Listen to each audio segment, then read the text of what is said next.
Let's ride!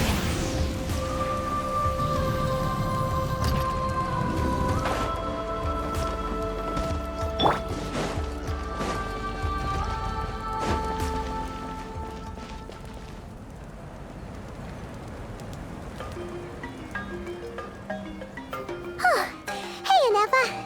Sorry to keep you waiting. That is perfectly all right. My data indicates clear skies in the coming days. Current conditions for maritime travel, optimal. I'll be ready whenever you are. But are we really gonna set off without telling anyone again?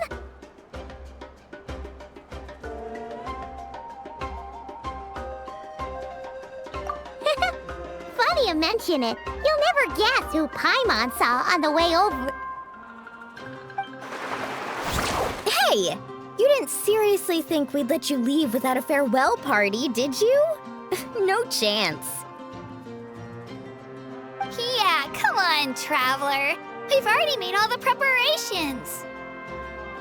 And most importantly, how dare you try and slip away without first paying your respects to the almighty Dragon Lord! A little bird told us you'd soon be leaving for Nodcry. So, we asked Paimon to give us a heads up before the date of your departure. You sure it's not time to think about changing that little habit of ours? Don't worry, we won't keep you long. Besides, everyone's there already. Chaska, Ian-san, Auroron, even the Pyro Archon herself. You're invited too, Anefa. Shilonen has a special gift for you. Accompaniment request accepted. Shilonen demonstrates excellent massage technique. My impression of her is exceedingly positive. Wait, so robots like massages too? Or is it just that Shilonen really knows how you're wired? Alright, enough with the chit-chat. Let's head to the venue. Woohoo! Party time!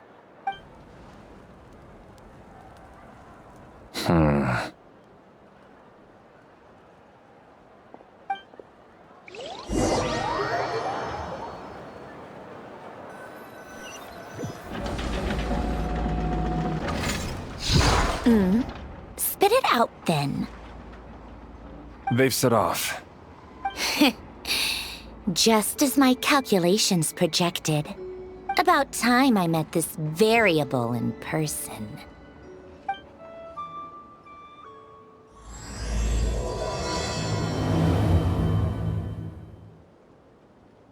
You know, every time we head to a new nation, there's always a point where it suddenly dawns on Paimon.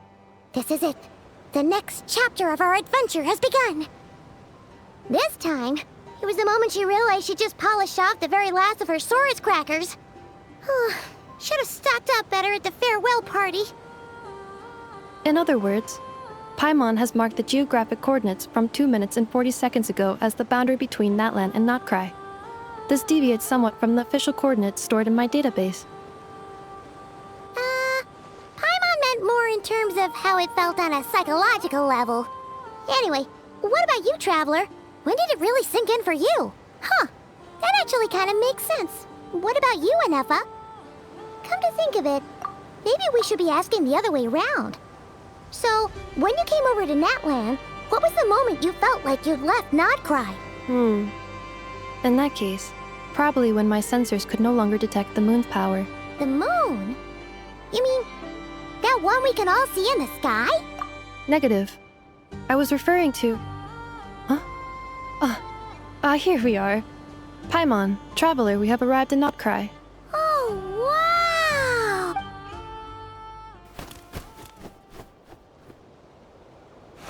Paimon, Traveler, welcome to Notcry.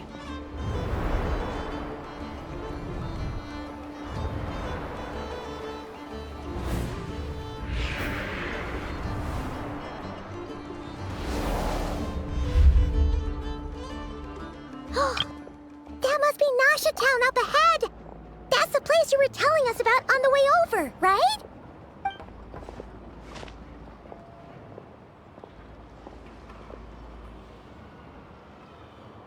That is correct, Paimon. It is also the most bustling commercial hub in all of Nodcry.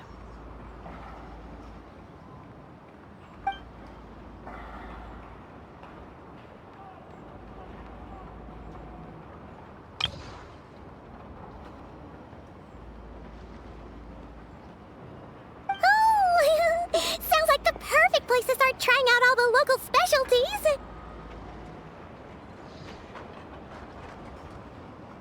Huh? Is something up, traveler?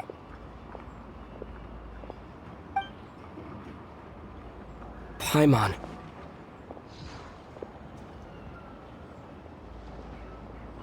This is where our spaceship landed when Lumine and I first arrived in Teyvat. Huh? Are you sure? But how come you've never mentioned that before? Seems pretty important to Paimon. Oh, well, because those memories are really hazy. All I remember is Lumine waking me up and us leaving the ship. But just now, setting foot on this land, I felt something. The kind of power I sensed in those moments. Are you referring to Kuvaki? What now? The locals refer to it as Kuvaki. It is a unique elemental force found only in Nodcry, or rather, a pure, primordial form of elemental energy. That is correct. Another similar concept I have found in my database is the primordial sea. Legend has it that long, long ago, the moon that shines in the sky above us once rose from the land of Nodcry. Modern geological surveys and meteorite studies conducted in the region have since supported this claim. So, when you mentioned being able to detect the moon's power earlier, you were referring to Kuvaki?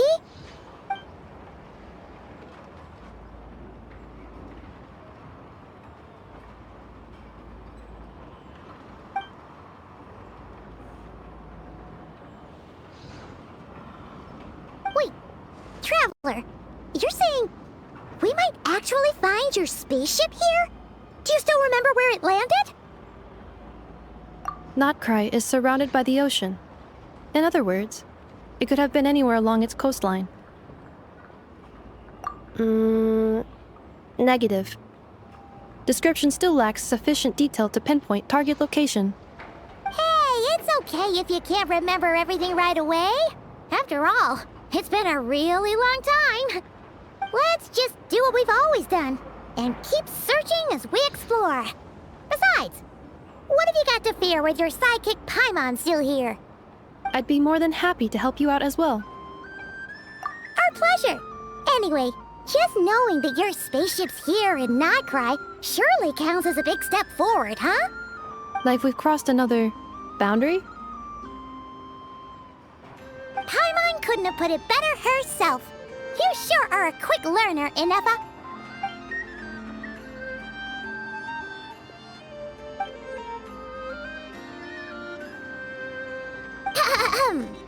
Well, as the best guide in the whole of Teyvat, Paimon hereby does solemnly declare, Nodcry, here we come!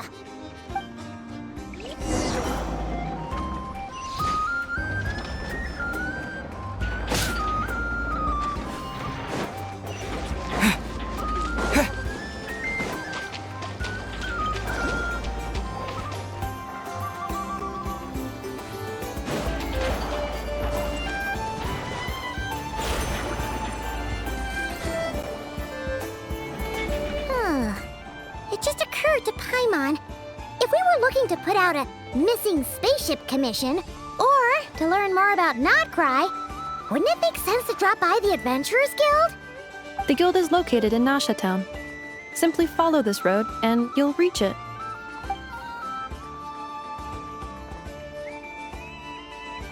Huh? What in Teyvat is that? Looks kinda like a Sealy, floating around in the air like that. That is a Kuhanki, a species unique to the land of Nodcry. A Kuhenki? Does she have something to do with the moon, too? Indeed it does. According to the Frost Moon Scions, The indigenous inhabitants of this land, the Kuhenki, are said to be familiars of the moon goddess, leading those who walk in the moonlight's glow to things of great importance. The moon goddess? Don't all people here worship the Tsaritsa? Although Nodcry lies on Snezhnaya's border regions, the people here have held their own unique beliefs since time immemorial. As I mentioned, everything in this land shares a deep connection with the moon and the sky above. The beliefs of the Frostmoon Scions seem to date back to the civilization of the angels. According to the documents in my database, even the 7 Archons did not exist at that time. Wow! So the origin of their beliefs goes back even further than the Archon War? Correct. At some point, you may come across some statues of their goddess. The Frostmoon Scions carved these as well. Hey! Looks like she's floating away! I suggest you follow her. The probability of an ordinary person encountering a Kuhenki lies in the single digits. Many here consider them heralds of good fortune.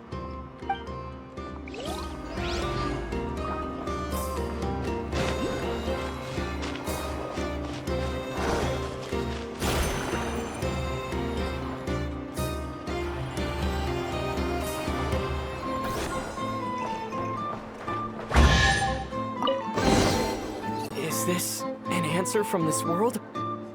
Is this a travel guide? Huh. It actually led us to something useful.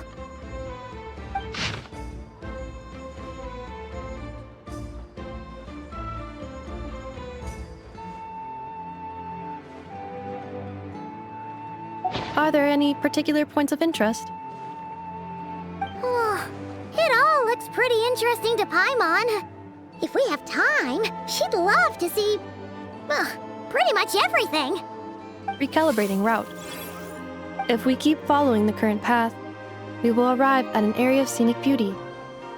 From there, we will be able to identify both the Adventurers Guild and several must-visit specialty stores. Yikes! Why is Paimon suddenly getting the feeling that if she doesn't step it up soon, enough is gonna put her out of a job?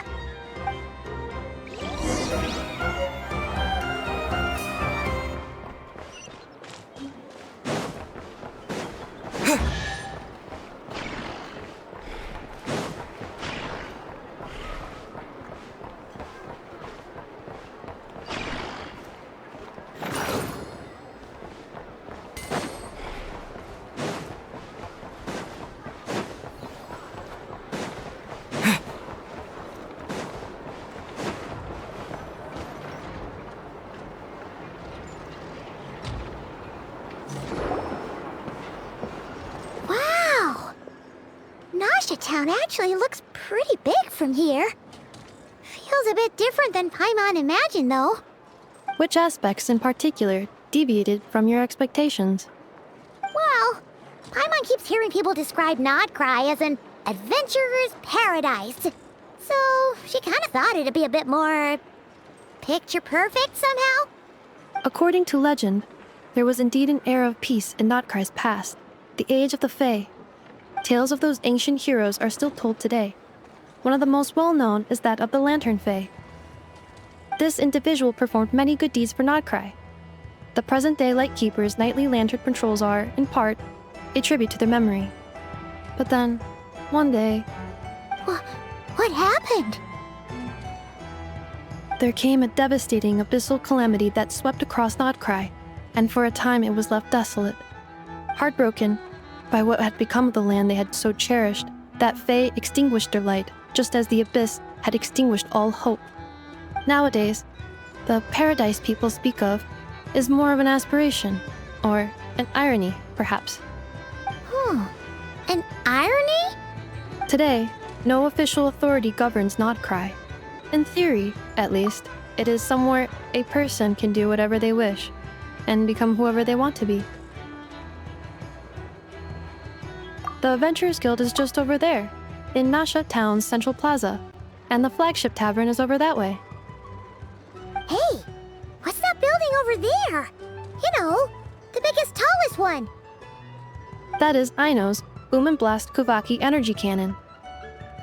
It gets activated when the wild hunt threat level outside Nasha Town reaches a certain threshold. But according to the scan I just ran, the energy cannon appears to be malfunctioning, likely due to a recent discharge. The Wild Hunt? Isn't that the abyssal calamity you mentioned that's specific to Nodcry? It is a phenomenon that has been occurring for several centuries now. Yet the time and location of wild hunt attacks are seemingly random. At first, it was more of an old wives' tale that adults used to scare children. If you don't start behaving, kid, some night, the wild hunt's gonna come for you. Listen, do you hear that? That weeping in the fog? Those are the cries of a young woman being dragged away. You're saying people actually hear things like that? I have not witnessed enough wild hunt attacks to give a statistically sound answer. But the oldest legends say that all people saw was the ghostly shadow of a woman in the mist. It wasn't until later that it became a full-blown calamity. Abyssal monsters and all. Oh, when you put it like that, Paimon's really gotta hand it to Aino. Not only did she repair you, but she's even built a giant cannon to keep the wild hunt at bay. Absolutely. Aino is very impressive indeed. Anyway, according to my schedule, it is time I took you over to the flagship. Oh, sure. After all, we shouldn't keep Varka waiting. Well, Paimon's not sure if he'll actually show up at the bar this early. You're right about that.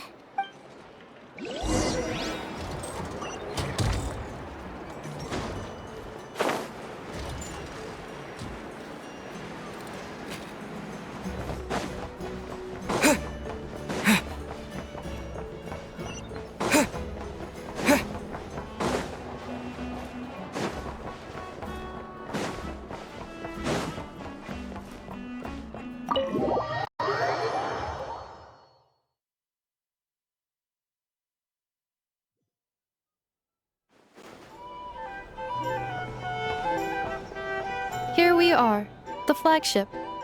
Varka told us to meet him here in his letter, right? Let's see. Varka?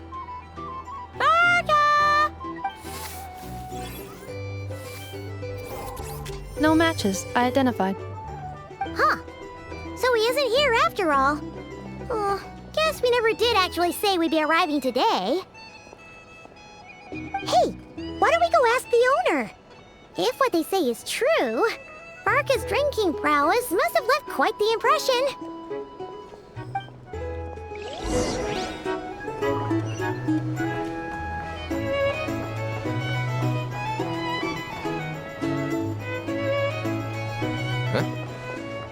Well, well. If it isn't the ineffable Ineffa. Hello there, Demyon. You know each other? Of course! Ineffa's a regular here at the flagship. So, robots are into booze too? Not at all. The energy conversion efficiency of alcoholic drinks is very low, and most of them are full of impurities. Still, I can affirm that your berries and fried meat deserve a solid 9.12 out of 10. It has Aino's approval too. Funny that you should mention that. While you were away in Natlan, Varka would come in here every day to pick up a serving of berries and fried meat for Aino. Aww. He must have been worried sick that she wasn't eating properly on account of being so hung up about Ineffa being gone.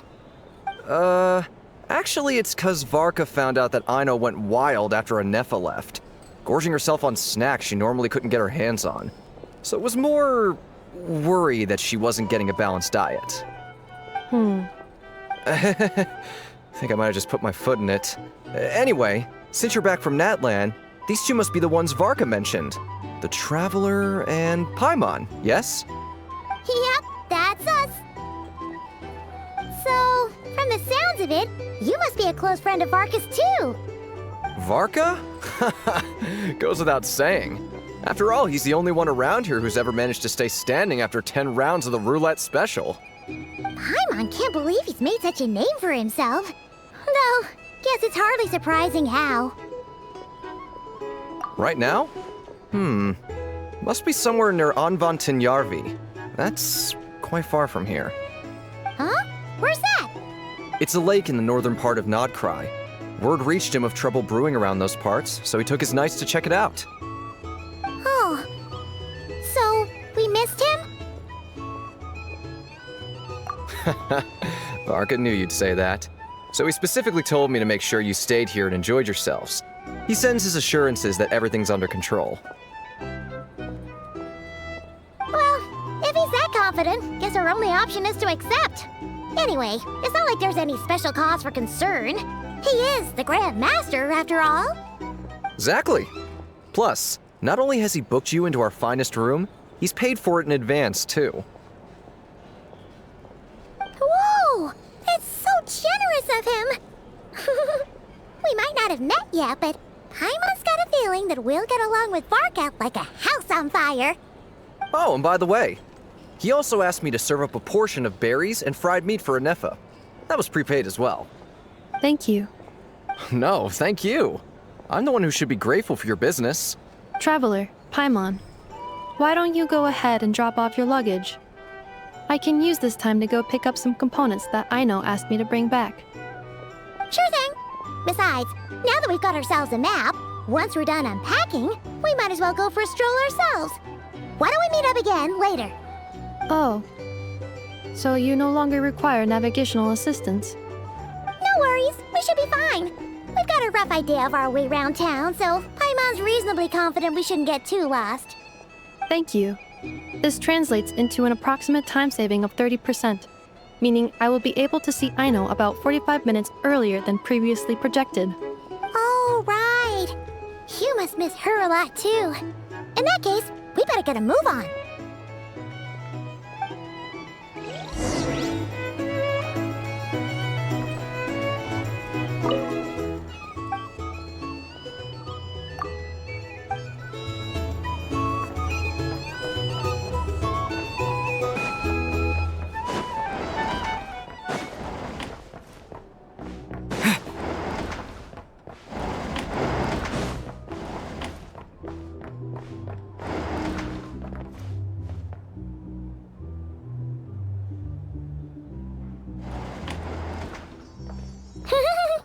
Feels pretty nice having someone sort out our food and lodging for us, huh? But is this really the flagship's best room? It's pretty big, make no mistake, but it looks a little worn out, right? Though, to be perfectly honest, that feels right at home with everything else we've seen of Nasha Town. You mean it's got something to do with Nodkrai's history? Oh, that makes sense. But what exactly was this calamity?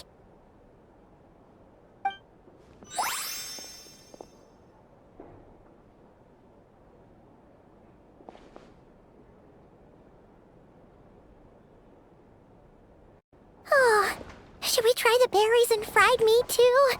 Paimon's getting hungrier and hungrier every time someone mentions it. Oh, sorry about that.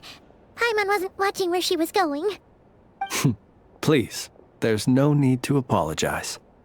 If anything, I'm the one who should be sorry. Clearly, I shouldn't have gotten lost in my thoughts in the middle of a hallway. Wait a sec. Are you staying in the room next to ours? Ah, quite the perceptive one, I see. First things first, allow me to introduce myself. My name is Kirill Chudamirovich Flintz, but please, just call me Flintz. Whoa, that's an impressively long name for sure. Ah, is that so? Names like mine ought to have been fairly common in Snezhnaya, at least in the past. Would I be correct then to assume that the two of you are travelers in this land? Yep, you sure would be. Paimon is Paimon, and this is the Traveler. We've been to a bunch of nations already, but we only just arrived in Nodkrai today. What a rare honor it is to meet such worldly travelers.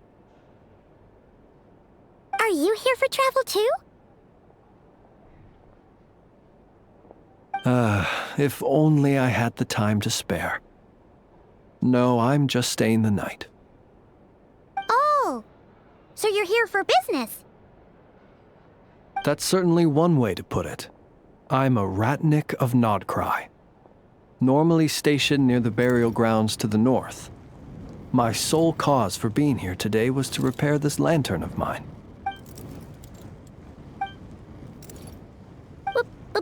Burial grounds? Your surprise is entirely understandable. Most people cannot even begin to fathom the idea of a life surrounded by tombstones and decay. But if you've heard of the calamitous abomination that is the Wild Hunt, you'll know that in their wake they bring a host of souls tainted by abyssal filth. That then is why we are stationed by the burial grounds, to hold the line where it is most vulnerable. Oh, so it's all about fighting against the abyss. Oh, sounds like a tough job. I thank you for your concern. But in truth, I've long since grown used to it. In fact, I like to think it rather suits me. If anything, I'd say I prefer the peace and quiet of a graveyard to the hustle and bustle of urban life. Paimon sort of gets it now. But even so, she's still pretty sure she could never get used to living in a graveyard herself. For one thing, she'd be too scared to fall asleep at night. Oh, I assure you, there's no need to worry on that account. The kind of ghosts you find in cemeteries aren't too big on talking. But even when they do, they're usually far more discreet than the living. Well, would you look at that? Who'd have thought we'd end up chatting this long? Must have a lot in common, huh? Forgive me, but I must excuse myself, for the time of my appointment draws near. And in terms I'm sure you'll understand, a lanternless Ratnik is like a mapless traveler. A serious conundrum indeed. Oh, sure. In that case, you go right ahead. We won't keep you any longer. Not at all. Should the opportunity present itself, I'd gladly continue our conversation another time. You're always welcome to come visit my grave. The grave I stand watch over. Your visit would bring much-needed light to that place of final rest. Right. Well, if we get the chance. Then allow me to wish you a traditional Ratnik's farewell. See you by the graveside. Ugh. Jeez. What a weirdo. Not to badmouth him at all. In fact, he seemed pretty cultured, but at the same time, kinda spooky? Must be all that time he spent around graveyards. His lantern? No, not really. You mean, 'cause it was broken? Huh. Guess you've always had a nose for stuff like this. If you're worried, you can always ask him the next time we cross paths. Hey, don't you start spouting all that weird stuff too. So noisy here. Back in my day, we'd...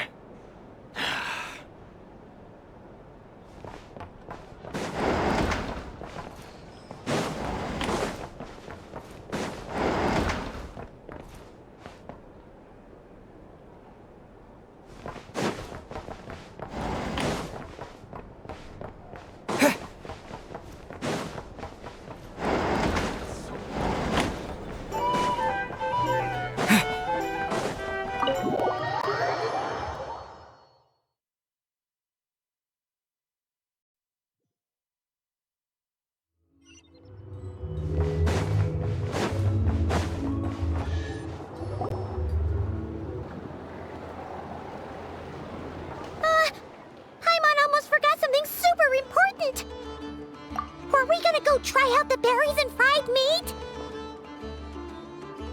But now, heading all the way back to the flagship feels like such a waste. Please, accept today's boon. Come night or day, may the blessings of the moon goddess shine down upon you. Huh? What's going on over there? Wait, free food? Wow, the people here are so nice! Quick, let's grab some too. Paimon's so super curious what their food tastes like. Moonlight illuminates the path before you, travelers from afar. Huh? Just now were a song the birds in the sky, singing of your wanderings. You are no ordinary guests, it seems. The birds and the... what now? Forgive me. I should not have laid the words of others out as a welcome mat for our very first meeting. You, too, must be wondering who I am. I am Lauma, moon chanter of the Frost Moon Scions. Please, as do our followers and other passers-by, accept today's boon. Happy to oblige. Paimon's name is Paimon, and this here is the Traveler. Thanks so much for sharing your yummy food with us. We'll take one each. Think nothing of it. These fruits were the finest we found, delicacies gathered in the wake of the morning dew. It is my hope that partaking of them may lift your spirits to heights anew. The finest you found? Wow! That sure is kind of you, but wouldn't you want to keep those for yourselves? The first fruit of the harvest must be placed upon the moonlight altar, not as an offering to the gods, but as a spark for lost hunters. For it is the blade of the starving that darkness most easily corrupts. As perhaps you have already heard, we Frost Moon Scions revere and worship the moon goddess. We believe that together, virtue and compassion are the shining light that will lead us all out of the long, dark night.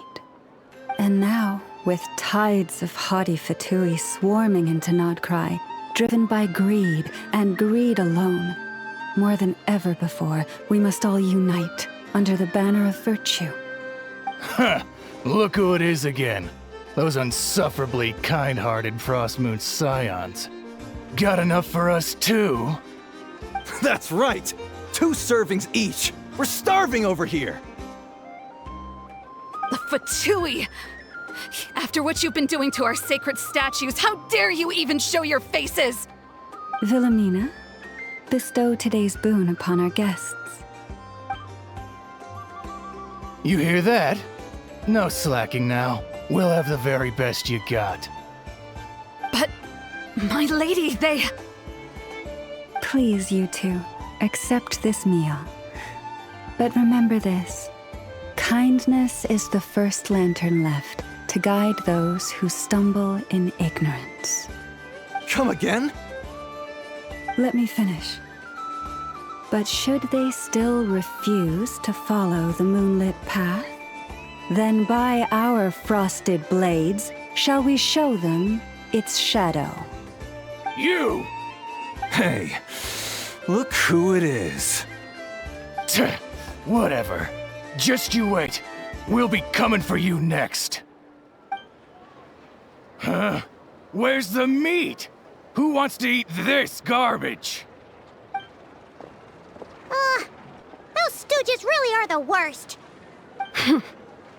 Ever since they came to Nodcry with all their weird equipment and built that so-called experimental design bureau, our lives have been turned completely upside down. Judging from how they reacted just now, it seems the Fatui already know who you are. Well, we have gotten in their way in pretty much every nation we visited, so we're probably at the top of their blacklist by now. I see. Then, on behalf of the Frost Moon Scions, I thank you for the goodwill you have shown us. Because if they had gotten ahead of themselves just now, I'm sure you would have stepped in to help. Just as the birds and beasts put it, your arrival heralds joy to us all. Besides, for a weary traveler far from home, what better respite than to bathe in the moonlight? You will always be welcome at the Frost Moon Enclave, the place we call our home. May we meet again in the moon's gentle glow. These are delicious! refreshingly fresh. Those two Fatui wouldn't know a good thing if it came up and bit them on the shoulder. Looks like Anefa isn't done with her shopping yet, and the Adventurers Guild is still empty. Where should we head next? Good idea. Wouldn't want to let the Kuhenki down, after all. Let's see. Okay. Paimon's got our route all figured out. So, all that's left to say is, don't fall behind. This is Nuts and Nuts. It's mostly a fruit shop, but there's a crafting bench too. This is the Speranza, one of the travel guide's recommended restaurants. All the waiters here are kids. This is the Vesnici Prolecha greenhouse. Apparently, their flowers are all made of metal, so they'll never wilt away. And this is the Rossum workshop. If you ever need a weapon made, this is the place to go. And over here, they've got a super tall observation deck. Whoa! Take a look at that! You can see really far out into the distance. That way's north, and that looks like something built by the Fatui? And then over there to the west, that must be the place Lauma mentioned, where the Frost Moon Scions live. So, what'd you think? Even if Anefa kinda stole her limelight earlier, this just goes to prove that Paimon's own tour guiding skills aren't too shabby either, right? She sure is! It'd take hundreds of years of practice to beat the best tour guide in all of Tibet. Huh? Look! There must be someone at the Adventurers Guild now. There's already a line forming outside. Looks like we'll finally be able to ask about your spaceship. Oh, or was there anywhere else you wanted to stop by first?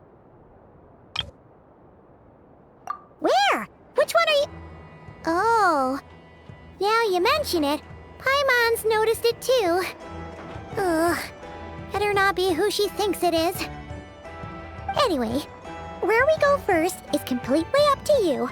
Either the Adventurers Guild, or that suspicious-looking shop. A word of warning, though. If we step into that shop, be sure to keep a very close eye on your Mora.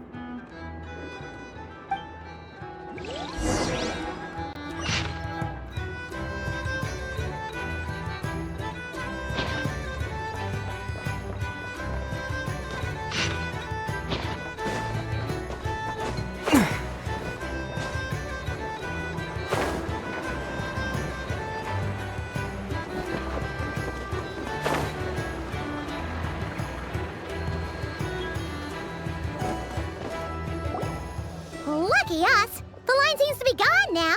Come on, let's go say hi to Catherine! Hey, Catherine! We meet again!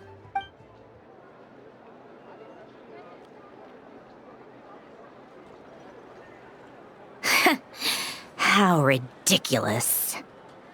Huh? They often say that mortals, shackled by their own flesh and blood, may fail to perceive the truth of this world, even when it is right beneath their very noses. Yet I had not expected to have the pleasure to witness such heights of absurdity firsthand. But Paimon must have gotten the wrong person?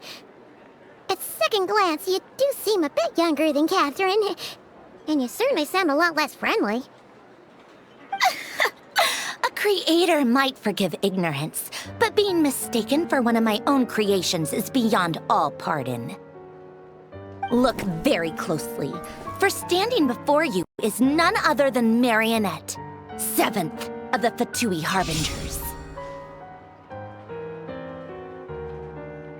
A Harbinger? I told you already, I'm not Catherine. Just how obsessed are you with my machines?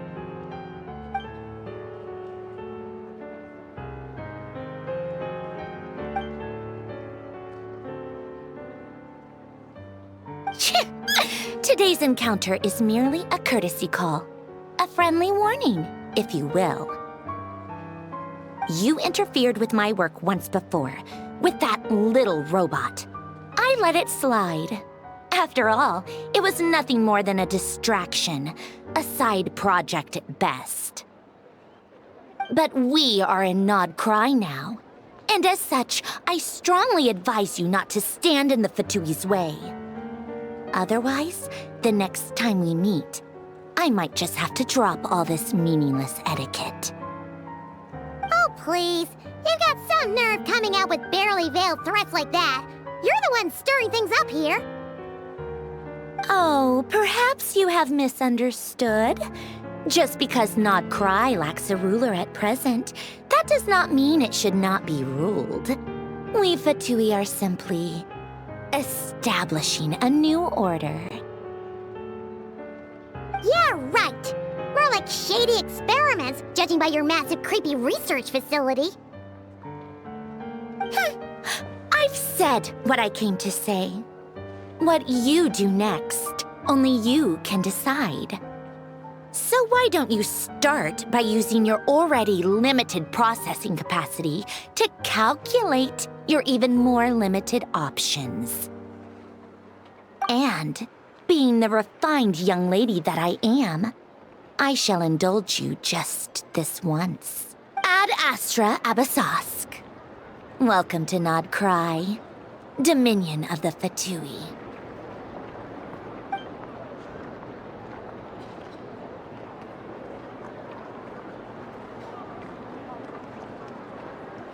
Ugh! Paimon's so mad right now! How can anyone so obviously evil be so annoyingly self-righteous? But if a Fatui Harbinger is here to greet us in person, that can only mean one thing. We'll have to be extra careful from here on out. Paimon hates feeling like she's being watched. Hey! The real Catherine's back! Ad Astra Abyssosque. Welcome to the Adventurers Guild. How may I help? I will do everything I can to assist you. Oh, you're so much nicer to talk to, Catherine. Please don't leave us again, okay?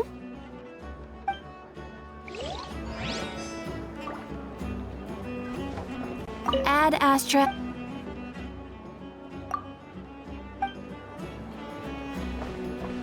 Ad Astra...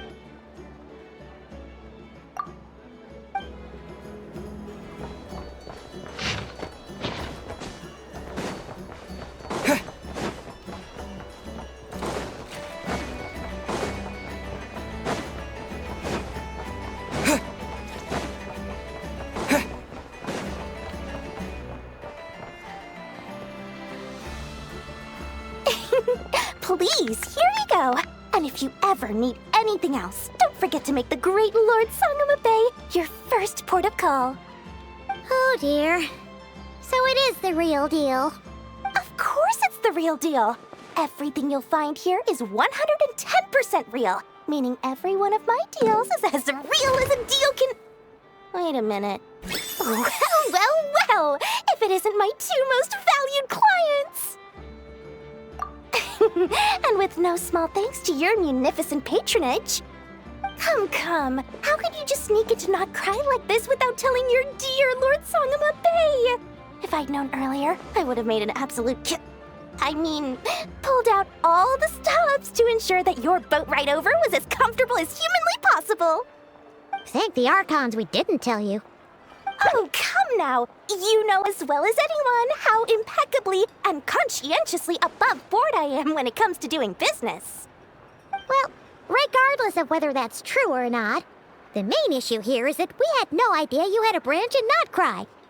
A clever merchant always has a backup plan, or two, or three up their sleeves. As the saying goes, a rabbit with many burrows fears not the hunter's arrows. A merchant with stores galore hears no debtors at the door. Since you're both here in Nod Cry, would you care for some of my finest local souvenirs? Whatever you're looking for, I have it. Or if it's Sumeru you're missing, I've got that covered too. We literally just arrived. Do we look like we're on the hunt for tourist trinkets to take back for our friends? My, your high-minded tastes never cease to impress. In that case, I know just the thing. You must be on the hunt for something like this? What's that? Your hat? Information, of course. Information about Nodcry, locked securely in the otherwise impenetrable vaults of the Lord Sangama Bay's brilliant mind. I knew it!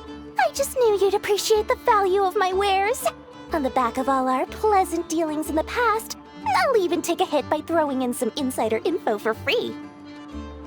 Wow. You sure are feeling uncharacteristically generous today.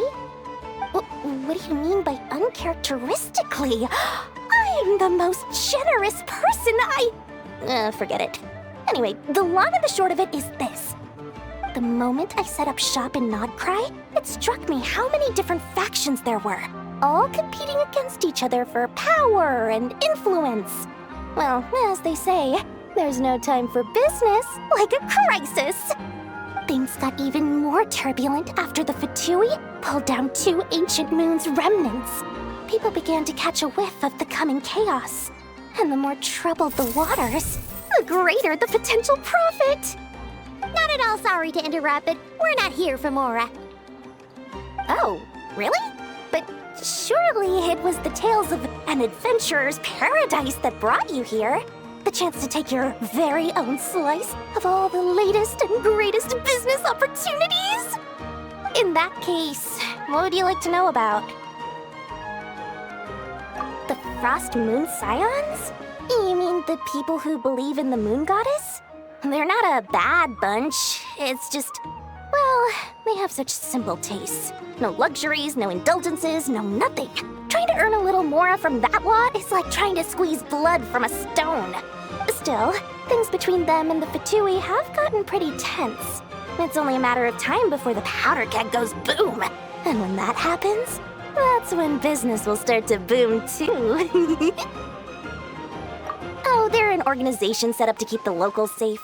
Apparently, they have a long and glorious history, and they're made up entirely of volunteers. But seriously, a volunteer organization in Nodcry? This place is hardly a magnet for noble hearts. No pay, all work. That's not a business model, and it's certainly not for me. Everyone knows they're here for the Ancient Moon's remnants, but no one's sure why they pulled them down in Nodcry of all places. Anyway, they've been acting mysterious enough, but if you ask me, that Kuvaki Experimental Design Bureau of theirs up north hides secrets wilder still. That bunch of booze-loving monstatters? Ugh, don't even get me started. As fellow Outlanders, I thought they'd be easy pickings, but somehow, every single one of our business negotiations wound up at the flagship. I've done plenty of deals with heavy drinkers before, but those guys? I never once made it to the contract signing before blacking out. I'm getting flashbacks of the hangovers just thinking about it. What now? A spaceship? Nope, never heard of anything like that. Don't you two get involved in any big business here without so much as a heads up, you hear me? At the very least, consider letting me in as a key investor. Oh, I almost forgot to mention. Sooner or later, you'll no doubt end up doing business with some other merchants in Nodcry. And someone's bound to mention a place called the Curatorium of Secrets. Listen to my advice. Do not, under any circumstances, go there, no matter how much trouble you're in. The Curatorium of Secrets? What do they get up to there? Just a place that handles all kinds of disputes. But the owner will charge you an absolute fortune, and she has a temper to match. Nothing like your friendly neighborhood, Lord Sangama Bay. You're not just saying that to stop your competition from undercutting you, right? When did that little pipsqueak get so sharp? And after I gave them all that info for free just to win them over. What do you mean? Of course not. I'm only thinking about your wallets. I mean, on behalf of your wallets. You're really not convincing anyone, you know. All right. Business is a cutthroat business. I won't argue with that. But I'm not lying about that boss lady. Not only did she make it into my top 3 people not to mess with in Nodcry, she's also in my top 3 people most eager to trade in favors. Seriously? It feels like you're just bad-mouthing your rival now. Fine. If you don't believe me, go see for yourselves. We might both be from Sumeru, but compared to hers, my conscience is so large. Why, you could fill 3 whole palaces of Alcazar's array. But when you realize what I'm saying is true, don't say that good old Lord Sangama Bay didn't warn you.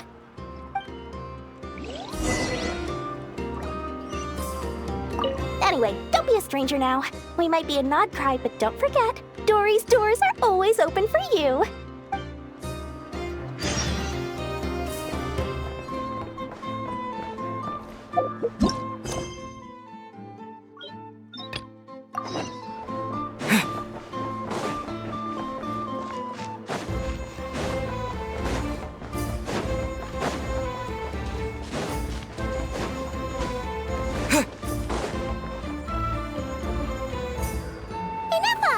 Hello. I was just about to start tracking your whereabouts. Did you manage to get everything Aino asked for? I did. What about you? Do you need me to navigate or introduce any more places around town? Not for now. We've seen most of it already. We probably need some time to process everything we've learned, though. Any progress with the spaceship? No. Catherine came back just now, so we asked her, but even she hasn't heard a thing. One possible explanation is the vast stretch of time that has elapsed.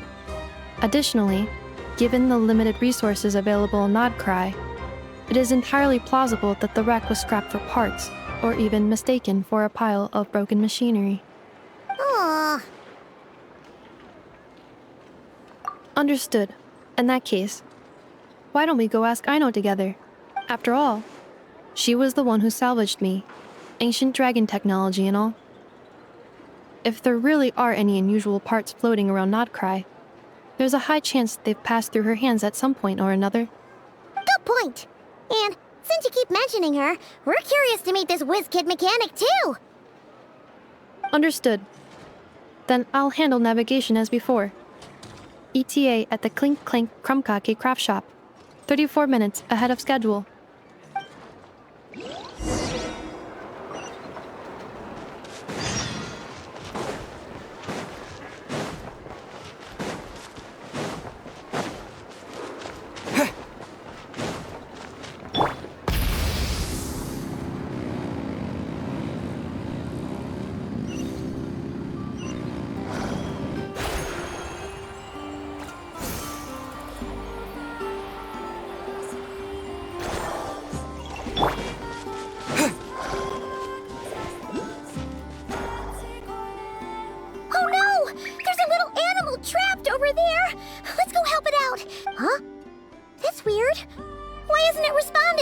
The tides of Kuvaki affect everything in Nodcry. So much so that many creatures have evolved a kind of dependency upon it, growing stronger or weaker as it waxes and wanes. This little animal must have been caught here unprepared. So you're saying we need to use Kuvaki? I'm gonna leave it to you guys then. Don't be scared! We'll get you out of there soon!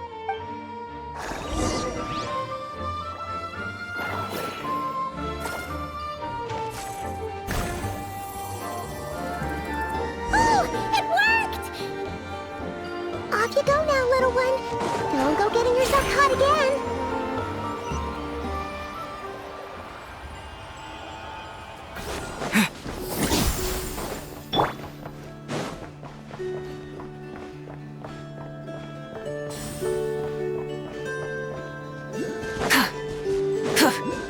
Try and stop me!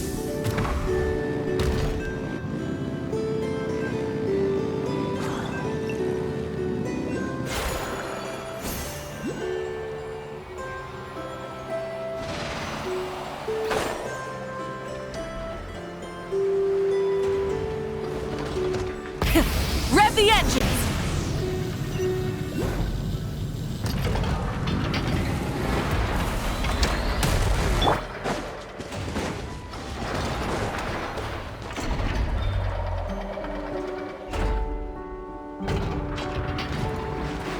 Here we are. The place Aino and I call home. Whoa! So many machines that Paimon's never even seen before. And then there's all these little robots. Did Aino build them all? That is correct. It looks like Aino has created 3 more little bots since I've been gone. Aww. Well, you were gone for quite a bit. She must have missed you. I missed her too. I want her to see what I've become. Let's not keep her waiting any longer then. Come on!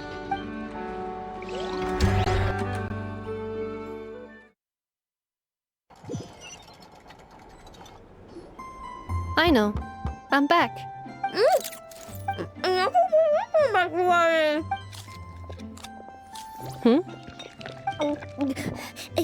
Ineffa?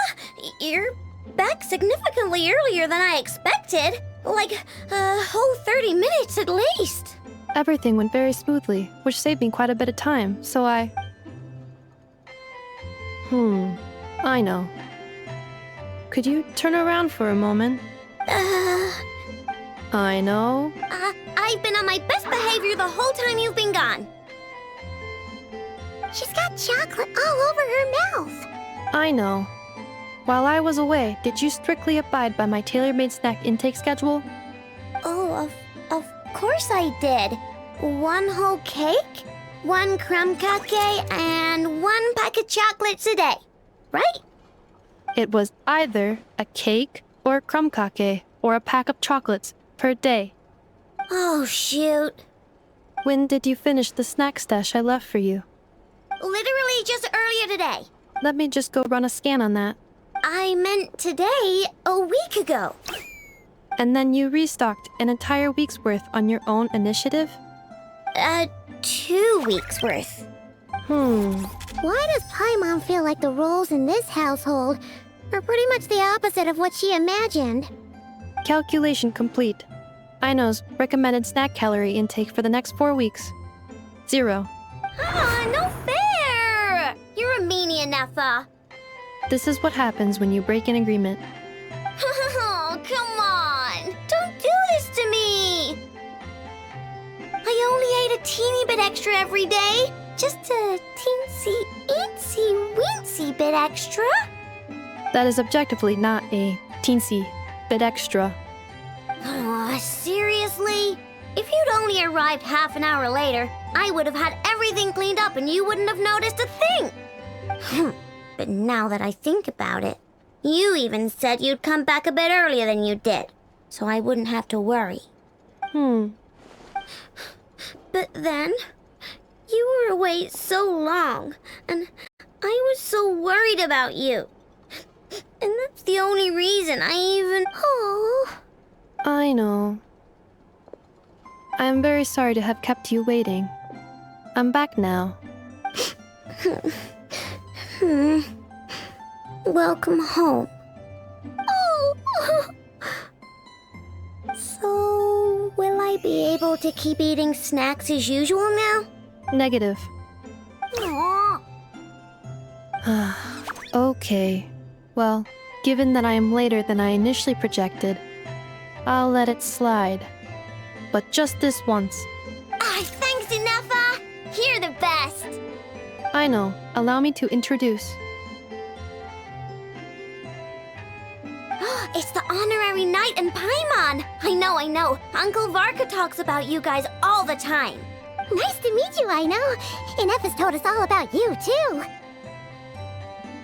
Huh? Really? She actually said that about me? Well, she's not wrong. Oh yeah, so, you're here to see Uncle Varka, right? A couple of days ago, he suddenly said he had to head out on business, and that he might not be back for a while. He asked me to let you know if I saw you. Yeah, we heard about that at the flagship. Did he say what he was doing? Nope. Just told me to take good care of you guys and make sure you feel right at home. Oh, shoot. Please, take a seat.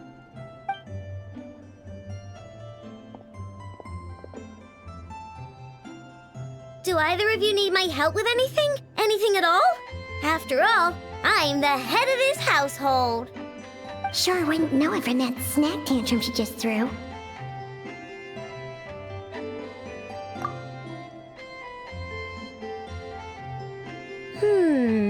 A spaceship, huh? From outside to vet? Exactly. So, ring any bells? No. Oh, you sure? Nope means nope. Never seen the slightest trace of it. More specifically, by nope, I mean, I've never seen a single piece of tech in all of Notcry that might have come from out of this world. Not in any new machines or in any old ones either. Huh. What I know means is that your spaceship almost certainly has not been disassembled nor repurposed as parts for other machines. Oh, so that's what she was getting at. Yep. I've taken apart pretty much all the fun stuff in this city at one point or another, but I don't recall ever seeing any components that were anywhere near that special. So, either your spaceship crashed somewhere it's never been found, or someone did find it and then hid it really, really well. But who would even do something like that? Beats me. Maybe someone who thought they could stash it away for a rainy day. Just like how I sometimes hide snacks in the... Anyway, long story short, I definitely haven't seen anything like that. Besides, sounds like it would practically be ancient history by now. If anyone still has any leads on what really happened, it'd be the Frost Moon Scions. The Frost Moon Scions? Huh? Haven't heard of them yet? Didn't Inefa tell you about their rituals? There wasn't enough time to delve deeper into their history and traditions. What kind of rituals are we talking about? I've never actually seen them myself. Just heard bits and pieces here and there. They say that each of their moonchanters has had access to an ancient relic that lets them see the true past. Not sure exactly how it's meant to work. I can't get my head around anything that can't be explained by either machines or science. And to tell you the truth, I don't like it much either. Looks like we'll have to try our luck with the Frost Moon Scions. Aw, leaving so soon? Sure you don't want to hang out a little longer? It's getting late, I know, and these two still need to head over to Hisi Island. It would not be convenient for them to linger much longer. Aww. All right then. Don't worry. We'll be sure to drop in on you as often as we can. Really? You promise? Sounds like my type of visitors. You're welcome anytime. I'll be staying to look after Aino today, so I won't be going with you. Hey, don't sweat it.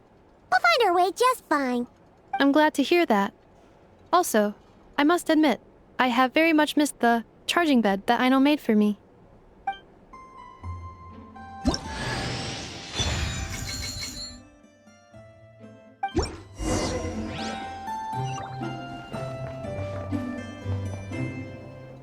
Inefa, Yes, feeling comfortable? I am indeed.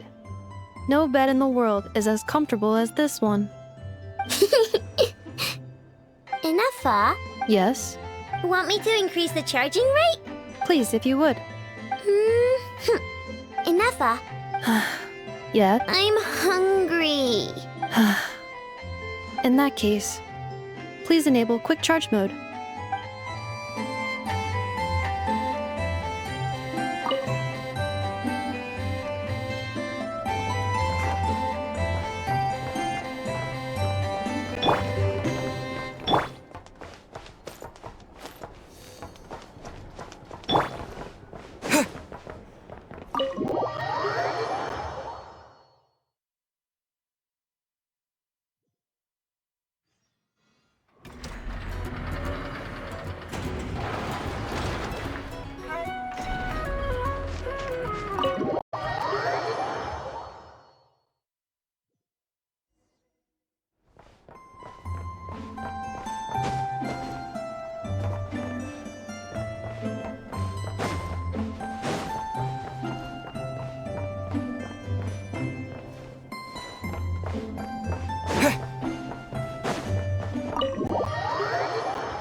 the engines!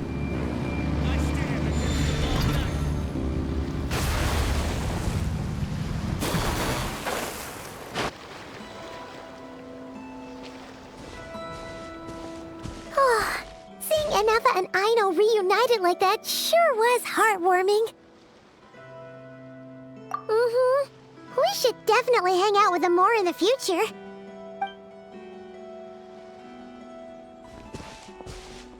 Speaking of homes, we must already be close to where the Frost Moon Scions live.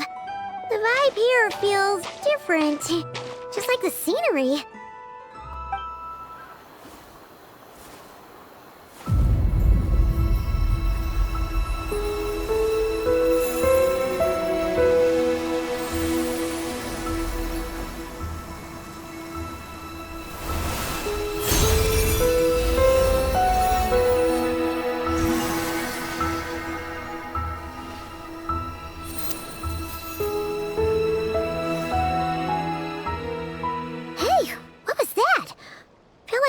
Sort of breeze blew by, and then the petals suddenly turned into... Huh? Is that... a Kuhenki? She looks different from the ones we saw before. Hey there! What's your name? Huh. Doesn't seem able to speak.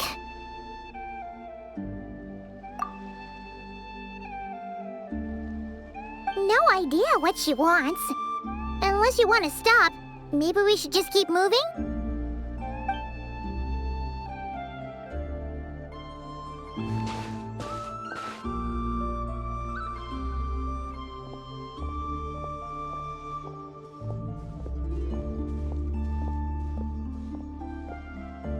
She's following us! Go on. Go on now. We've got stuff to do. Best you find someone else to hang out with. Hey! Don't make it sound like Paimon's some kind of meanie. Paimon had no idea what she wanted, okay? Ugh. Anyway, next time Paimon sees her, Paimon promises she'll be nicer. Seeing as we're on our way over to meet Lauma anyway, we can ask her about it while we're there.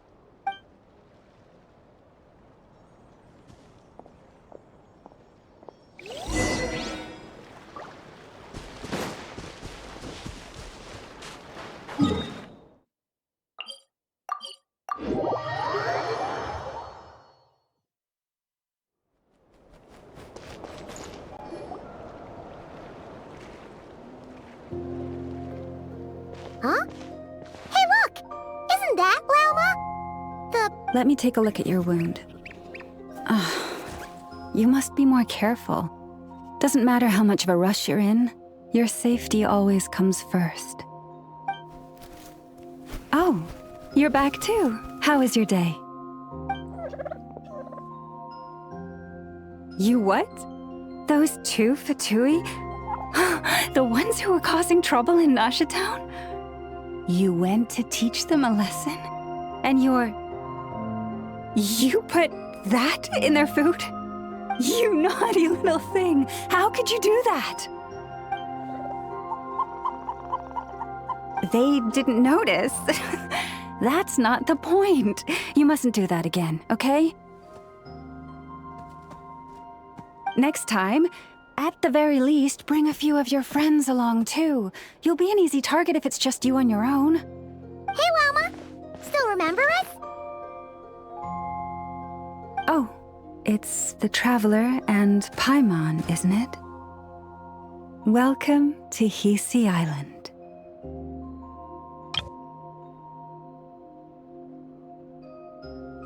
Not at all. Those who come with kindness in their hearts are always welcome with the Frost Moon Scions. Were you just talking to those animals? I was indeed. The Frost Moon Scions bloodline is unique, for throughout our history, there have been many among us who could communicate with all living things. What was that? Oh, is that so?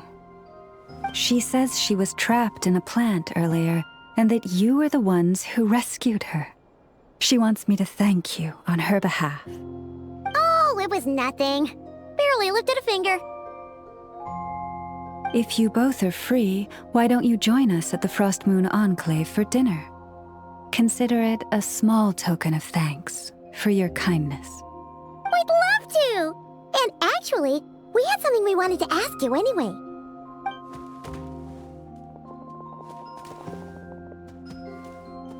Oh, you're interested in the story of Kutar? Kutar? Yes. Kutar is our moon goddess, the moon maiden who guides us. But up close, this one somehow seems a bit different from the one in Nasha Town. It's like it's more... Natural? Or like... more harmonized in its design. That is because ever since the Fatui arrived in Nodcry, they have been modifying and defacing our statues as they please. These statues were made by the Frost Moon Scions who settled here hundreds of years ago, crafted from the very finest Lunasol stone. Not only is this stone exceedingly rare, but it also brims with Kuvaki. I suppose the latter must be what caught the Fatui's eye. For a time, we put up fierce resistance, but now, this is the only one left that still retains her original form. We heard they even pulled some ancient moon's remnants down from the sky. That's right. The two largest remnants landed in Nodcry. One here on Hisi Island, and the other on Paha Isle. The Fatui built their research facility on top of the remnant over on Paha Isle, but they've had their sights set on the one here, too. Oh! It's that little Kuhenki again! Surely that can't be. Hey! We've been wondering what was up with it, too. It just appeared out of some petals and hasn't stopped following us since. No, that is no ordinary Kuhenki. These we name Luonnotar, beings born from the moon goddess's blessing. Can you understand what it's saying? We honestly haven't got the slightest idea why it's been following us. I'm afraid not.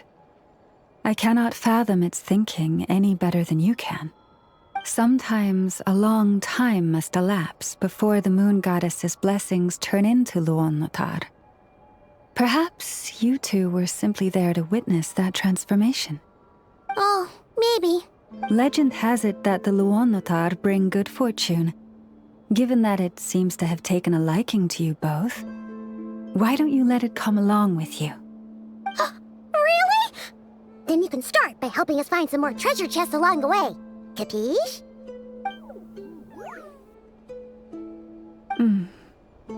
Twilight approaches.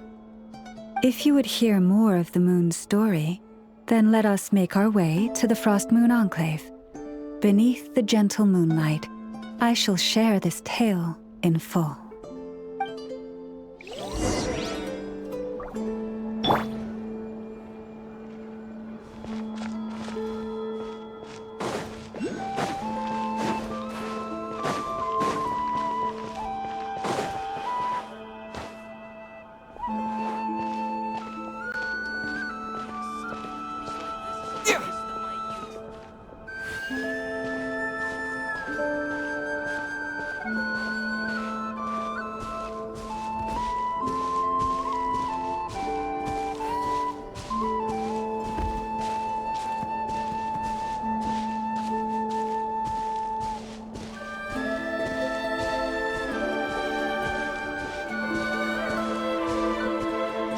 Oh, Lady Lauma, you're back.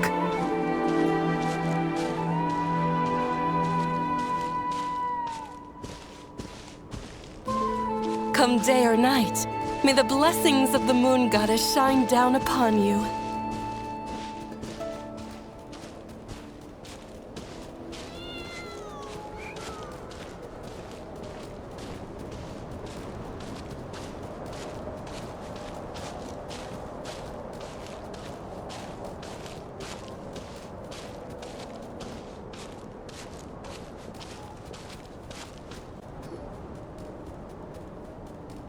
Lauma, you have returned.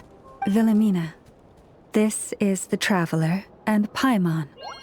Kindly arrange for 2 additional dinner settings for our honored guests. Of course, my lady. Wow! Everyone along the way here pretty much saluted you. Are you, like, super important around here? I am but a moon chanter. One entrusted to convey the moon goddess's will. Nothing more. She's just being modest.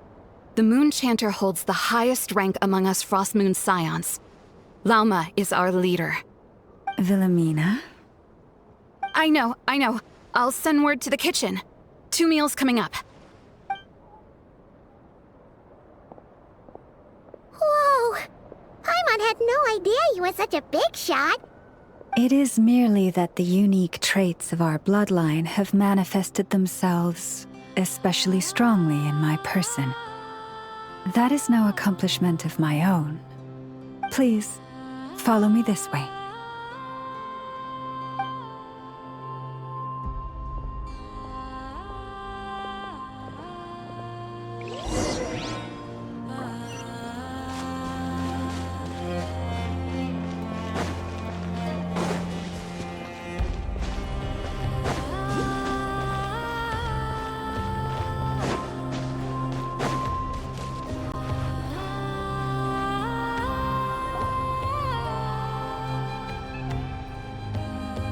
Even to this day, I am still trying to piece together the many fragments of our past.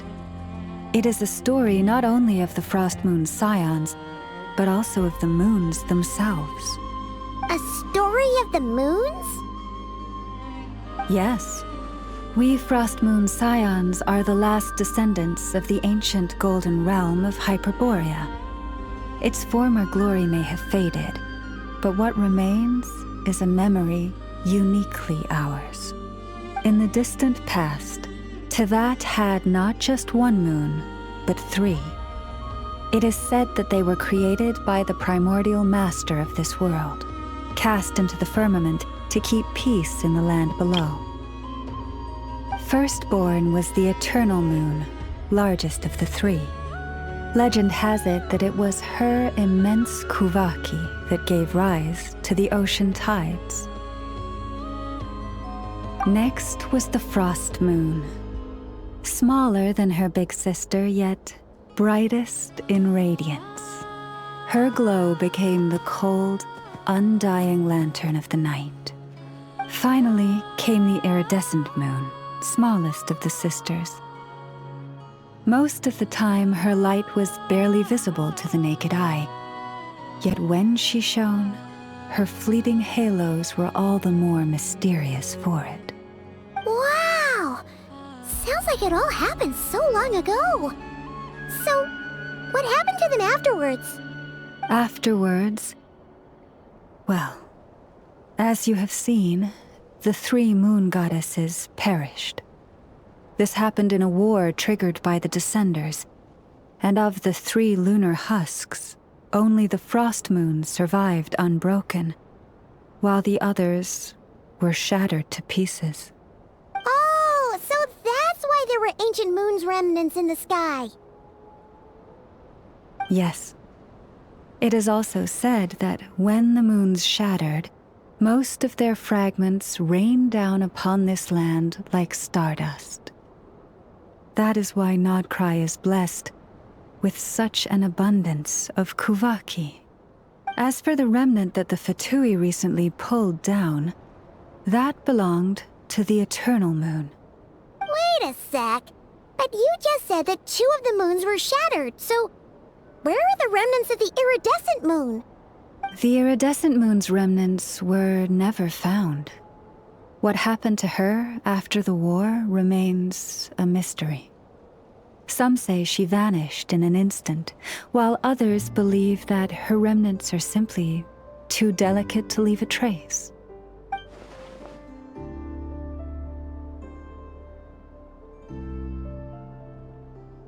Yet, though the era of the 3 moons has long since faded into legend, successive generations of Frost Moon Scions have always passed down a prophecy.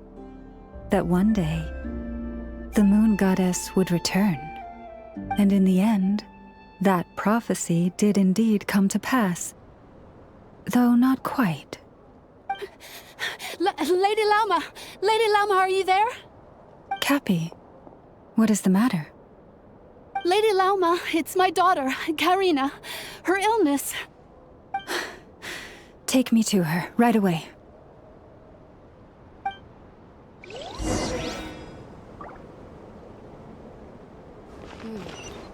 Now, where in the world did I put that book? Prices like these are just outrageous.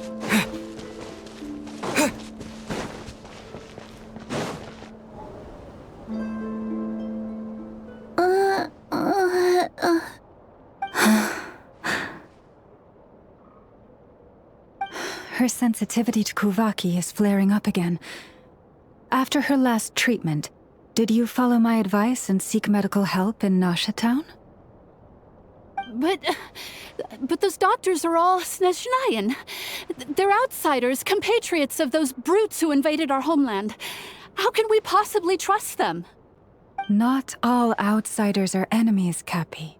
They've been treating this condition for generations. They have the experience we lack. But we're Frostmoon scions. Should we not remember what the outsiders did to our moons? Surely the Lady Kutar will reward our devotion. But Cappy, Kutar is long...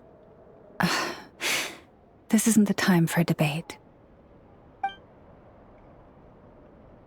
O lost child, snow-swept and buffeted by the howling winds of the frigid night, let not the silver flame within you fade. By the frost moon's grace, I shall warm you, curled up as a fledgling in frozen soil. Praise be to the moon goddess, my Karina.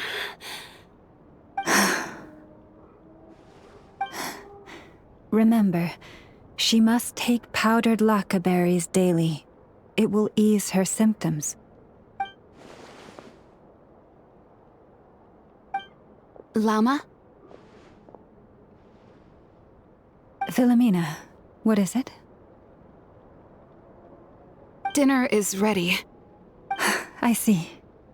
Cappy, let her rest here for the night. I'll have someone bring her a blanket. All right. Thank you so much, Lady Lauma.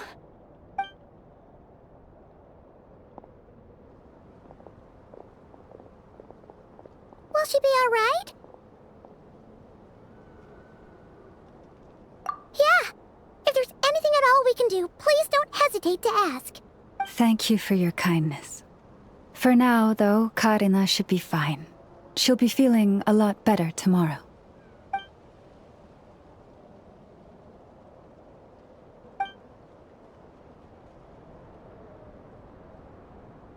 Please do not be worried. Come, let us head to dinner. I believe you still have some questions for me.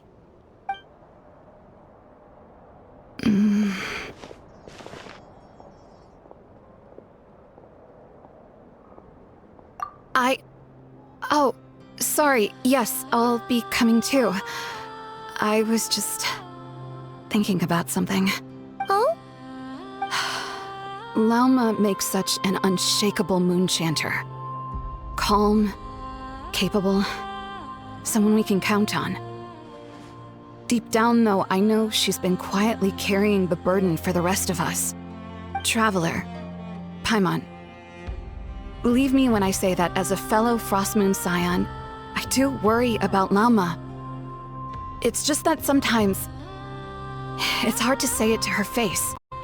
Could I ask you to look out for her? I can tell she really trusts you. I fear that would stress her out even more. Sometimes I really admire her strength, but at the same time, I can't help feeling powerless myself. This is more than a fair price already.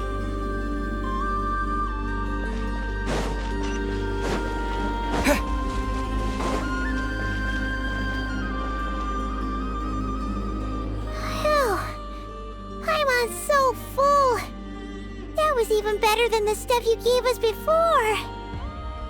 I'm glad to hear it. Thank you for accepting such simple hospitality.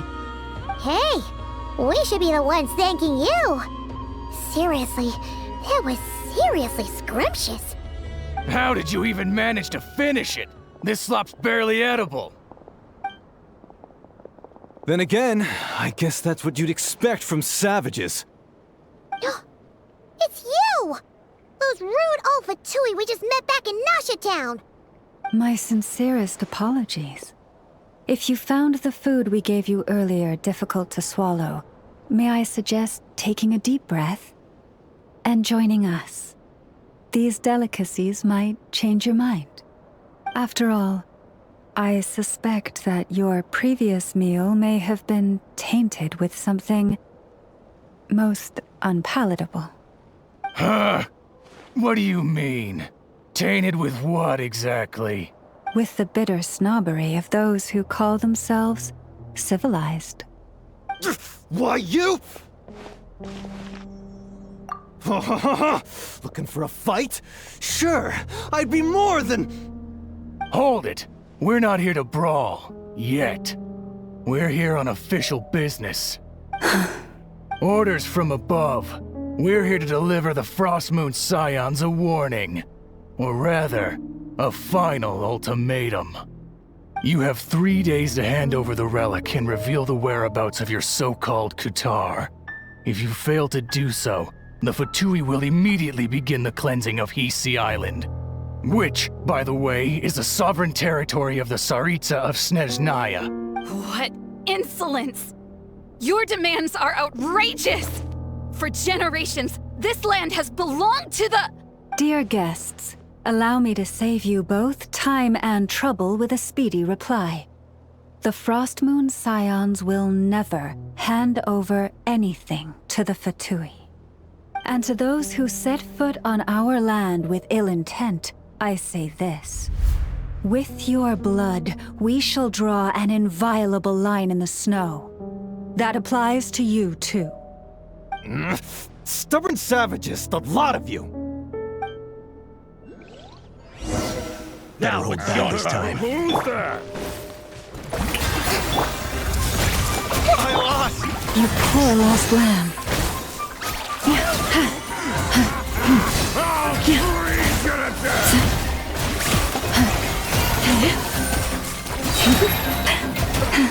You're pretty sharp. You'll pay for this. Mark my words. Hey, if you're so tough, get back here and put him up! Huh. Guess all they're good for is running away. I'm so sorry. You've had to put up with far too much unpleasantness today. Come on, it's not your fault. We don't like bullies like them either. But still, they mentioned a relic and Kutar. What exactly could they be after? Oh yeah, so this might not be the best time to bring this up, but we kinda have a favor to ask of you, Lama.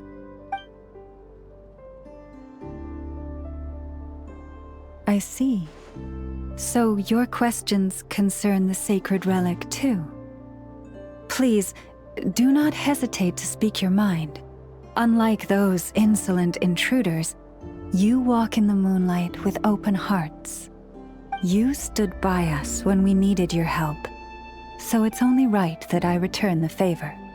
But let us continue this conversation somewhere more fitting. As it happens, there's something I'd like to show you, too.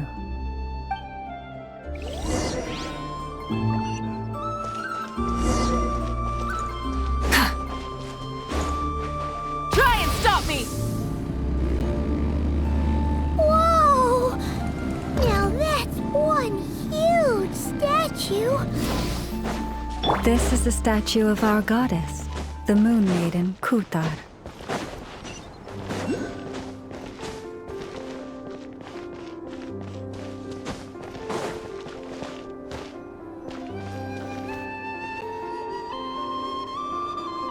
Wow! It's spectacular! Kutar was born here on Hisi Island around 500 years ago. As it just so happened, a priestess of the Frost Moon Scions witnessed the moment of her birth. Instantly realizing that this was the prophesied rebirth, she quietly recorded the event and carved this statue to honor that miracle. According to legend, Kutar's birth was accompanied by the sudden appearance of many Kuhenki, who wove the moonlight that bathed her into silken vestments fit for a goddess. Hey! It's like it knows we're talking about it. From that day forth, the Kuhenki have been regarded as Kutar's familiars. Some believe that their habit of guiding travelers to hidden treasure stems from an instinct, the same one that not only drives them to protect the moon goddess, but also to make her smile. After all, according to the records, Kutar always looked lonely as she gazed up at the distant moon. Kutar left Hisi Island before I was even born. According to the previous moon chanter, the goddess was angered by our people's greed, and that is why she left us. Where did she go? No one knows what happened after she left. But just a few months ago, after those 2 ancient moon's remnants fell from the sky, she was spotted on Hisi Island once more. And the Fatui have been harassing and threatening us ever since. Judging from what they've said, our moon goddess is actually their missing harbinger, Columbina, the damselette. The damselette? But isn't she number 3 amongst the Fatui harbingers? So she's actually the moon goddess. Why would she join the Fatui then? That too is a question I've struggled with. But even at the best of times, understanding other people's choices is difficult, let alone those of a goddess. Plus, forgive me, there I go again, rambling on about our history. But you came here to ask about the sacred relic, didn't you? Honestly, Paimon's not sure which part she's more curious about now. Since ancient times, the Frost Moon Scions have had in our possession a special fragment of the ancient moon's remnants. A piece in which I sense a power unlike any other. Successive generations of moon chanters have all detected a divine presence within it. We call this unique remnant the Moon Marrow. We heard you can use it to see what happened in the past. What is it in particular that you seek from the past? Well, basically, to cut a long story short, the traveler here is actually from outside of Tibet. Oh.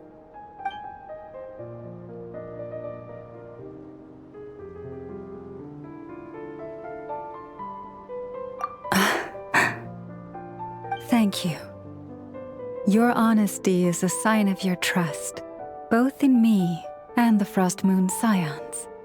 Unfortunately, though, I won't be able to use the Moon Marrow to shed light on your past just yet. Our people revere the Moon Marrow as a sacred relic. I'm only permitted to retrieve it from the secret chamber in which it is hidden once a year, on Moon Prayer Night. Oh, really? So, when's the next Moon Prayer Night? Judging from the tides this evening, a little less than 2 months. Huh?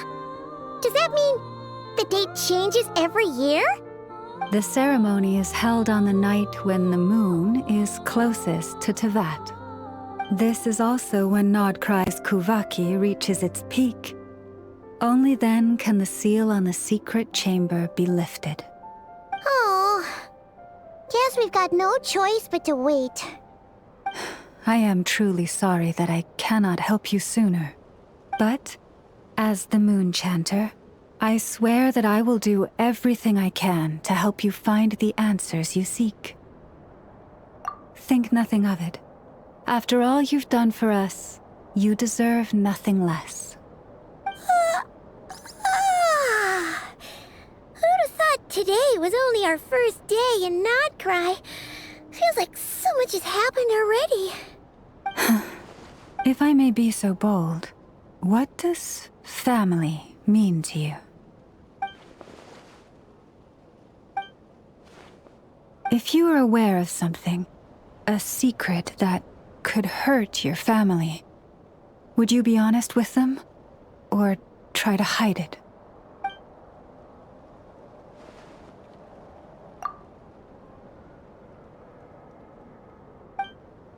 Oh, I'm so sorry. That was a strange question. I didn't mean to put you on the spot. I guess I've just never met anyone with a story quite like yours before. I just suddenly had the urge to ask. It's getting late, and you two must be rather tired too. Would you like to stay the night here on Hisi Island? I can have someone prepare some lodgings. Oh, that's all right. We've already got a room back at the flagship as it happens. Speaking of which, if you ever need us, feel free to come knocking. Do you need me to show you the way back? No worries. It's quite a way, and you should get some rest too, Lauma. We'll make sure to be careful. Understood. Then I won't keep you. May your first night in Nodcry pass in stillness and peace.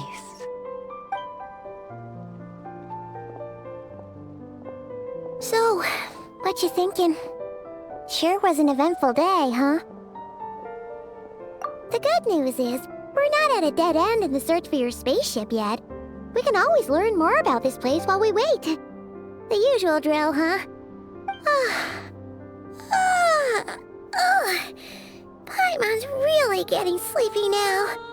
If she gets too tired to fly back, you carry her, okay?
Hey, what are you doing here?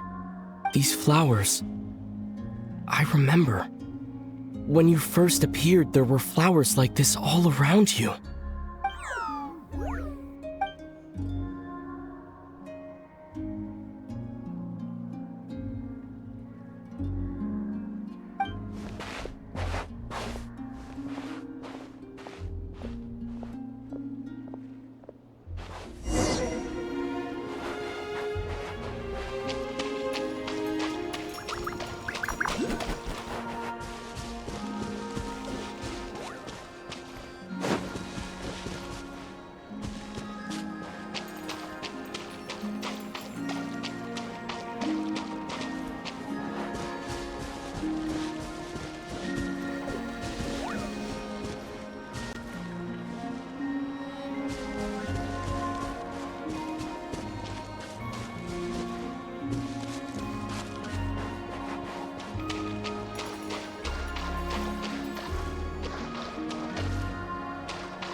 Who goes there? How did you get in here? I am but a passing traveler. I followed your song here. I'm very sorry if I've intruded. The Kuhenki. She brought you here.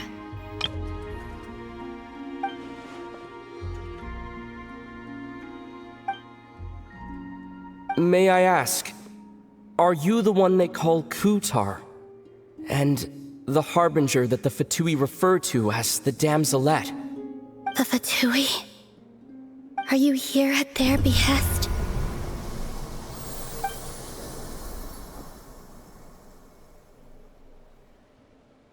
Please don't get me wrong. I have no intention of doing anything for the Fatui. I just wanted to ask you about Nodcry and the moons. The moons? Do not believe in what you can see. What truly matters is what you cannot.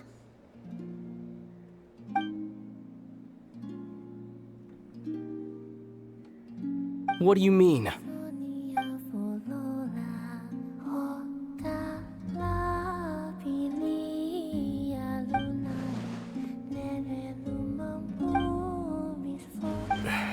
Listen, I'm the Traveler. I'm on a journey through the nations of Teyvat. Hello.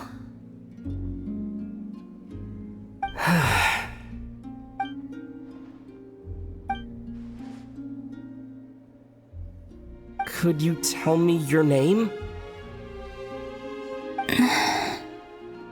Columbina.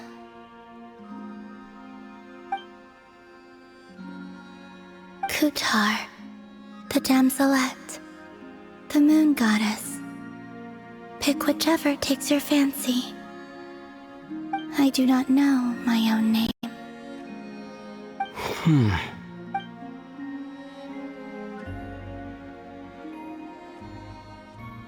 Then, Columbina.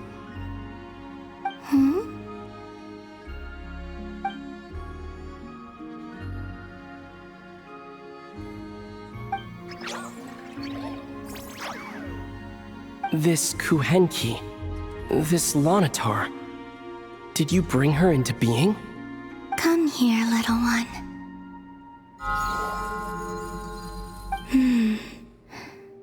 The trace of a blessing, but not one of mine.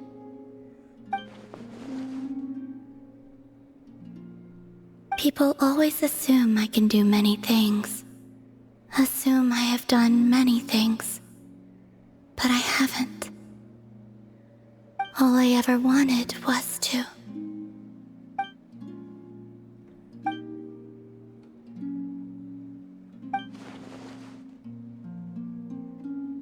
It's about time I got going.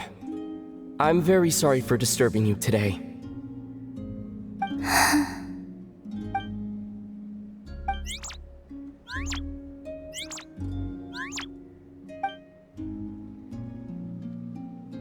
Columbina, that Kuhenki. Oh, you're leaving?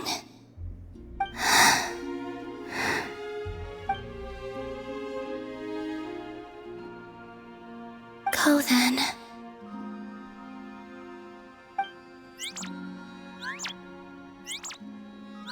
Goodbye. Take care. The moon can be treacherous.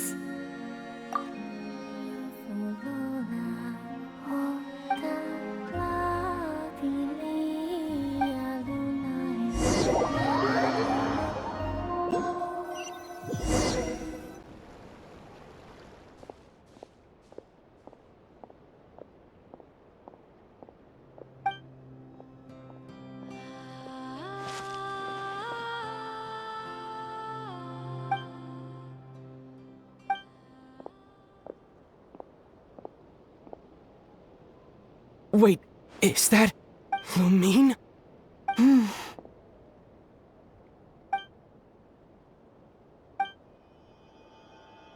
Lumine!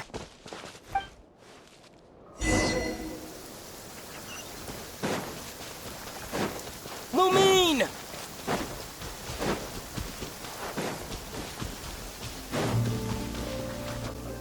Lumine! Ether, it's you.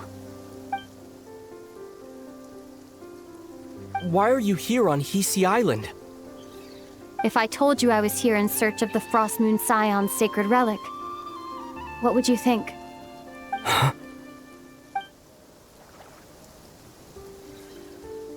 Are you also here to uncover the truth about our past? That's right. What happened to us in the past, how we came to Teyvat, why our spaceship crashed here. There are things I want to know too. But I'm not about to sit around waiting for another 2 months to find out. Wait! Wait? But I still have unfinished business.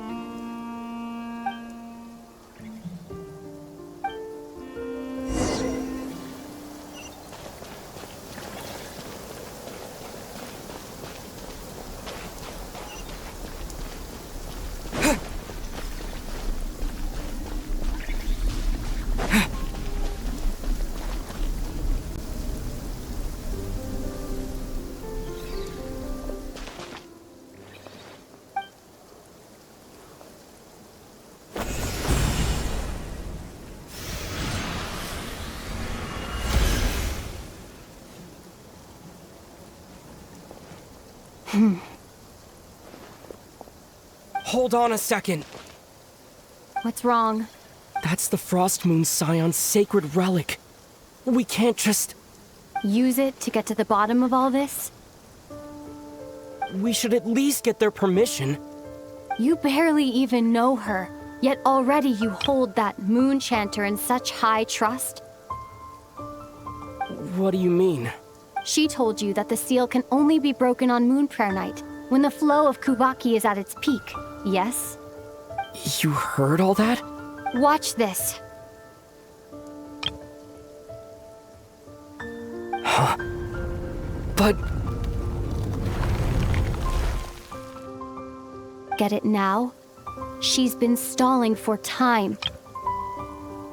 As long as the statue's base is imbued with sufficient power, the secret chamber can be opened at any time.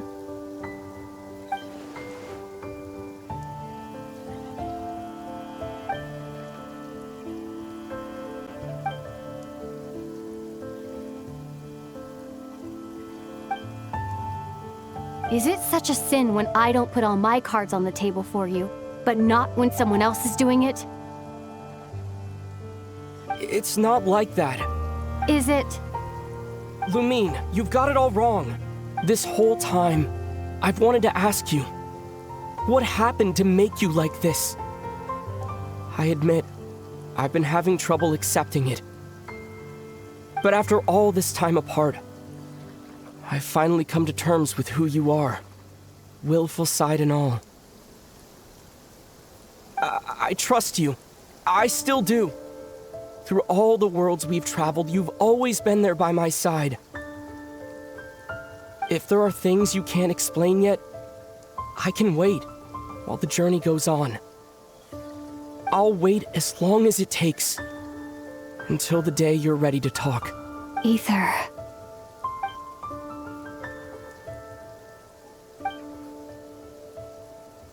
I'm not looking to borrow the moon marrow simply because of our past.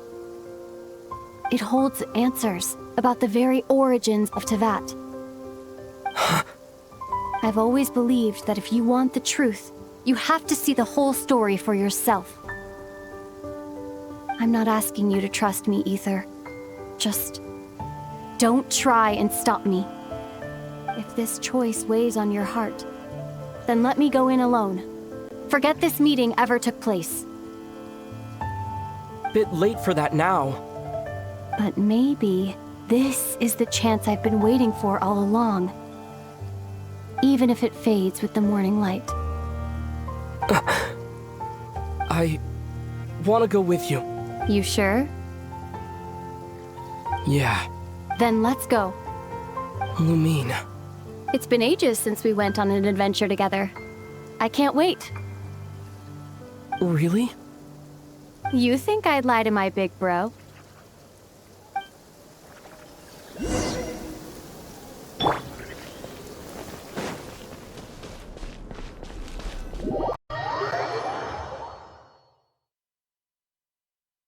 From what I understand, the path ahead is likely to be a deterrence against intruders, and a test for those who truly seek entrance. I doubt the two of us will have any problems. I agree. Still, if we get separated, things could get tricky. Best we move together and watch each other's backs. Even the sound of your footsteps takes me right back. As a warrior, as a traveler, as my big brother. Looks like this is the first trial.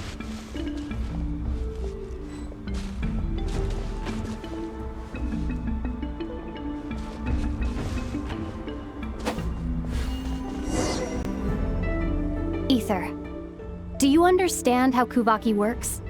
How it exacts force through push and pull? Let's see. How about this? I'll temporarily neutralize the Kuvaki on the cliff face and move the platform into the center. Once it's in place, you'll need to utilize the repelling force of Kuvaki to reach the other side. Okay, I'll leave it to you then.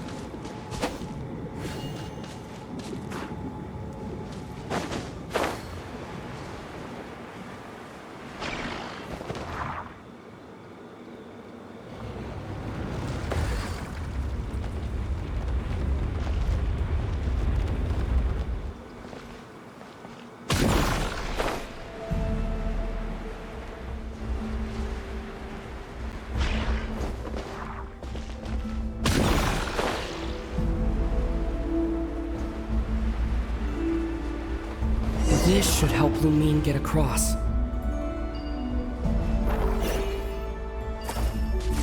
Lumine!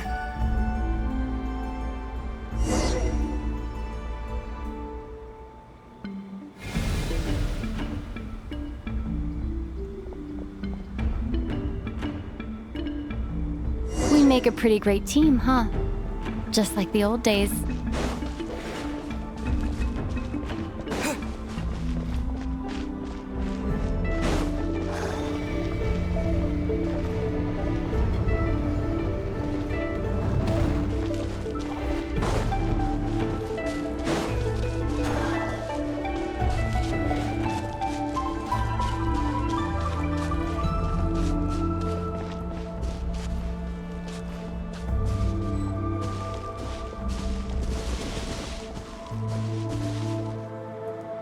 A wide open space. Must be in for a fight.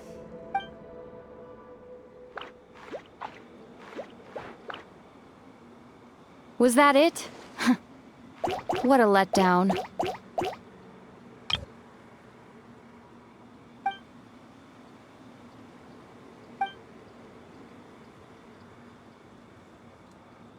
Ether. What is it?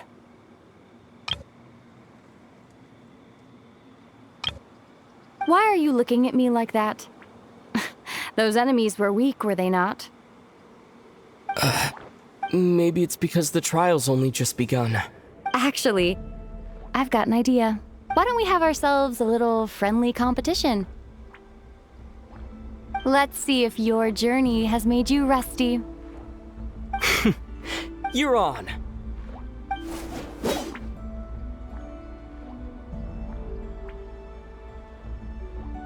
I won't lose to you, Lumine.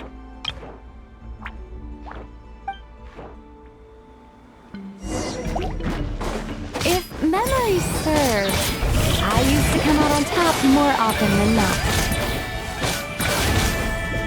You sure you're alright? Seems your memory's slipping, Lumine. Save it. We'll know who's stronger soon enough. Let's see what you've got.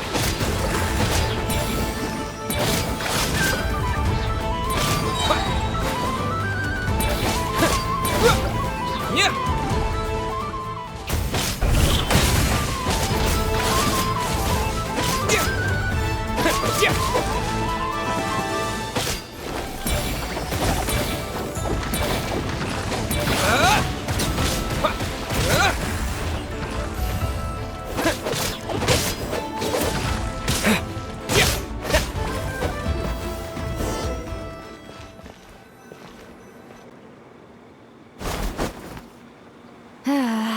Fine. You win. Didn't feel like you really wanted it anyway. Going all out.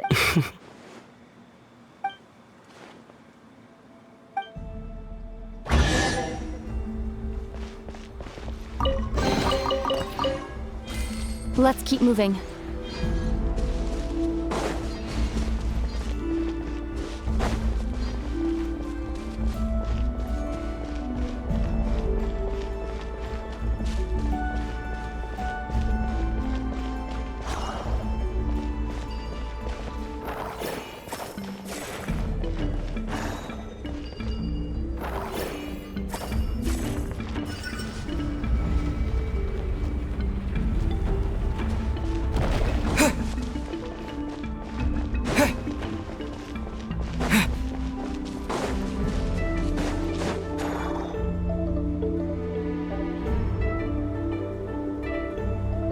What is this place? No sign of any monsters. Feels like a ritual site. But something's missing. It's ahead. Inside that thing that looks like a mirror. I can feel it. But maybe it's sealed within. Can you open it using Kuvaki? Apparently not. Do you think it might have something to do with the Frost Moon Scion's bloodline? Lumine? If this is about strength of blood, what could possibly stop us? Let me give it a try. Why don't you check around for other clues? Sure.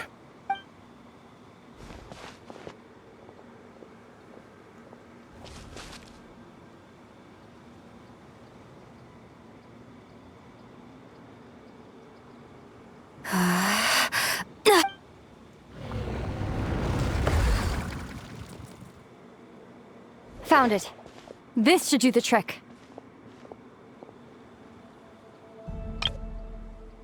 Okay.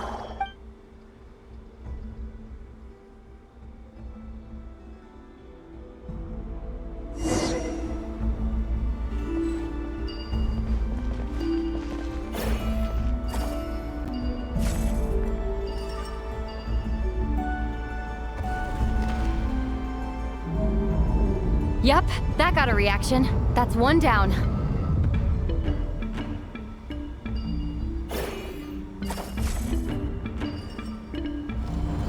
Nicely done.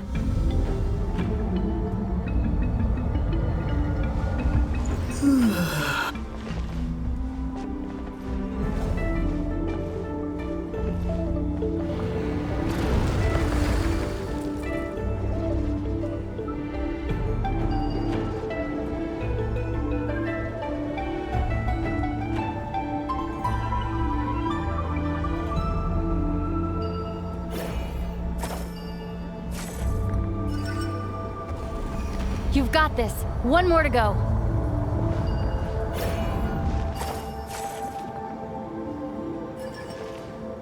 Good work, Ether.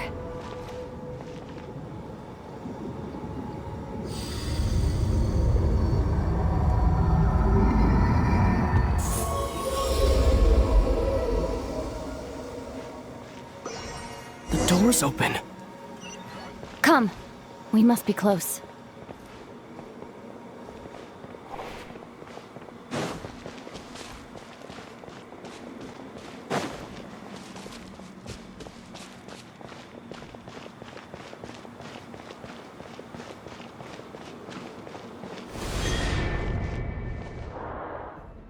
Stay on your toes now. Have you considered that I might be the more experienced between us? Is that so?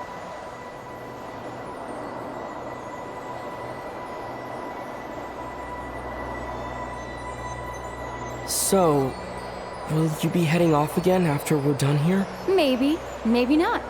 Another cryptic response. Don't worry about things that haven't happened yet.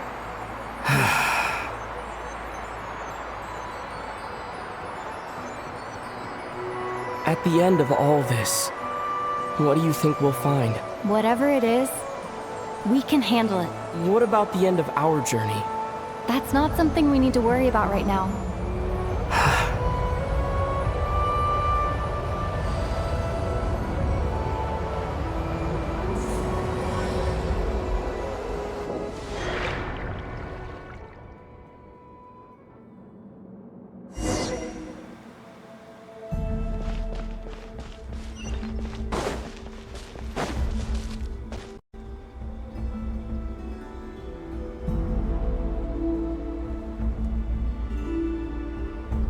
Looks like the final trial is just up ahead. Ready for battle? When have I ever not been? What's wrong? Going on an adventure with you, side by side? It's been so exciting. But at the same time, it just feels surreal, I guess. Maybe because it's been so long. You know, this is only the second time we fought together since the day we both woke up in Teyvat.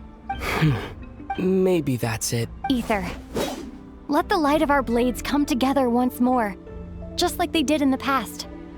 Lumine. This is a night of miracles, an adventure that belongs to us. Let's not weigh it down with worries and regrets. This is our adventure.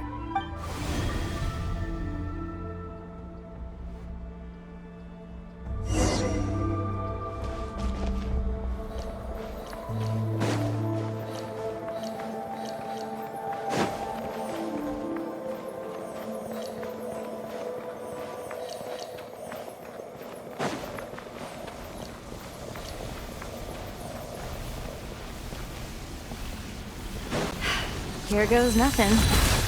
Prepare for battle. Stay focused! Dodge its attack!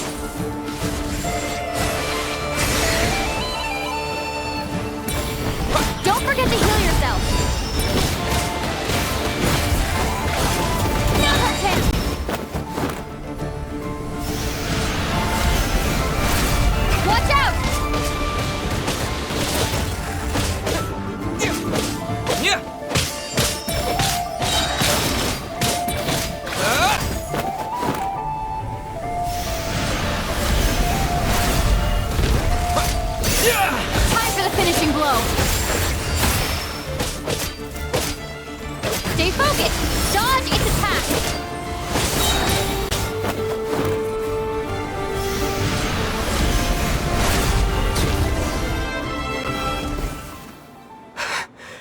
over.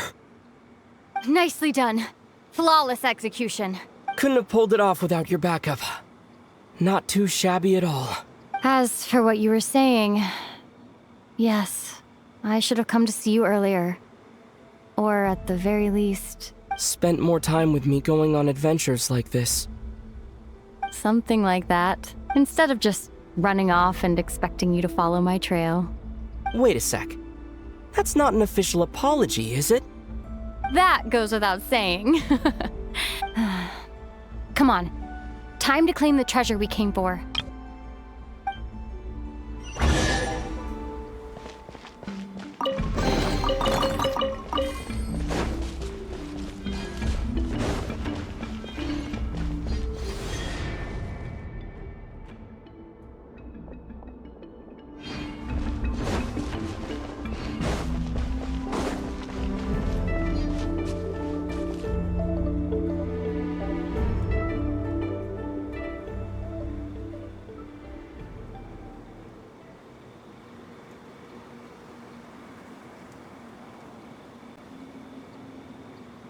So this is the Moon Marrow.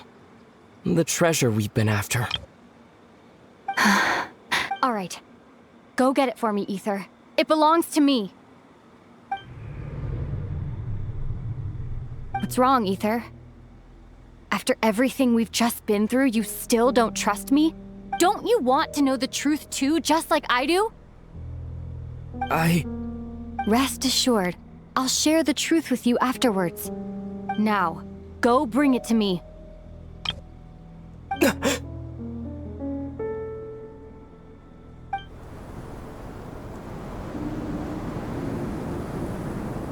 What's going on? Where did this fog come from? Lumine!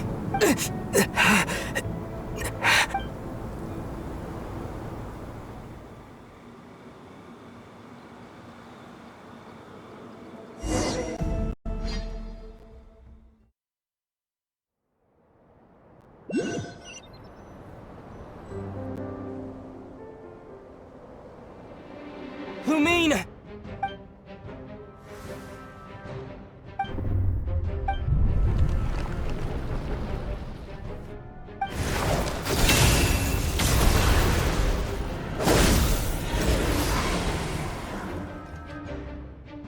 Lumine!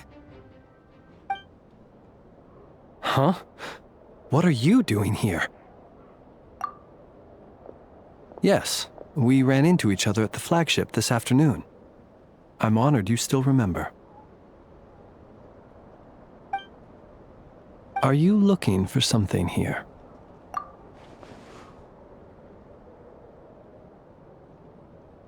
And you just happened to end up surrounded by the Wild Hunt. Sorry, I did not intend to come off as pointing fingers.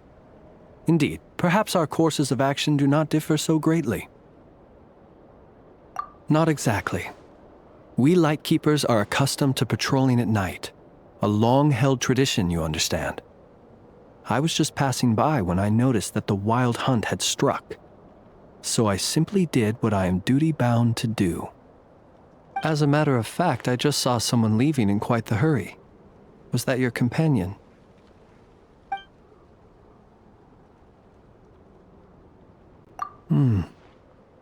Perhaps I should take my leave now. After all, my patrol isn't over yet. Nodcry is a dangerous place to be at night. I'd advise that you head back soon as well.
Rev the engines!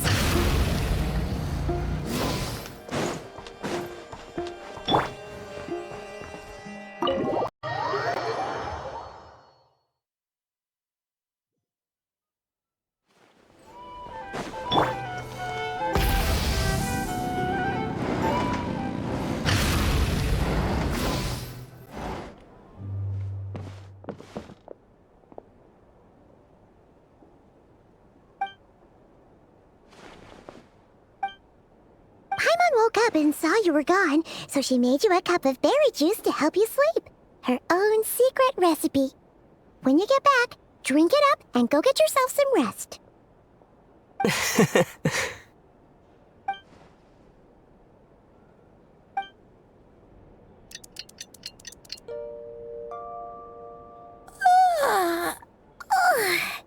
Good morning?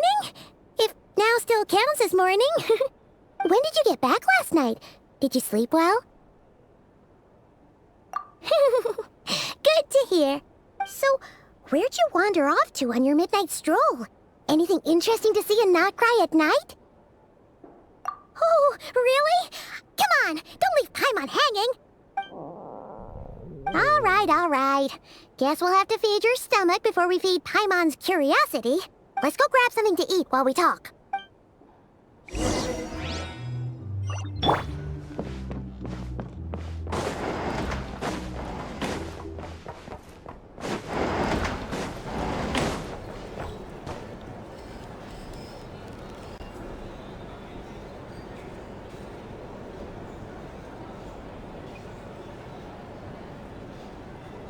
Phew, this is just the best, huh? Free food, free lodgings. This bark is friend for life material, that's for sure. Hey, did you hear what happened? Hear about what? You know, all that commotion over at the Frost Moon Scions. Crazy, huh? Huh? What happened? See what I mean? Completely oblivious to what's going on around you. The sacred relic of theirs, it's been stolen. Hey, slow down. Paimon knows you're hungry, but you don't have to worry about her stealing your food. At least, not today. What? Was it those Fatui? No idea, but the news has already spread right through Nasha Town. What did their high priestess... what did they call her again? The moon... something... Anyway, what did she say about it? What could she say? She's the one who discovered it was missing. She was in Nasha Town first thing this morning, hoping to launch a joint investigation with the Voynich Guild. Whoa! Did you hear that? Lauma and the others, their sacred relic's been stolen! Who in Tivat would even have the nerve? Paimon bets it was that bunch of good-for-nothing, rule-breaking, troublemaking Fatui!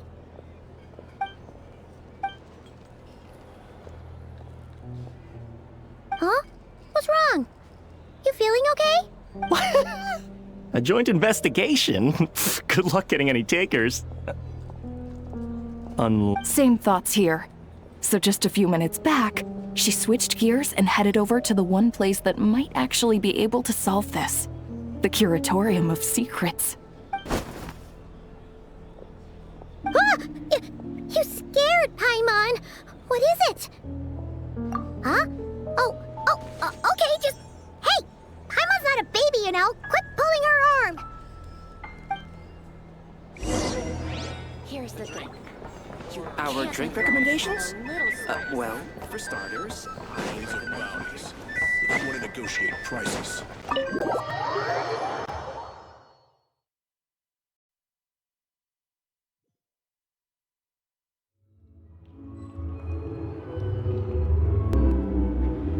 You're not here.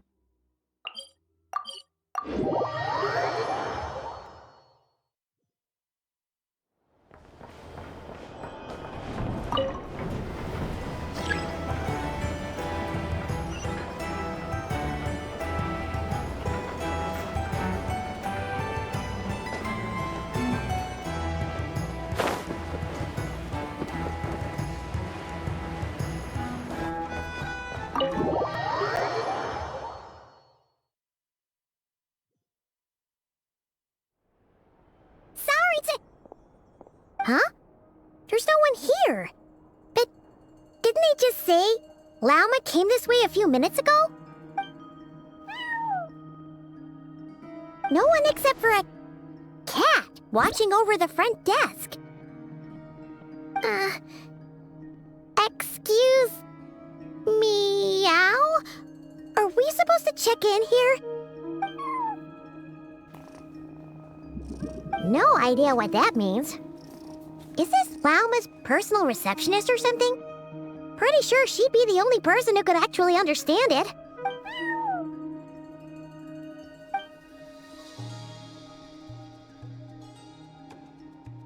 Huh?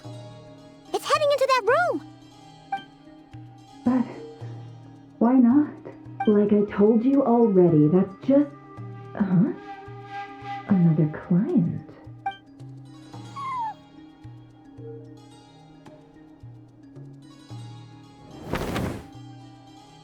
Ah! So, you were in this room the whole time? Something I can do for you? Traveler. Paimon. Oh, you're acquainted then? Yes. They visited Hisi Island yesterday. We had dinner together. Allow me to introduce you. Traveler, Paimon. This is Nefer, boss of the Curatorium of Secrets. Pleasure to meet you. They are travelers who arrived in Nodcry just yesterday. Greeted by the birds and beasts of this land, they are kind-hearted souls who walk in the moonlight's glow.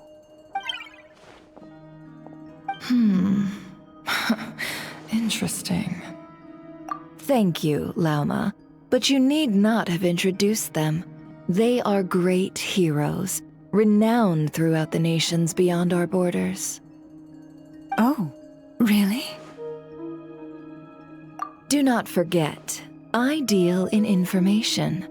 Just because most people in Nodcry pay scant attention to foreign affairs, that does not mean the same goes for the Curatorium of Secrets. They're the heroes everyone was talking about before. The ones who saved Natlan during the Abyss crisis.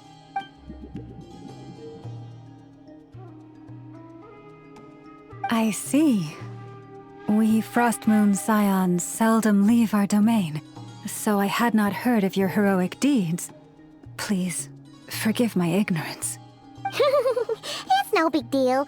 We were hoping to keep a low profile anyway. If we had to list all of our titles and good deeds, we'd be talking till sundown, and then some. Huh? What's wrong? Still not feeling great? So, what brings you both to the Curatorium today? Oh, so basically, we were just eating when we overheard people talking about how the Frostmoon Scion's relic had been stolen, and then he dragged Paimon over here. I see. I see. So you came over here because you were worried about Lauma. A combination truly befitting of great heroes. Strong at arms and pure of heart. In that case, Lauma, I've got a suggestion. Why not ask these battle-hardened heroes to take the commission for you? Honestly, it's a little beyond the means of such a modest establishment as ours. Your modest establishment? Unable to handle a commission? You just don't want to take it, do you? You're right. I do not.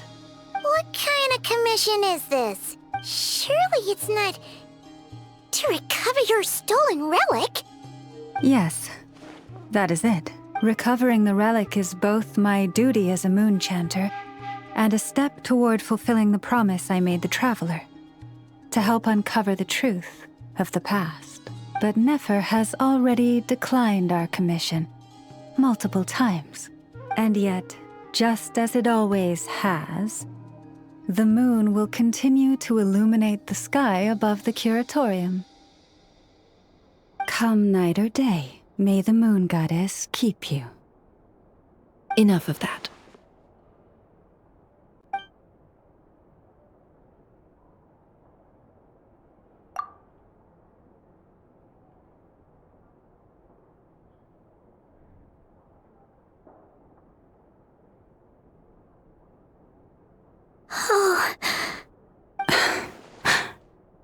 So, according to him, he never came into contact with the relic. So he suspects his sister may have taken it. I understand. The Frostmoon Scion's secret chamber has remained hidden from the world for generations. But the reason outsiders are forbidden entry is not only to prevent theft. Within the chamber lie ancient trials, challenges designed to test the worthiness of those who enter. To intrude without rightful cause is a most perilous act indeed. So please, don't be too hard on yourself. The fact that you made it through those trials proves your right to stand before the relic. To put it simply, the Moon Marrow itself has deemed you worthy. No. Your honesty tells me everything. You never sought to take the Moon Marrow for yourself. As for what happened at the end, I suspect the chamber's protection mechanism may have been activated. Among those who entered the final chamber, there was either someone with impure intent, or else an abyssal presence. The Abyss? Perhaps that's why, then. Either way, the Moon Marrow was taken. And I believe you. So the problem remains the same. I need to recover our relic. See? Didn't I tell you it would all work out in the end? But before everyone starts celebrating, forgive me for asking just one more thing. Are you absolutely sure your sister took the relic? What do you mean? Weren't they the only ones inside at the time? Who knows? Think about it. After your sister broke the seal with abyssal power, what was to stop someone else from following you in there? In theory, nothing. And as it just so happens, I received a tip-off from one of my sources earlier this morning. Word is, today of all days, the Fatui suddenly called off their search for the relic. What? Huh? Why? Well, either they woke up this morning and suddenly decided they'd lost all interest, or... Exactly. Are you wondering if your sister might be in cahoots with the Fatui? Which is why I asked, are you absolutely sure your sister took the relic? Or to put it another way, do you really know your sister?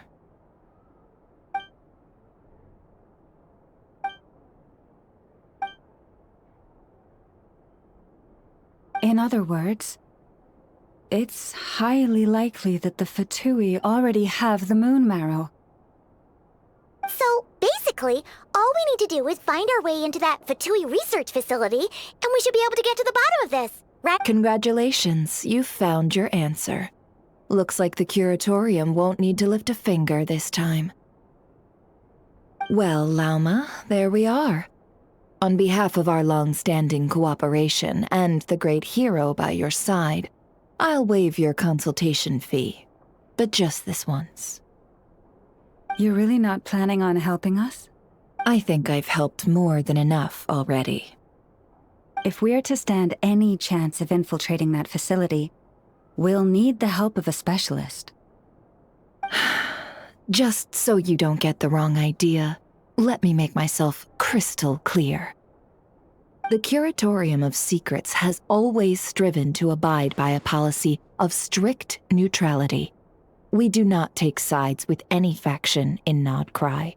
I cannot help the leader of the Frostmoon Scion sneak into a Fatui facility. That would make me their enemy.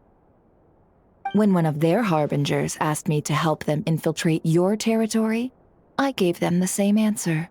No. All right. I understand, but I do have one final request. It had better be. No matter who it is, I want you to help us persuade the next person who walks through that door to join us. What is she up to? You're that desperate for help? What if it's a member of the Fatui? It doesn't matter. You're welcome to tell them everything, even about our plans to infiltrate the Experimental Design Bureau. All I'm asking is for you to say one thing, just one thing to help persuade them. If you do that, I promise I won't ask you for anything else.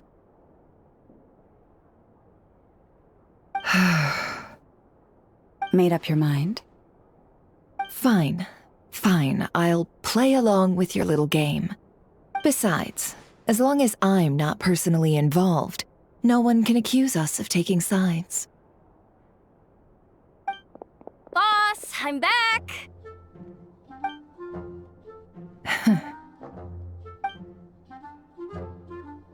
You won't believe the luck I've been having today. Remember you sent me to find that runaway cat, yeah? And you said I'd only be back after dark?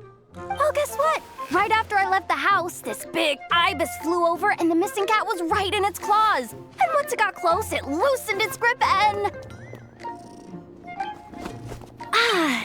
Boss, you're meeting clients. I'm so sorry. I'll get out of your way.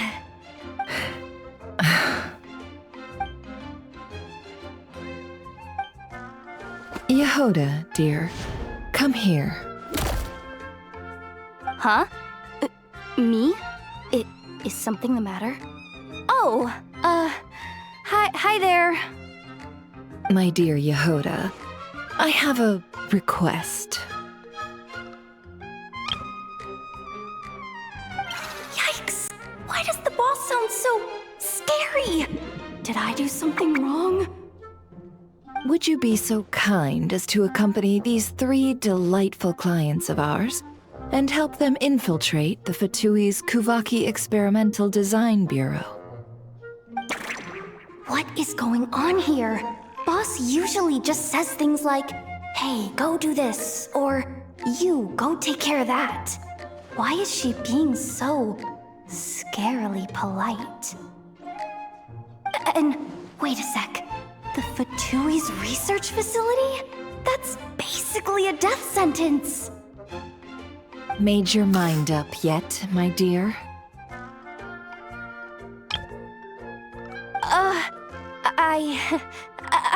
What is up with Boss today? Am I supposed to say yes to this?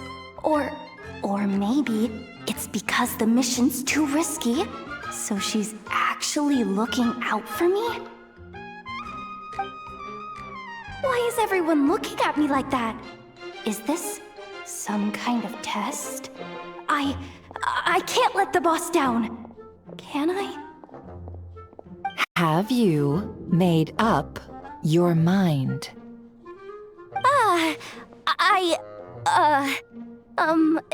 That's... Sure, why not? Really? You really don't mind helping us? Huh? Oh, yes. I mean, no. Of course, I guess I do. Oh, thanks so much! We owe you big time! On behalf of the Frost Moon Scions, too, thank you, Yehoda, for your help. What the? Seriously, what just happened? Why does the boss look so fed up? Oh no, was I supposed to turn them down? All that mentoring, time spent teaching her how to deal with different factions. In one ear and out the other. Never. You got what you wanted. You promised that was it. I know this goes against your principles. I won't forget the favor. Trying to get me to change my mind now? Of course not. I just wanted to say thank you. So, thank you. Oh. Yehoda, we'll leave the planning to you. Let's discuss the details elsewhere. Huh? Oh, okay. What have I gotten myself into? Oh, by the way, Yehoda, before you go, What is it, boss? you're fired. Huh? Effective immediately. As in, this exact moment. The curatorium will take you back, of course, but only once you've completed this commission for our 3 clients. What? Is there some issue? Well, here's the upside. Without me taking a cut from your commission, you'll earn more. Seriously? Can someone explain what's going on here?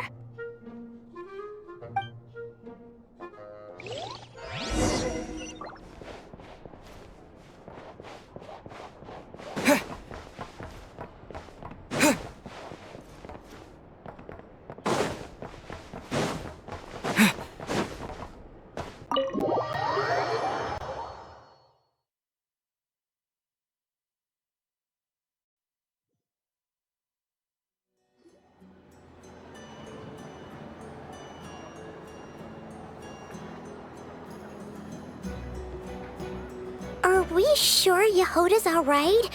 She looked totally crushed just now. She'll be fine. She's just in shock. But one thing's for sure. The curatorium's professional standards are beyond question. The fact that she only requested 1 day to prepare says it all. As an apology, I'll ask my animal friends to help her out more often in the future. Also, thank you for being honest with me. It means a lot. Was it really, though? As far as I see it, trusting your family is never wrong. In this case, let's call it a misjudgment. But the truth is, we all make mistakes every now and then. What matters is how we deal with the consequences. So, in return for your sincerity, there's something I'd like to share with the 2 of you as well. Oh? What is it? Perhaps it is something best said under the moon's gentle light. Would the 2 of you meet me on Hisi Island tonight? Oh, it does sound important. You're right. There's too many people here. Somewhere quieter makes a lot more sense. Thank you both for understanding. Then let us meet beneath the moonlight.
Praying? I am indeed.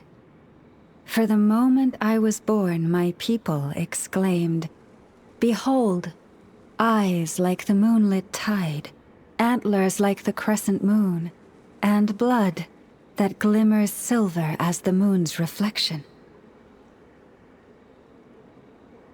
From as far back as I can remember, I was revered as the Frost Moon's emissary and the Moontide Maiden. The first words I ever learned were prayers to the Frost Moon. The first gestures, those of our sacred rites. Wow, that must have been tough. Back then, I didn't know any better.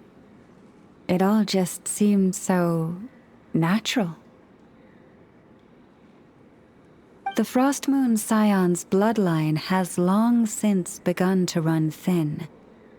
Nowadays, even those of us with antlers are few and far between, let alone those attuned to the power of Kuvaki.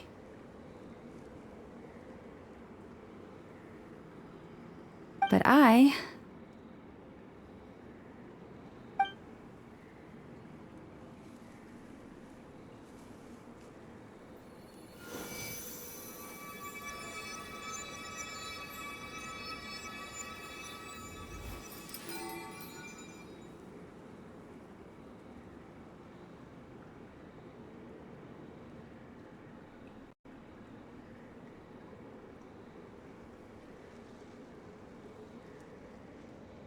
Whoa! Your antlers are so pretty. They say it's an extraordinarily rare condition. Once in a century, if that. I am unusually sensitive to the moonlight, as well as to the Kuvaki's ebb and flow. As a child, I could barely sleep because of it. Oh no! It was that serious?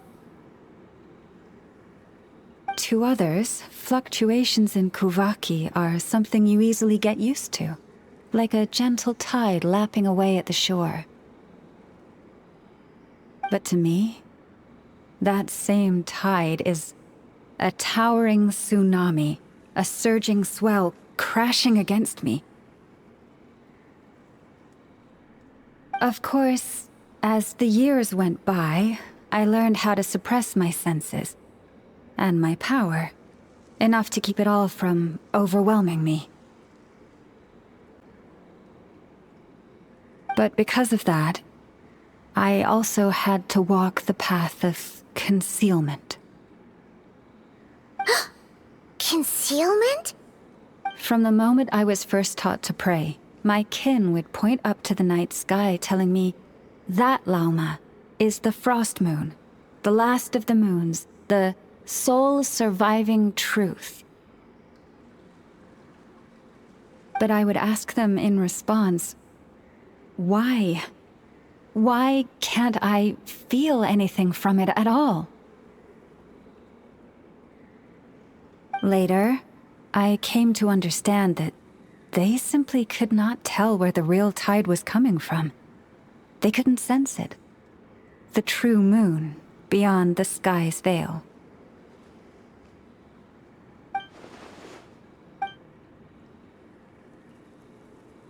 The moon is false. I reached that conclusion long ago. But there was no one I could tell, not a single soul.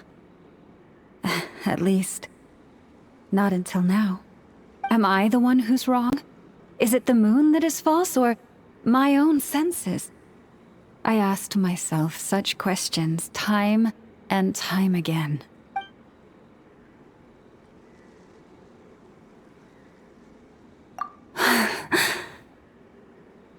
Thank you. When you called yourself a descender, I had a feeling you might be able to confirm what I had always suspected. And now that you have, it's exactly as I imagined. I feel relieved. Oh, Paimon Kinda gets why you couldn't tell anyone now.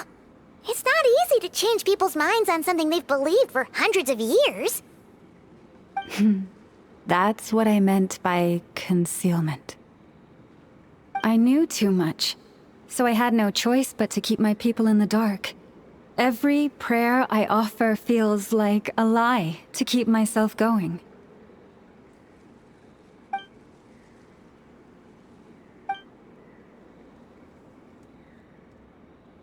You've already met our Kutar, haven't you?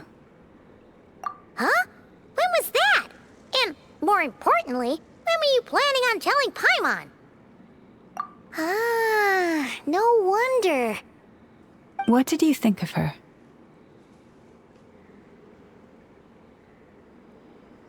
What exactly do you mean by up in the clouds? I understand what you mean. She is quite indifferent to the world outside herself. But I find it hard to hold that against her.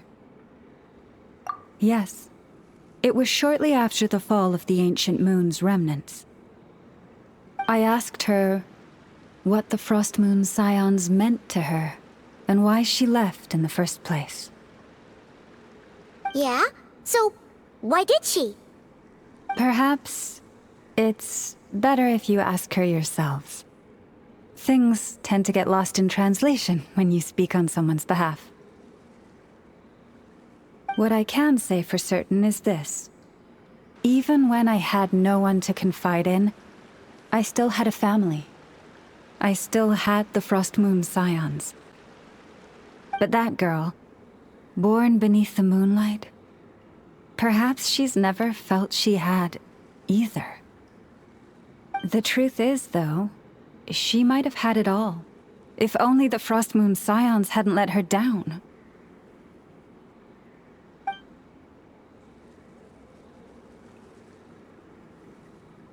The Frost Moon Scions now walk a path of error. They offer their prayers to a false moon, and to a goddess who can no longer answer them. I want to change all that, but with the Fatui closing in on us day by day, the Frost Moon Scions must stand united, now more than ever. I just need to wait for the right moment. Lady Lauma! Lady Lauma! Cappy? Has Kadana's condition deteriorated again?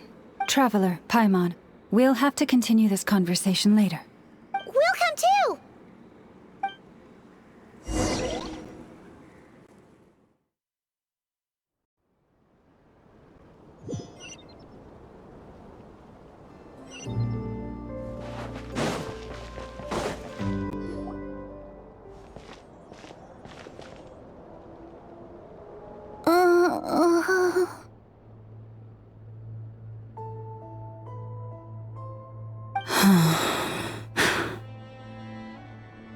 Why? Did I do something wrong? I've been praying to the moon goddess every day. Why isn't she getting any better? Cappy, I need you to wait outside. I'm about to start her treatment.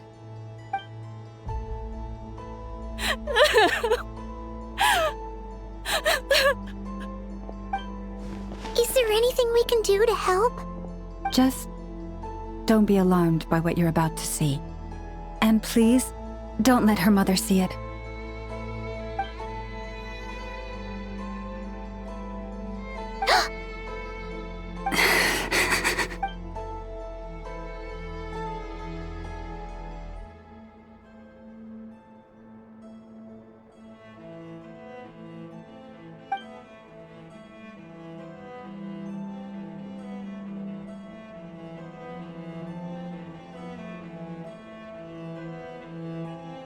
Shh. Please. Help me keep this a secret. She looks much better now. But, Lauma, was that? A medicine prescribed by a local doctor. For ordinary people, my blood has the power to counteract any adverse reactions to Kuvaki.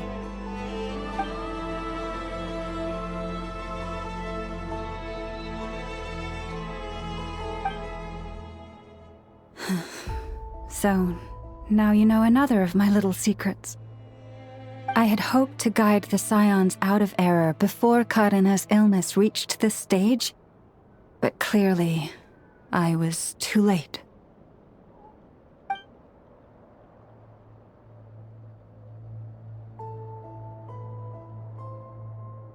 My life is as hidden from sight as the far side of the moon. Yet people only look to the bright side for guidance. If the day ever came when the two sides were reversed, could they truly accept it?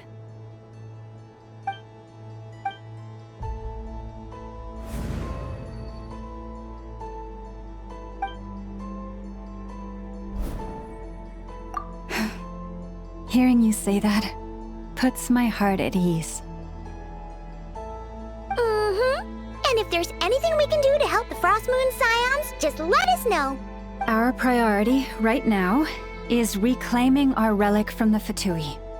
But I now understand that the day I will tell everyone the truth is no longer far off.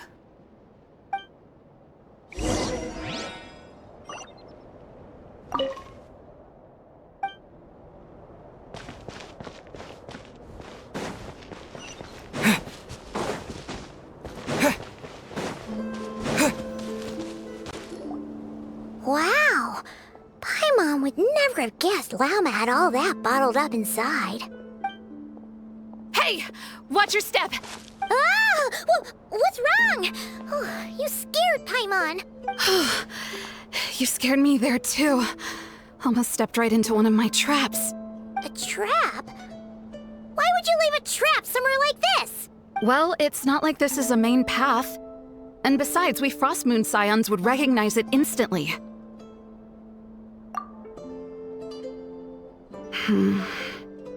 Alright.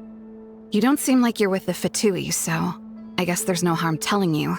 Lauma asked me to set up these traps to keep the Fatui at bay. Oh! Come to think of it, their 3-day ultimatum is almost up now. Yes. Hopefully they'll back off when they realize we won't go down without a fight. Oh, you've done a lot for the Frost Moon Scions too, just like Lauma. Philomena? It's nothing. I was just wondering if any of this is really worth it. What do you mean? Our people. So many are stubborn, stuck in their ways, clinging to a truth they refuse to even question. Do they really deserve everything Lauma's doing for them? Afraid. Huh. I suppose. Maybe. No. I shouldn't be saying this. Just forget it, okay? Bye. Huh? Why did I say all that? Or really, why am I still doing any of this? Either way, this will be my final night with the Frost Moon Scions. Wow, she sure took off fast. So, are we heading back to the flagship for a break, or what? Wait, you're not thinking of visiting that damsel light up in Cloud Cuckoo Land, are you? Huh, given who she is, pushing her won't get us anywhere. Hey, why don't we... Let's bring her something tasty! If she doesn't want to talk, we'll have to win her over with food. Hey, no harm in trying. At the very least, it shows we're trying to be friendly. Let's see. How about an F is 9.12 out of 10 berries and fried meat, the Frost Moon Scion's boon of the day, and one of your signature dishes. Your choice. Should be a good mix of meat and veggies. There's bound to be something she likes.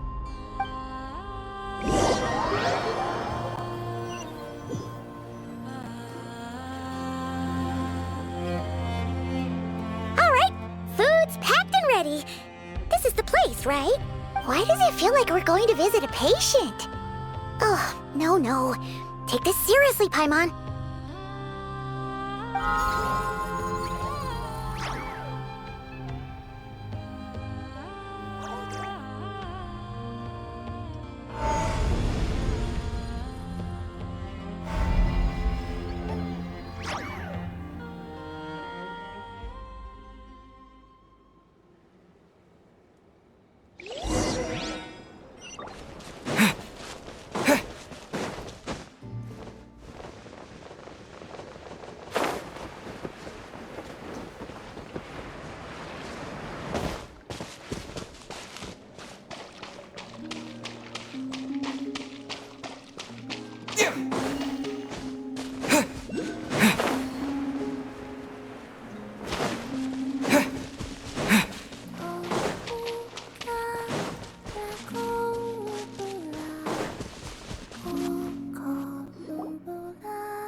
Remind me, who are you again?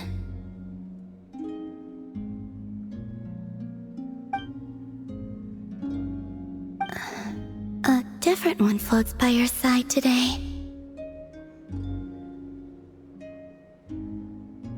A different one?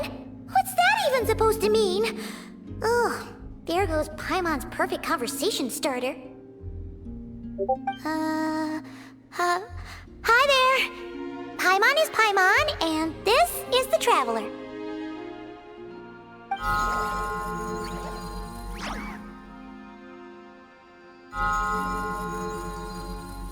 Oh, there you are. Between the two, I suppose you're cuter. Wait, what do you mean Paimon's less cute than that floaty thing? Columbina. What is it? What's your favorite kind of food? Is this a treat? Or an offering?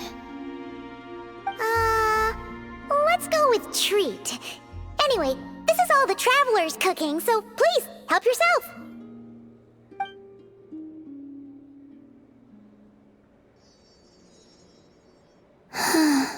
Oh, that wasn't exactly a yes, but she didn't turn it down either. What could she be thinking?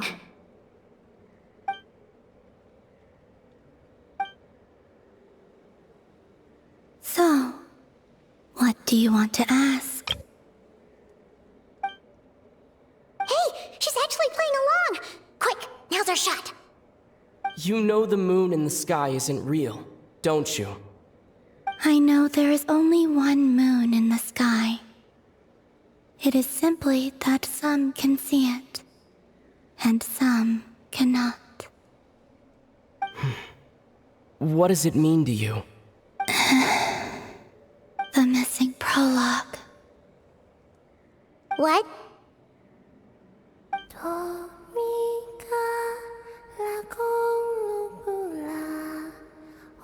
Huh? What does that mean? Isn't she going to explain herself? Can you tell me more about that melody? You were humming it last time, too. It must be important to you.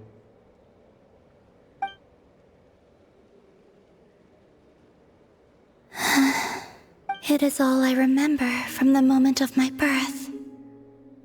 A melody. A few lines of lyrics. Like a lullaby from a foggy dream.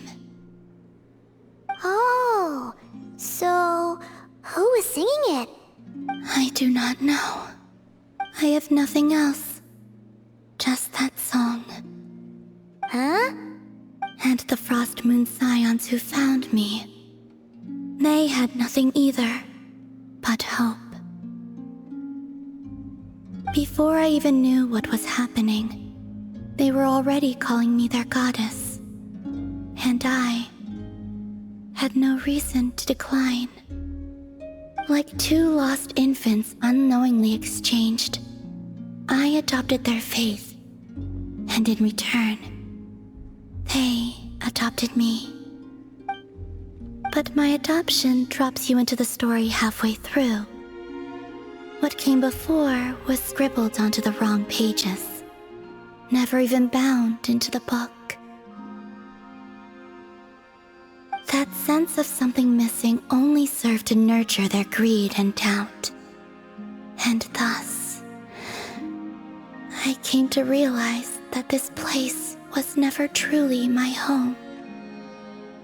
Greed and doubt?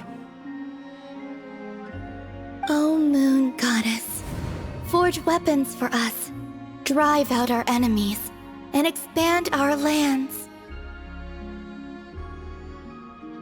O Moon Goddess, heal our wounds, ease our suffering, grant us strength. They asked for everything, and I obliged. Until the day came when no answer could be given. If mortals can turn to the gods when they are powerless, then who do the gods turn to when they have nothing left to give?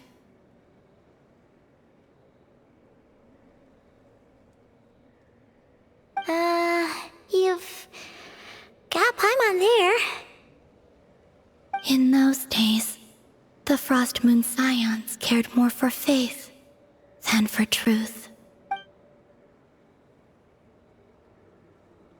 Reality rewrote the sky in words I could not understand.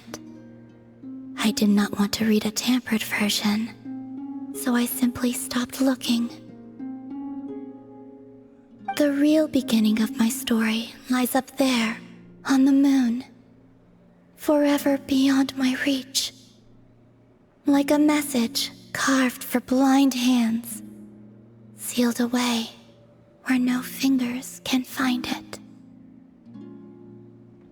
Huh. So that's how it is.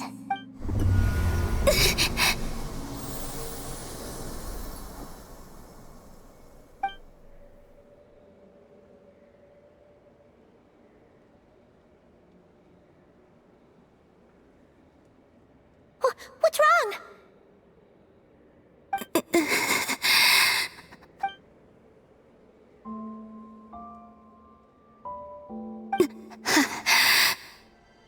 You should go. What, now? But you really don't look well. Did something just happen? Is there anything we can do to help? No. Aside from answers, I have nothing else to give you in return. This is the price of running away from home a second time. Running away from home?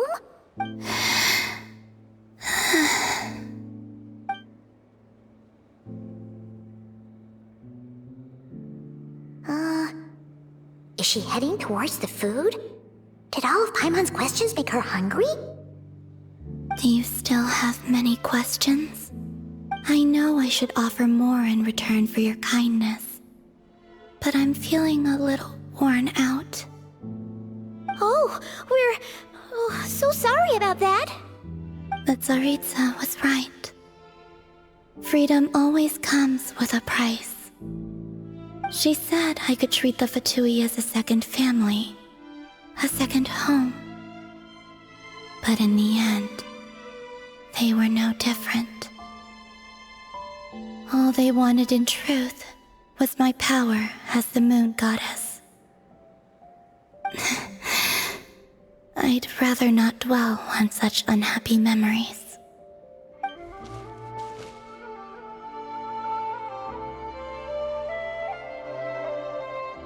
I have fulfilled my promise to the Tsaritsa, though it has used up much of my power. So you see, this has nothing to do with betrayal. So, you're just staying here for now, resting and recovering your strength? Yes. What about these flowers? They have grown in Nodcry for many generations. They're highly sensitive to the ebb and flow of Kuvaki.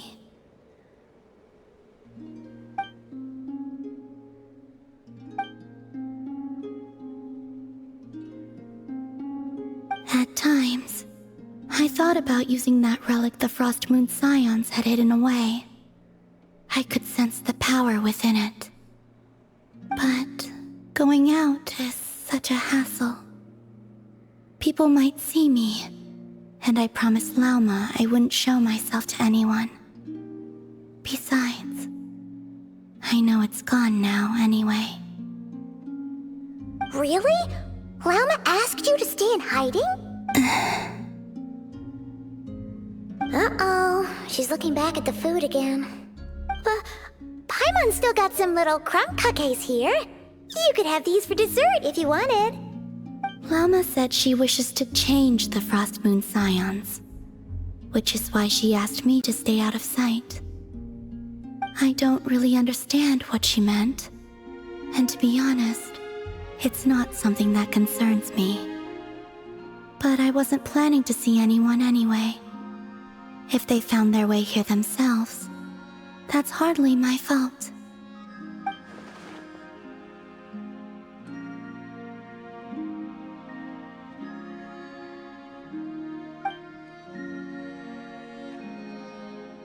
Lauma, the Maiden of the Grove. She is quite unlike any Frost Moon Scion I have ever met before.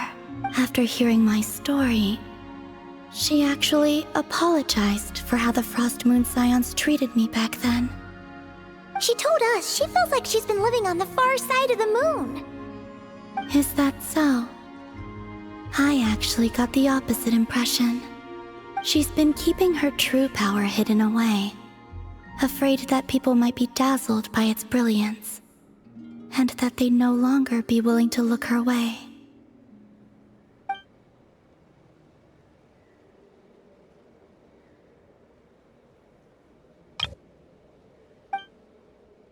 So what do you wish for now? I wish to return to the moon, to the home where my story is written. Right now, that is all I wish for.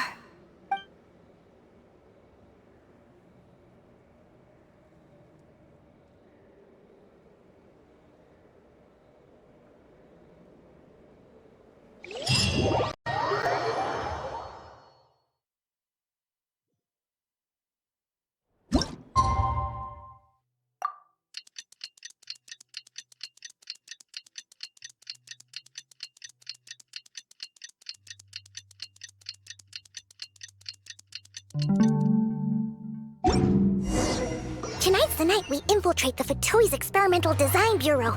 Come on, we better go meet up with the others.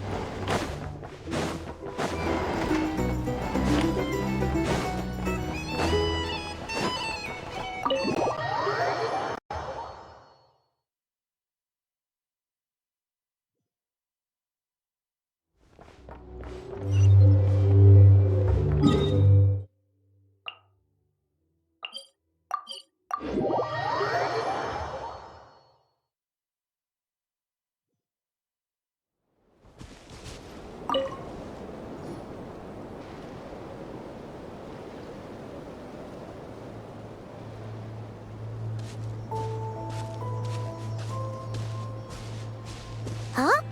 How come you're here by yourself, Lauma? Where's Yehoda? I haven't seen her. Seriously? Don't tell Paimon she's ditched us on our first mission together. I don't believe so. Nefer and I have our differences, but that shouldn't interfere with our shared objective. Recovering the relic is my duty, but as far as she's concerned, there's plenty to gain here too. In Nodcry, it's common knowledge that the Curatorium has a nose for profit and opportunity, the same way aphids flit from flower to flower in a never-ending quest to make honey. Huh. Sounds like you know her pretty well. Still, Yehoda sure is taking her sweet time.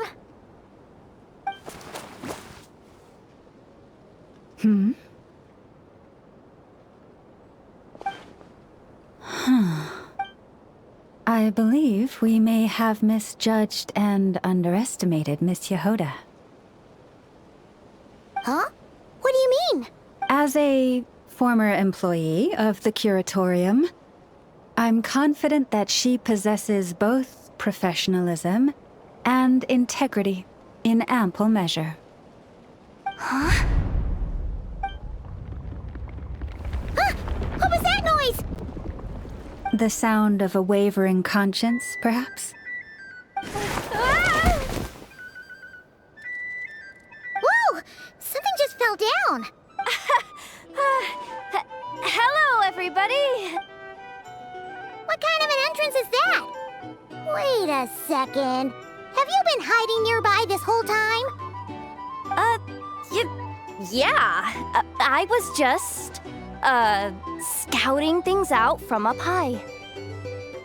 Darn it. How did Jane Doe even notice me up there? I can't believe I'd only realized I'd run out of smoke bombs this morning. What if something goes wrong inside? How am I supposed to make a quick getaway now? Thought I could just hang back and wait for the clients to get cold feet. But nope, turns out they're all completely fearless. Don't they know how scary the Fatui are? Really sorry everyone. Truth is, just as I was heading out this morning, I discovered I'd run out of a super important, completely essential, absolutely indispensable piece of equipment. So, what are we gonna do? Well, as I see it, there are two options. Plan A is we take a detour to Nasha Town to restock. Though, who knows if any shops will still be open this late. Plan B is we call it quits right here. Disband the team and I'll go home. My place is only like a 10-minute walk from here, so... Personally, I vote Plan B. Bada bing, bada boom. Maximum efficiency, minimal effort. Don't try to solve your problems by running away. Not a fan of either?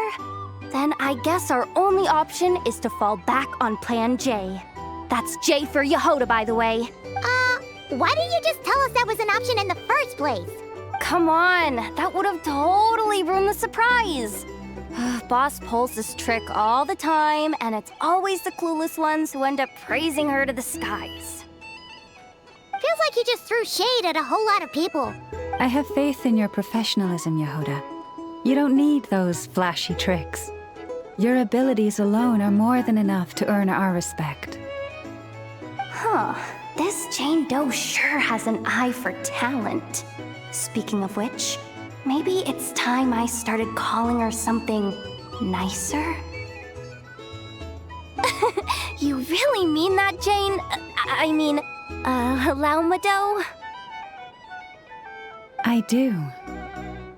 I'll tell you what, it's not every day you get to work alongside such considerate clients.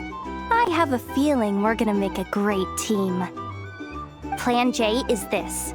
We find our way in through the freight access on the facility's east side. It's tucked away from view, and security's lighter at night. I've prepared some special gadgets too, so we should be ready for anything. If we want this to go without a hitch, we'll need to work together every step of the way. So everyone, stick close behind me.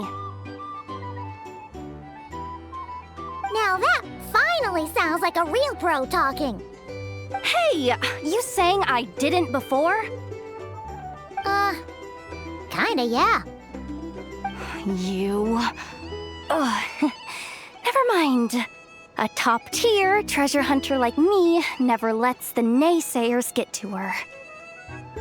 All right, let's go over what we agreed on yesterday.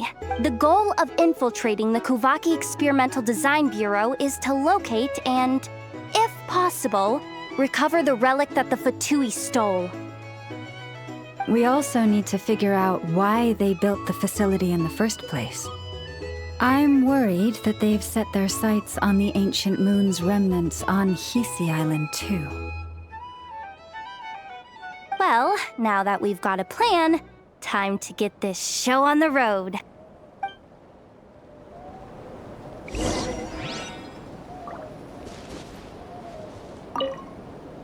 Everyone ready? Yeah? Then, let's move. All right then, let's get this job done.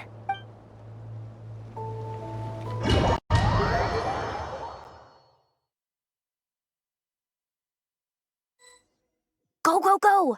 But make sure you stick to the side.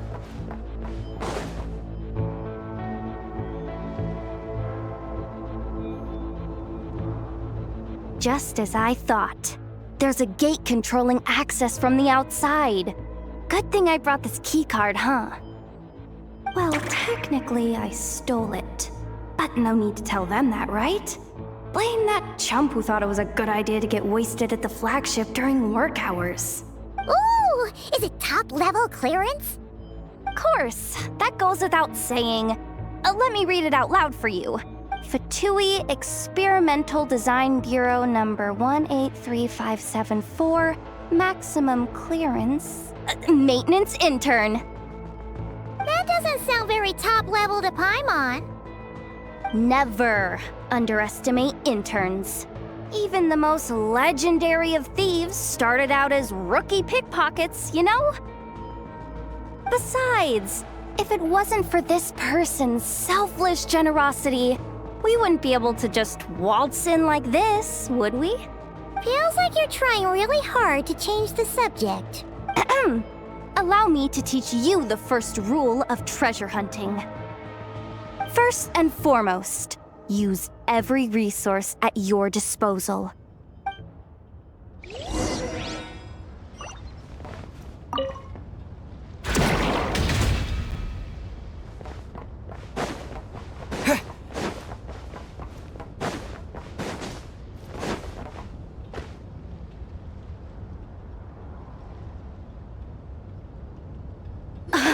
I get it now.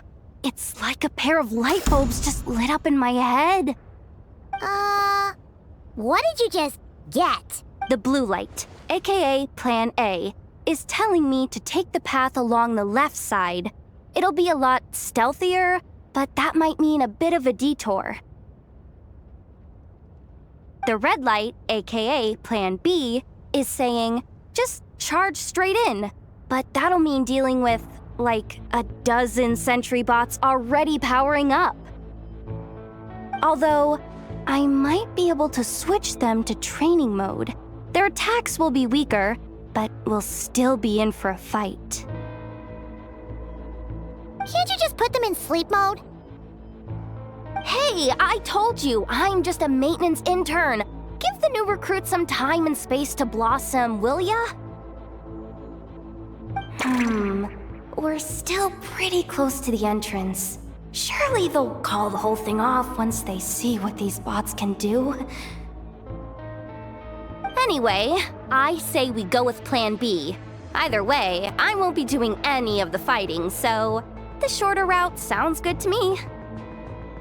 If we can avoid fighting at this stage, we should. Plan J is to call it a night so we can all make it back to bed before sunrise. After all, the deeper we go, the more dangerous this is gonna get. So we might as well give up while we still can. Well, all right then. Just don't forget, whatever you do, don't let those recon bots spot you. Let's see. No kidding. Anefa told me about something like this before. I can't believe that dumb robot actually helped me out for once. All you gotta do is this, and the recon bots will be reassigned to another position.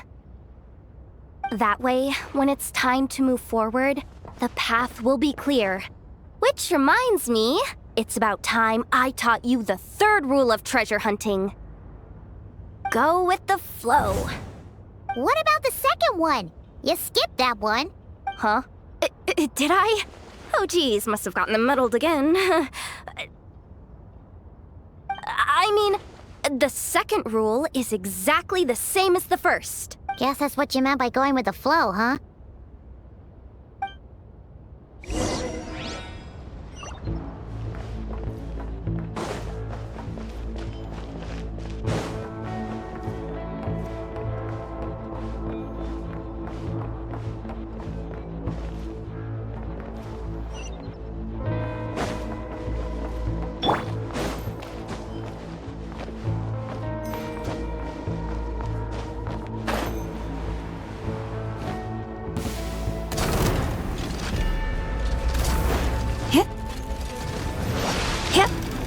Forest, protect.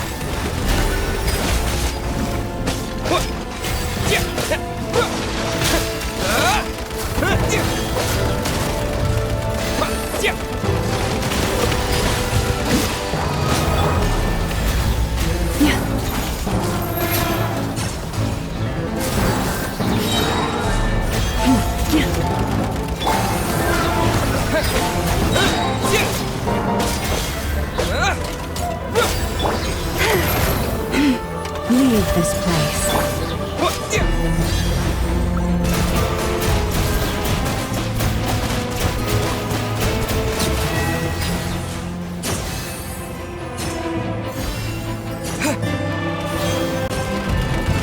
Branch into song.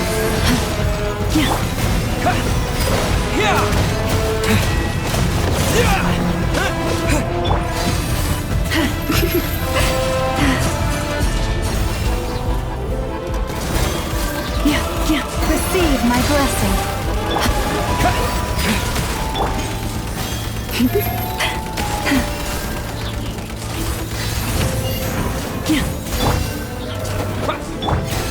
Branch into song.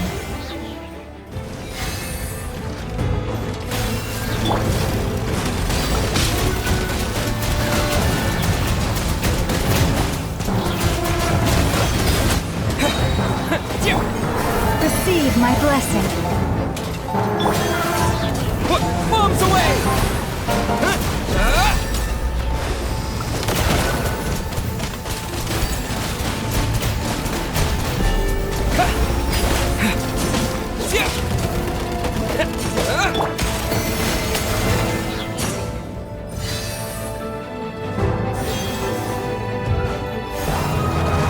With one heart, we pray.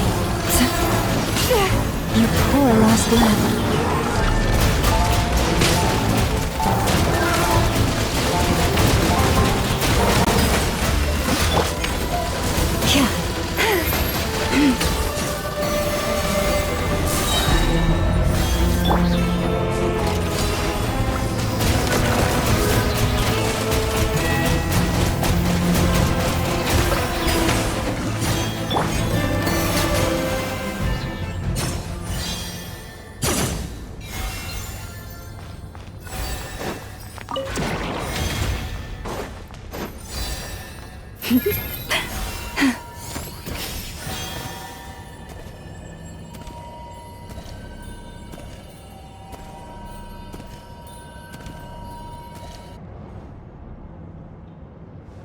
Shh! There's someone up ahead! Has the lockdown been initiated? Move it, soldier! The cargo has already been transferred. The lockdown procedure is complete, Commander. That sector is now fully sealed. The night shift. Just our luck. Don't they usually handle deliveries during the daytime? There's not supposed to be anyone here. We've come this far already, and they're really trying their best. If I suggest backing out again, it's not gonna look good. Come on, brain. Think!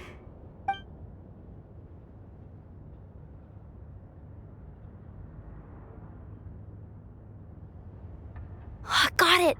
The freight shaft to the upper levels. We might have a shot there. Let me see. Huh? The recon bot in the middle's not responding? A double lock failsafe? We've been outfoxed! Stay calm. Stay calm. One step at a time. Let's just find a way across first.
Don't worry. Bots are way easier to deal with than people.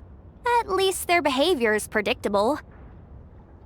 First, let's find a safe spot to land. Good. That spot shouldn't draw their attention. Let's go.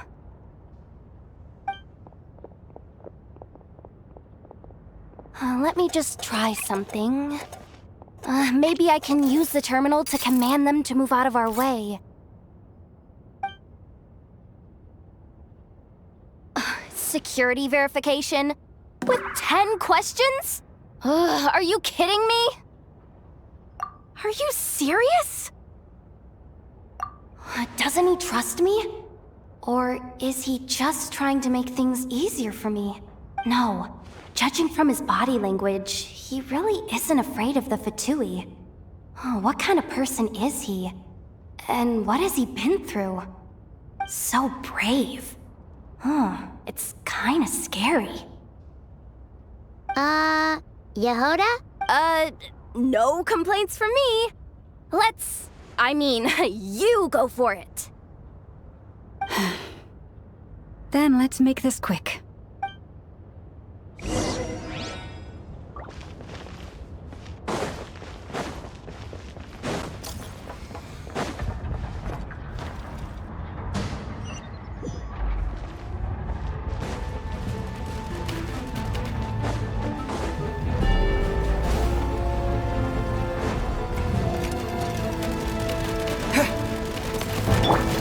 Leave this place by the Frostmoon of old.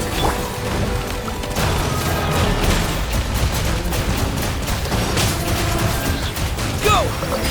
Yeah!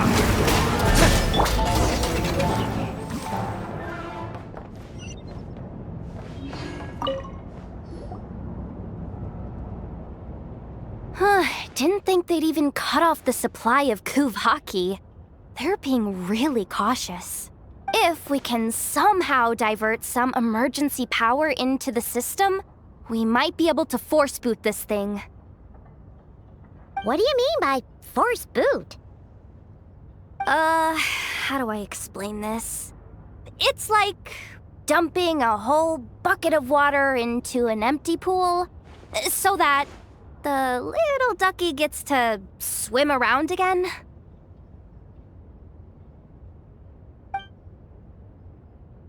You should probably just ask Aino instead.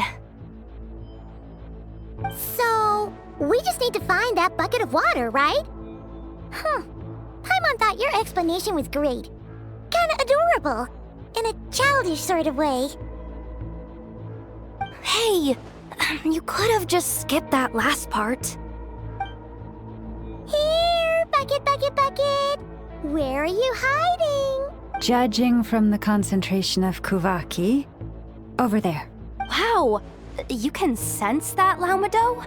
That's incredible.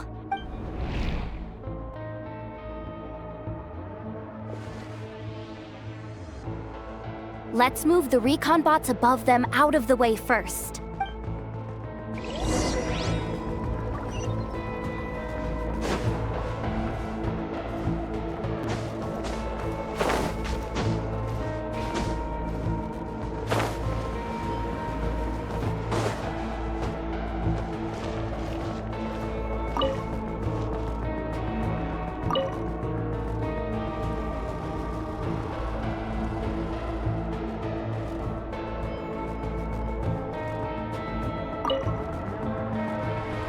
All right, that should keep the alarm from going off.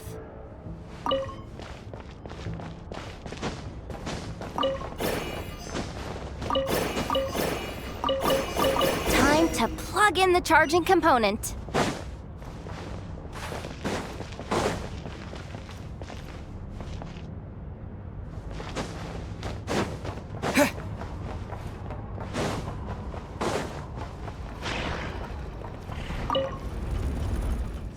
Running at last. Let's hope nothing else goes wrong.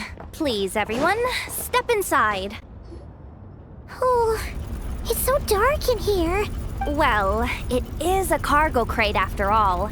No point in being picky about lighting at this point. Something sharp and pointy just poked me in the back. Sorry. That was probably just my antlers. It's pretty cramped in here, so I had to crouch down. Ugh. Having antlers must be inconvenient at times like these.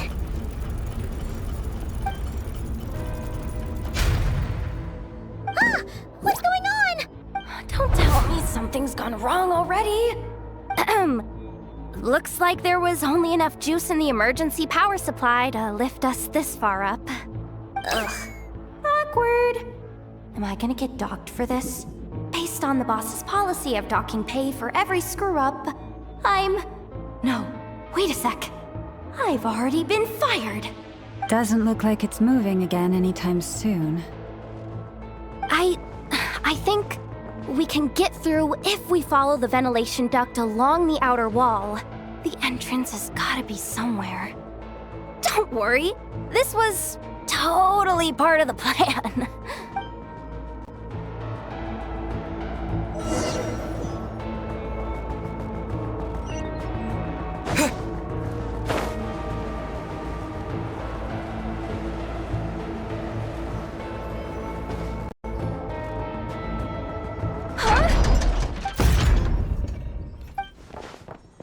Yehoda? How'd you end up outside? Looks like she slipped out at the very last second, just before the gate shut. Impressive reflexes, I must say. Though I'd expect nothing less from a former employee of the Curatorium. I'm so sorry. That was pure survival instinct. I didn't mean to ditch you. Anyway, you guys just stay where you are. I'll figure something out.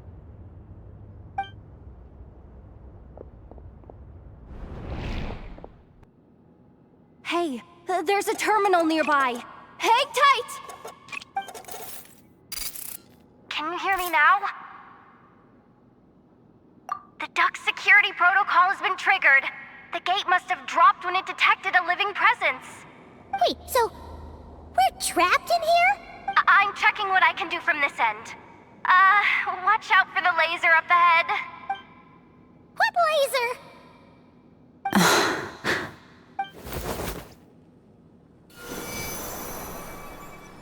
Oh, we see it now. Good thing we didn't move. Got it. I think I understand the situation. Hang in there. Just one moment. This is killing me, but I think I've got it. I can try adjusting the direction of the Kuvaki flow inside the duct. If I've got this right, you might just be able to dodge the lasers by utilizing the Kuvaki's pull in reverse. Oh, Paimon thinks she gets what you mean. But I can't see where you are from here, so I'll need your constant input. Just tell me what to do.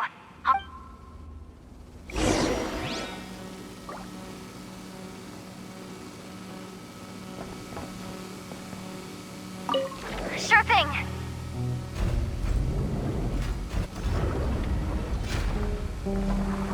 So, wanna grab dinner after our shift?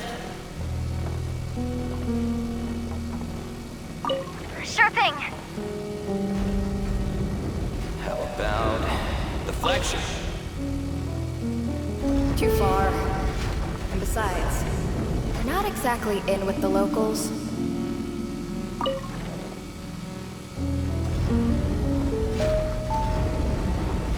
Okay.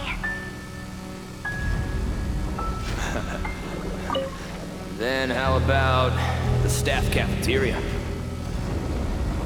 Brimming with bright ideas, aren't we? We made it to the other side. And all thanks to Yehoda. But the gate hasn't opened. How's she gonna meet up with us? Yehoda! No irregularities detected in the duct. Confirm.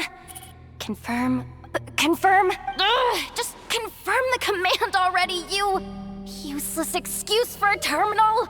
You piece of robo-junk, you mindless pile of scrap! What the? Insufficient clearance? Of course, I don't have the clearance! You oversized... Ow! Go with the flow, Yehoda. Go with the flow. If the others make progress, that's great. But you can't bank on it. You've never been one to depend on others. So it's about time you stepped up to the challenge. Deep breaths. Stay calm. My priority right now is getting my hands on a high-level access card.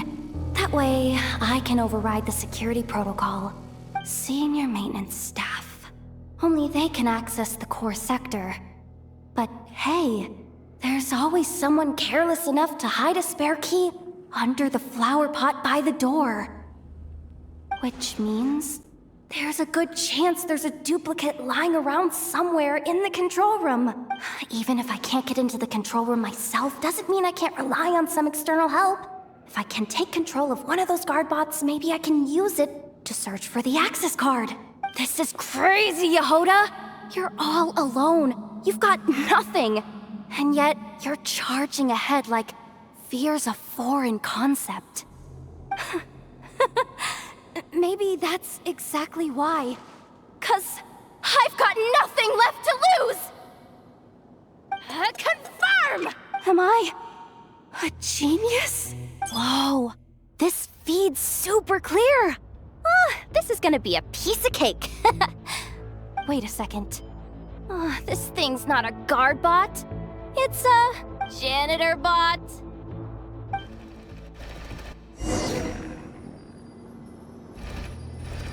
You think Marionette even knows what we do down here?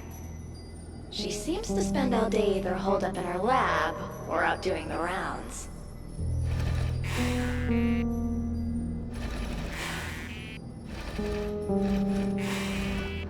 Still a mess over there. Go clean it up. Why? Planning to skim a little off the top? No, nothing like that. Just wondering if anyone would actually notice if we didn't show up from time to time.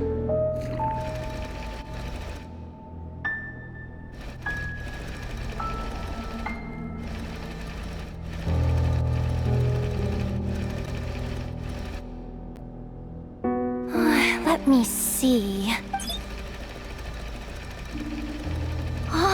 There it is! Hey! Why'd you stop? You haven't finished sweeping that corner. But, I can see the card from here. Guess I have no choice but to swallow my pride and stay in character for now. Sweep up the crumbs by my feet. Yeah, good luck with that. What are you gonna do when they ask for a progress report?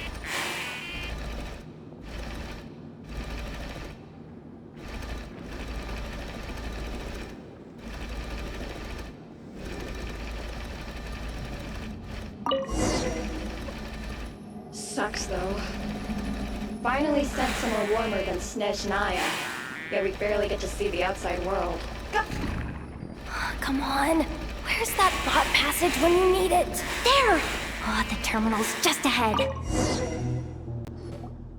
But will Yehoda be okay? Paimon? She said she'd use every resource at her disposal, so let's have some faith in her abilities. Besides, when it comes to surviving in Nodcry, she probably knows more than any of us. So, they really do believe in me. But how long are we gonna have to stay here? Paimon doesn't want to get caught by the Fatui either. Does Paimon mean the two Fatui in that room? Let me see if there's a way to distract them.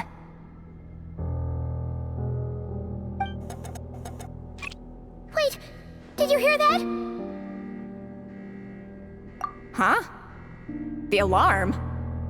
What's going on? Let's go check it out. This looks like somewhere important, but there's nothing here. Hey guys! It's me! Yehoda, are you okay? I'm fine. I managed to swipe a high-level access card and triggered an alarm to draw the guards off. But we don't have much time.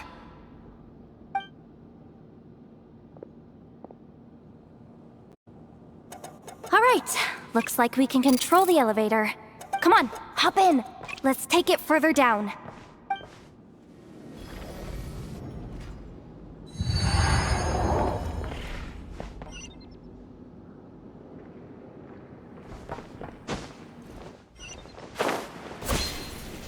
we should be able to use the terminal to move the drawbridge.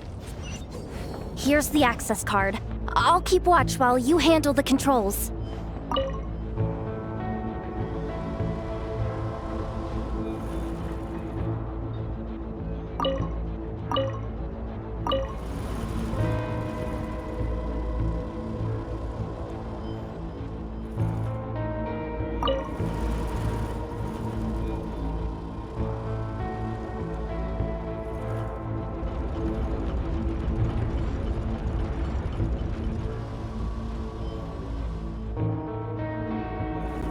All done.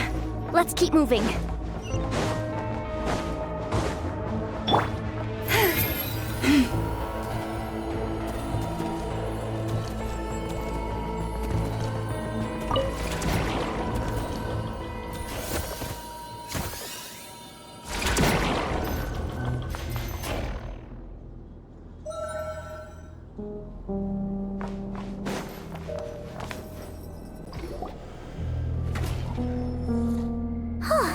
There's no one here! That's good news for us.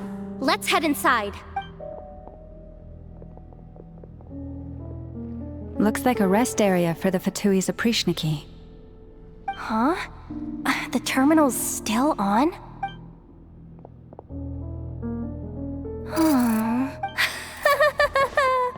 Looks like that good news is now half good news, half bad news.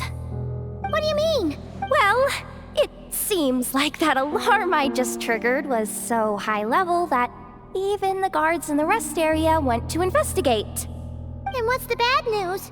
The bad news is that once they realize it was a false alarm, they're bound to circle back and check this floor. And then we're toast. So we've got to move fast here. If you need me to run a quick search, say the word. Good idea! Pulling it right away. Wow! What's with that huge hollow structure down below? That might just be it. Secluded, out of the way. Exactly the sort of place they might be keeping the relic.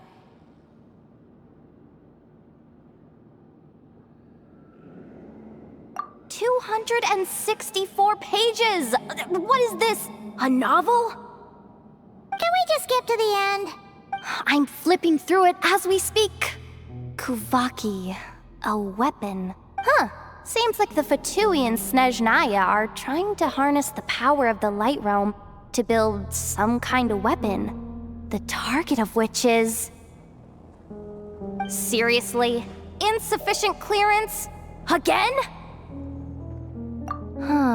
Analysis of Kuvaki extracted from the moon marrow suggests that its energy core bears some close relation to the power of the former Three Moon Sisters. It is suspected that there is a link between the Frost Moon Scion's hidden relic and the shattered remnants of the Eternal Moon. Come on, none of this is important right now. Just tell us where you hid the darn thing. Access denied. You do not have permission to view this data?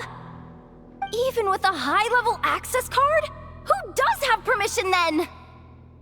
Looks like that's about all our current clearance gives us access to. Based on what we know so far, it seems like the rest must be hidden inside that massive hollow beneath us. I could sense something beneath the water down there. Something unsettling. If they've gotten their hands on the moon marrow, odds are it's hidden down there too. And here I thought we were almost done. But nope, we're going deeper and deeper into the danger zone. Chin up, Yehoda. Once this job's done, you're buying yourself the biggest nod-crying hot dog in town. Deal's a deal.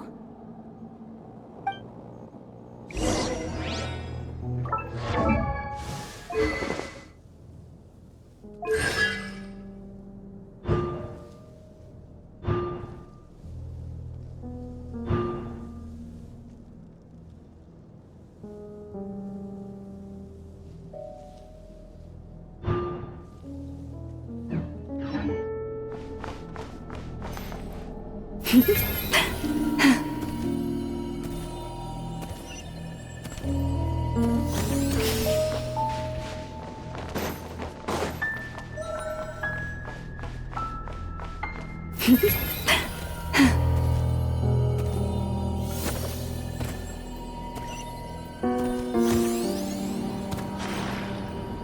moonless night approaches.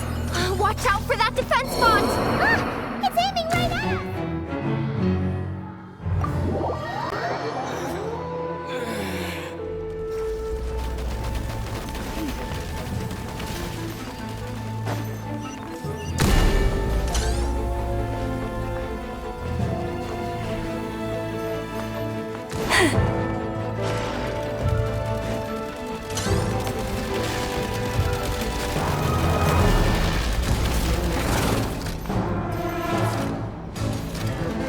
Branch into song.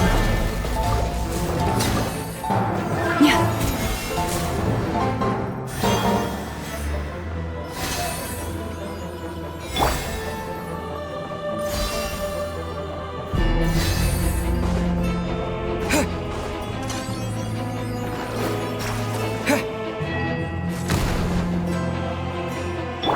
Forest, protect.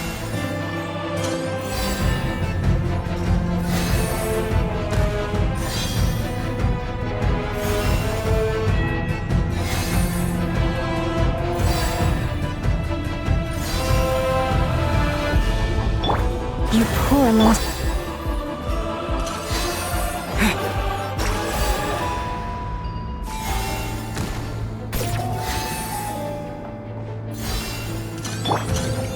Leave this place.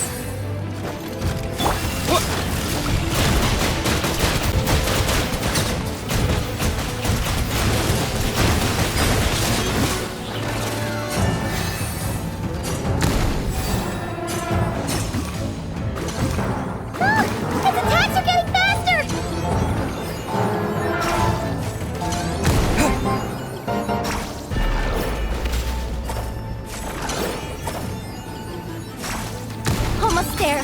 We're almost there!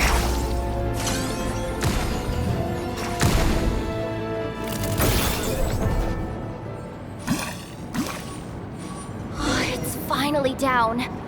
Quick, let's hurry down to the lower level before we're spotted.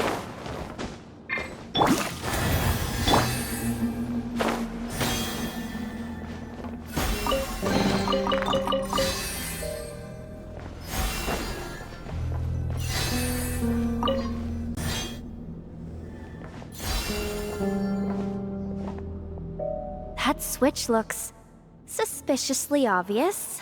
No way I'm pulling that. But you guys, go ahead. Hey, you spotted it first. Shouldn't you be the one to pull it? Not a chance. I'm just the guide, remember?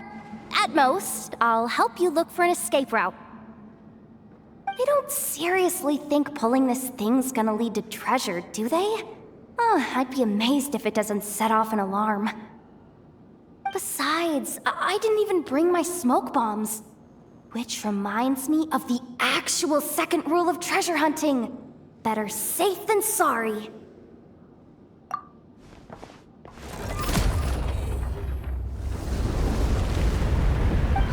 The ground, it's shaking.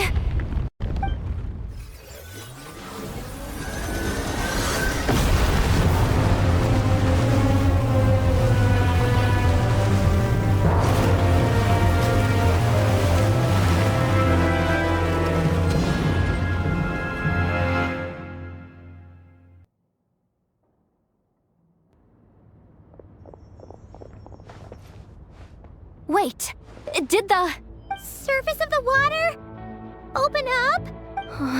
This is bad. This is really bad. I'm getting put on the Fatui's blacklist for sure. Don't worry, Yehoda. You've helped us so much. If they try anything, we'll protect you. Aww. Come on, I was just kidding. I'm tough, okay? Just haven't had the chance to show off my fighting skills yet. Me, afraid of the Fatui? Ugh, not a chance. I suspect the relic is hidden down below. Yehoda, your commission ends here. I am truly grateful for everything you've done for us. You don't need to put yourself in any further danger. I'm coming with you. This has nothing to do with the commission, or the danger, or whatever. This has already gotten way out of hand, so I'm coming too. End of story. Aw, she's blushing. Hey! Zip it! Why'd you keep staring? Oh, you looking for a knuckle sandwich or what? Oh, come on, move it already.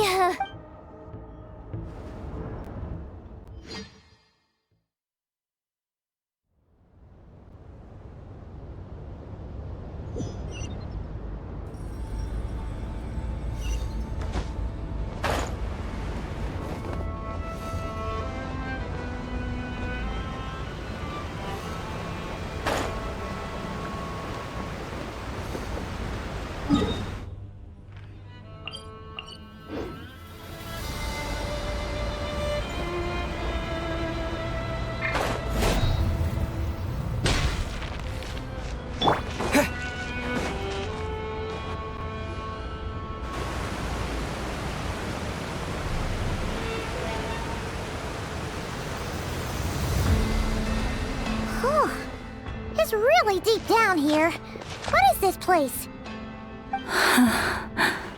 We're standing on another fragment of the ancient moon's remnants. So this was the source of the Kuvaki I sensed earlier. Wait, what?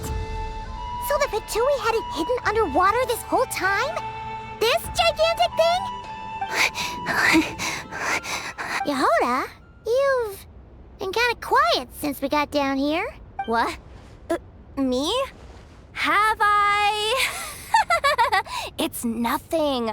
Really, we're doomed. How are we even supposed to get back up from here? Oh, my grappling hook's not nearly long enough. And if someone spots us here after all that commotion, we'll be sitting ducks. Oh no! That door's opening! Please don't say it's the Fatui! No, please, no! We finally made it here, and we're so close to getting the job done! I didn't risk my neck just to die before I've even had a chance to spend my reward!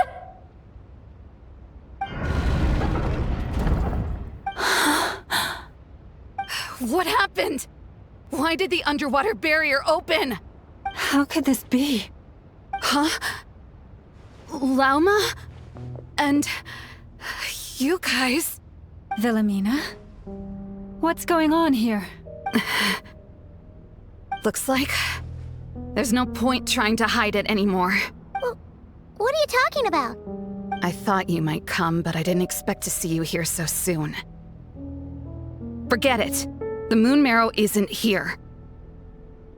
You joined the Fatui? Yes. When? The day I could no longer bear to live a lie.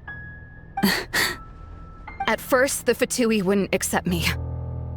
But then, one of their harbingers noticed me and said she'd give me a chance.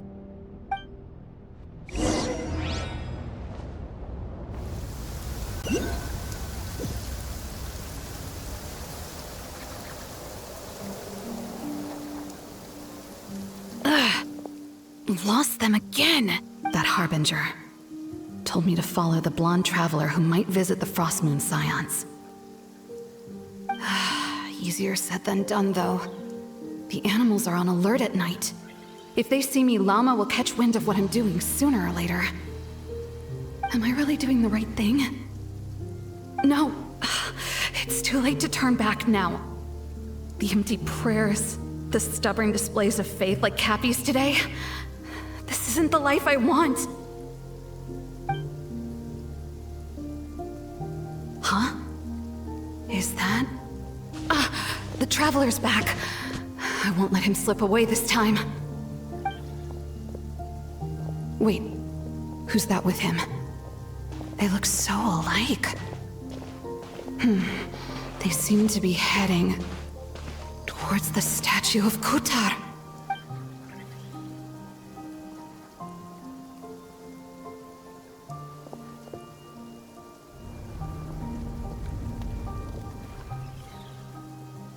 They've opened the secret chamber?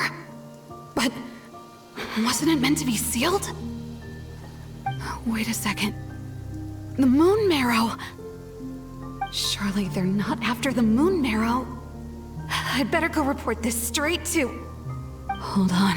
If they do actually make it to the final room, then maybe I'll be able to get my hands on the relic.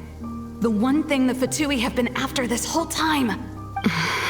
If someone's going to take it, it might as well be me. This could be my ticket to joining them.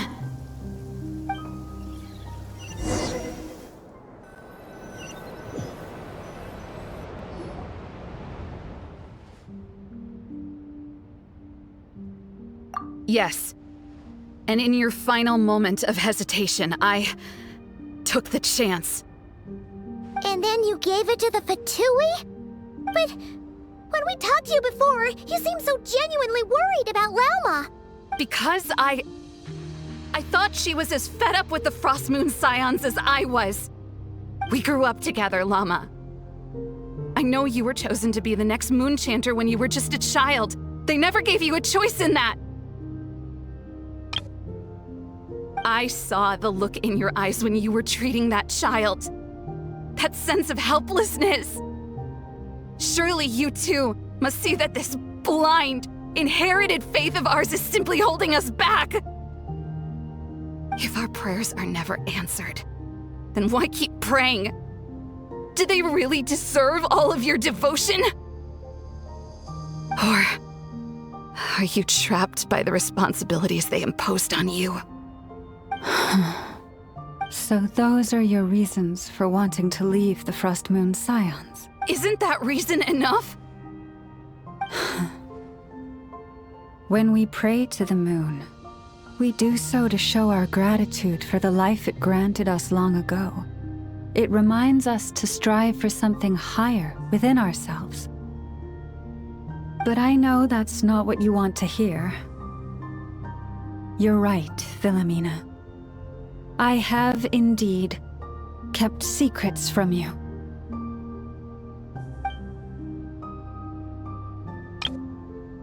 I knew it.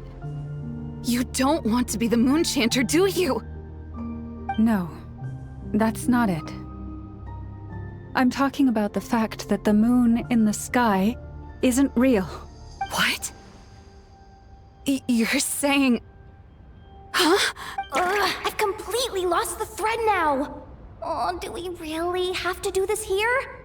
What if a Harbinger shows up? Oh, I'm not cut out for fighting big bosses!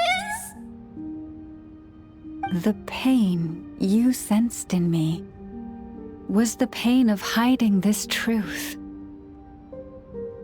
If what you're saying is true, then you already knew that the Frost Moon Scions wouldn't believe any of this. Why didn't you just leave like I did? You don't understand, do you? That's the difference between us, Philomena. I care about the Frost Moon Scions. They're family to me. It hurts because I care. And that's why I chose to hide the truth. But now I understand that was a mistake. My family deserves to know the truth. I shouldn't have tried to hold it all together with empty prayers. Are you trying to say that I only ever cared about myself? There's nothing wrong with that in itself. No one would have tried to stop you from leaving. But you did not have to stab us in the back like this. We've been spotted! I knew it. I just knew it. Oh, what now? If a Harbinger shows up, I'm out of here. No darned relic is worth dying over.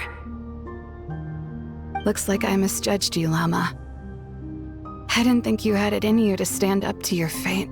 Turns out, you are a great moon chanter after all.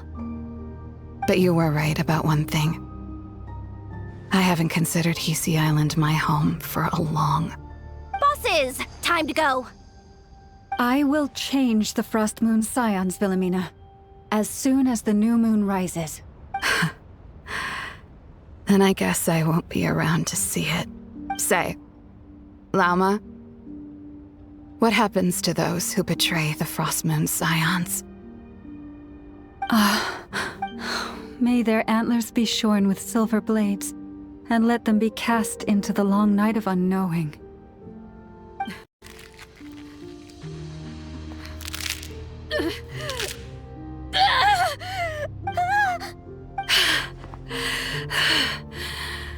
I have honored the ways of the Frost Moon Scions one last time.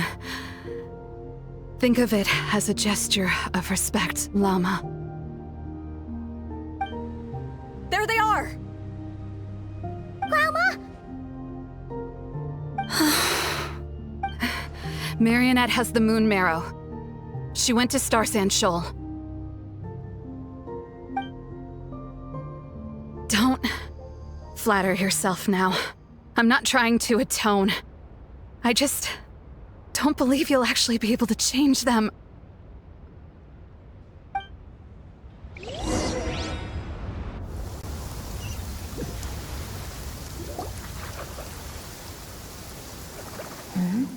An alarm coming from the Experimental Design Bureau.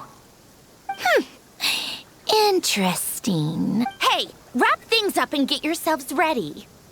Looks like we might be having some guests. Yes, milady. Perfect timing. This job's been boring me to death. Time to test some hypotheses.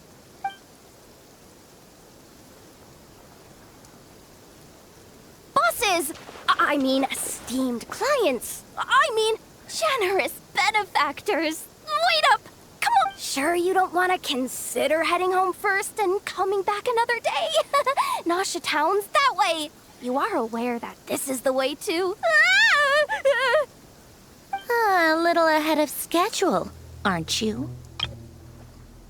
Oh no, it really is a harbinger this time. Marionette. So you are here after all. Hand over that relic right now. It belongs to the Frost Moon Scions. You mean that thing your antlered turncoat brought us? I have never much cared for trophies given up without a fight. But watching you tear each other apart over it? Priceless. I'm not in the mood for warnings today. Ooh, how frightening. Had I a Trimble function, I'd have rattled off at least a dozen screws by now. Or perhaps I've just set my sense of humor parameter too high.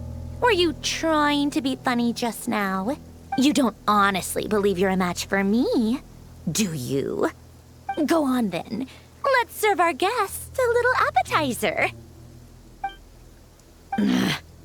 Hey, didn't you hear me? I said let's serve our guests a little... What's going on? Oh no. Watch out. It's the Wild Hunt.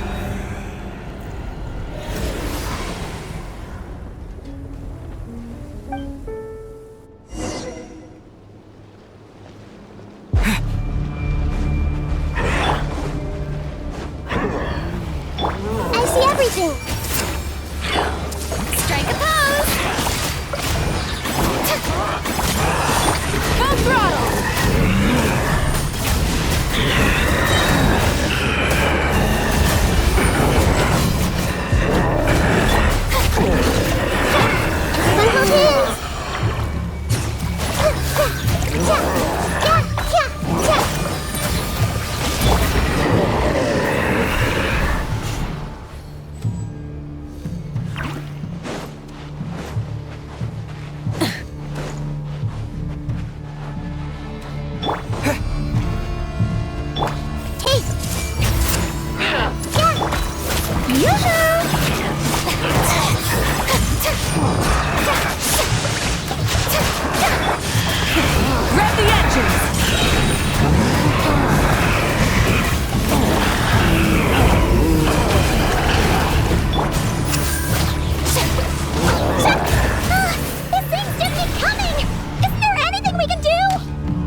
Light it up! Full throttle!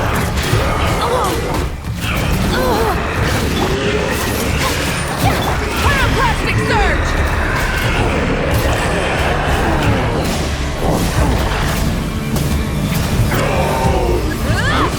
Use that device to seal them away!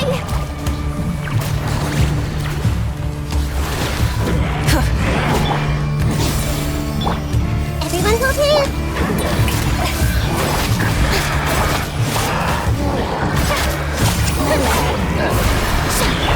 Full throttle!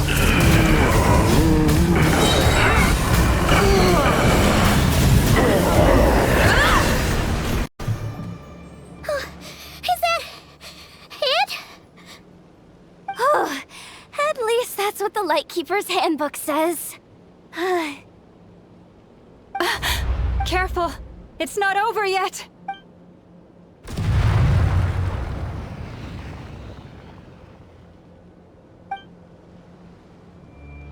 Paimon! Lauma! Yehoda!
What was that?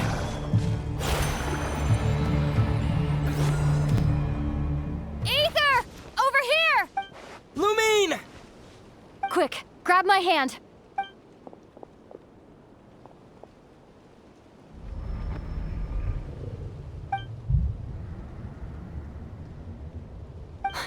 Ether?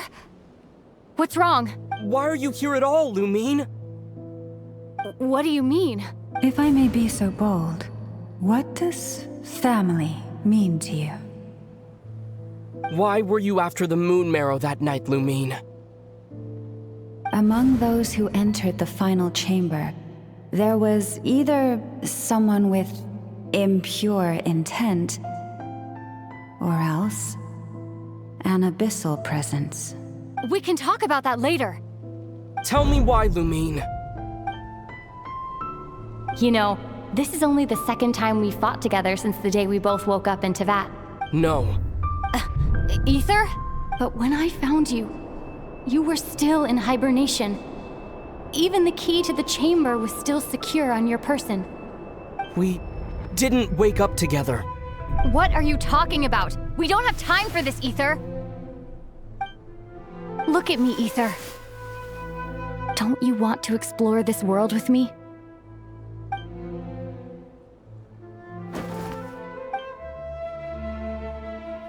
You think I'd lie to my big bro?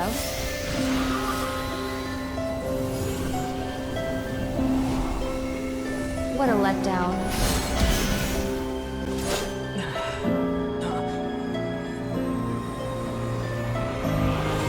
Go get it for me, Ether. It belongs to me. I never believed it. I didn't want to believe it. That strange feeling that something was off. I wanted it to be real so badly, even if it only lasted a moment. But you're not my sister!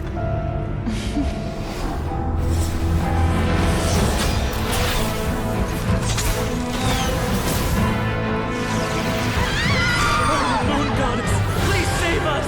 Why is this happening to us? Has it been abandoned?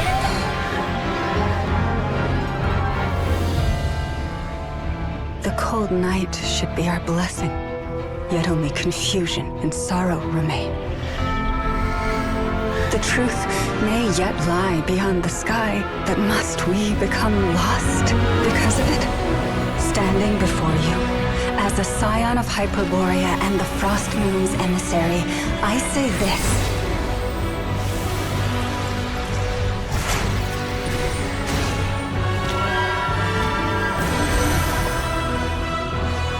Should the false sky above dim the light of the moon, then from silver blood that flows as rivers, let us weave moonlight anew.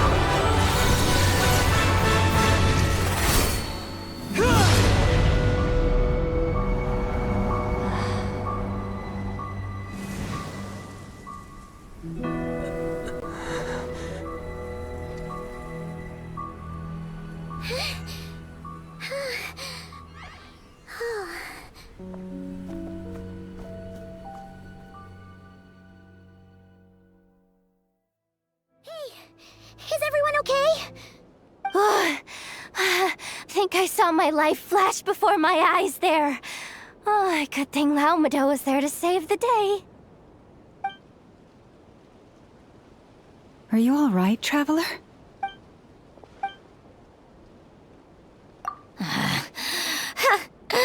Well, that took you long enough. Seriously, how many of you are there? Pathetic. Oh no. Oh, I spoke too soon. Totally forgot we still have a Harbinger to deal with.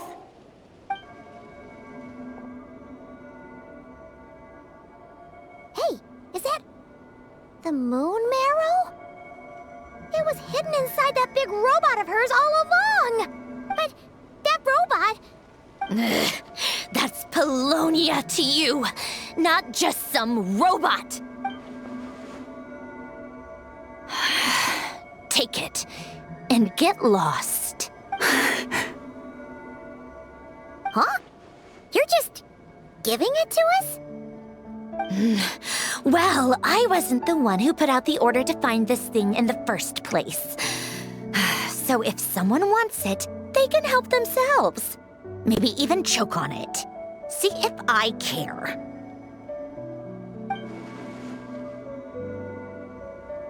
So, are you waiting for me to change my mind or what? I'd be more than happy to pick up where we just left off. But I should warn you, I'm in a bad mood right now. Let's go. Fine by me. Totally, completely, absolutely on board with that.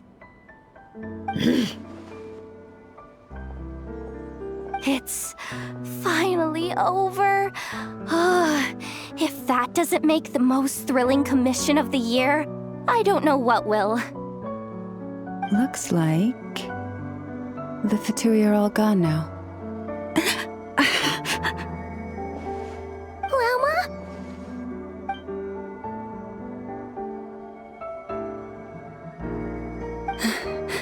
I'm all right. It's just been so long since I truly felt the power of the moon.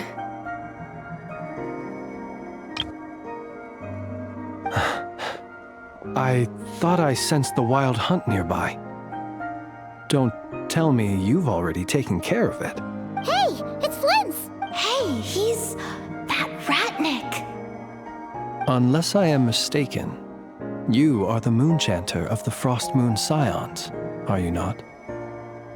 May I ask, what is that in your hand?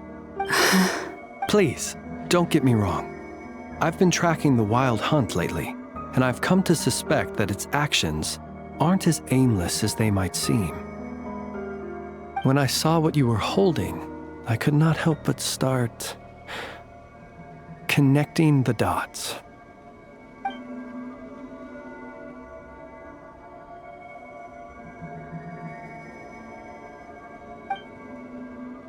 You better be extra careful, Flint.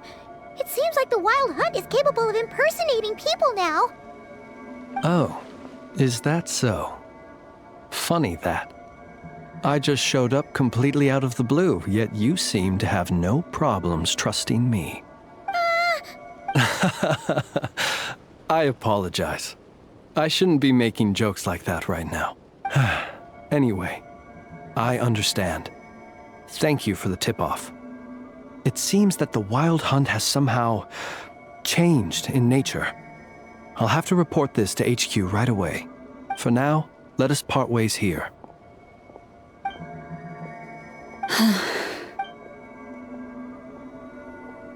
little joke of his just now sure scared the bejeebies out of Paimon. Are all the Redniki and Notcry like that? They're usually stationed in remote areas and tend to keep to themselves. So, it's not surprising they end up a little eccentric? No, he's different. Really? How so? The animals. They've told me they're afraid to even go near him.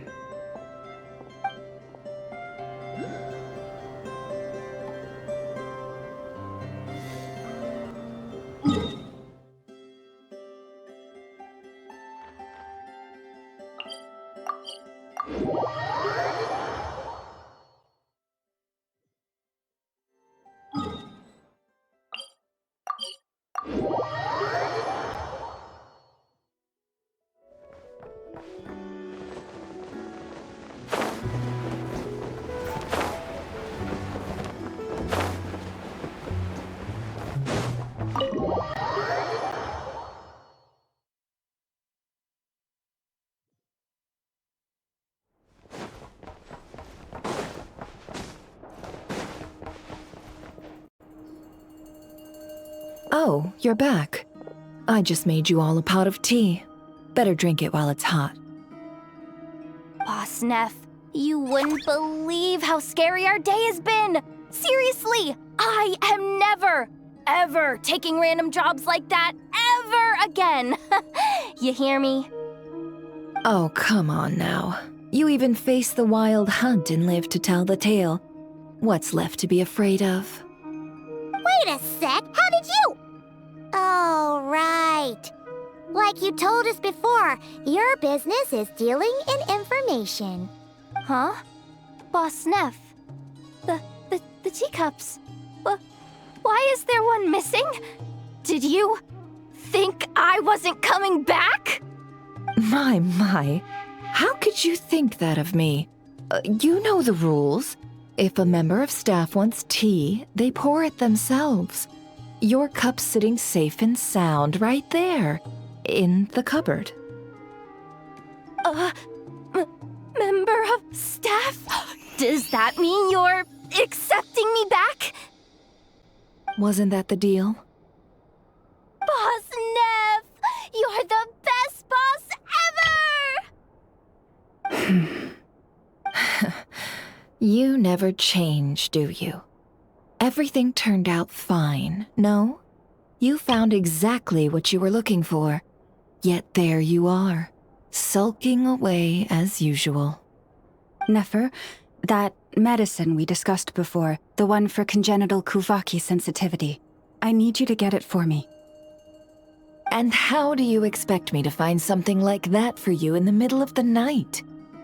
You'll have to wait till morning. I need it right now. All right. I'll see what I can do. But you know urgent means extra charge, right? Thank you.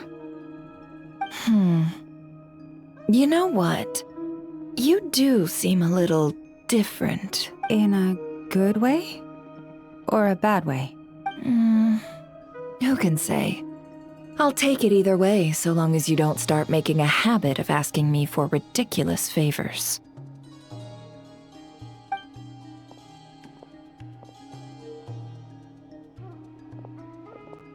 Traveler, Paimon, a lot has happened these past few days. I don't know what I would have done without you. Hey, don't mention it. That's what we're here for.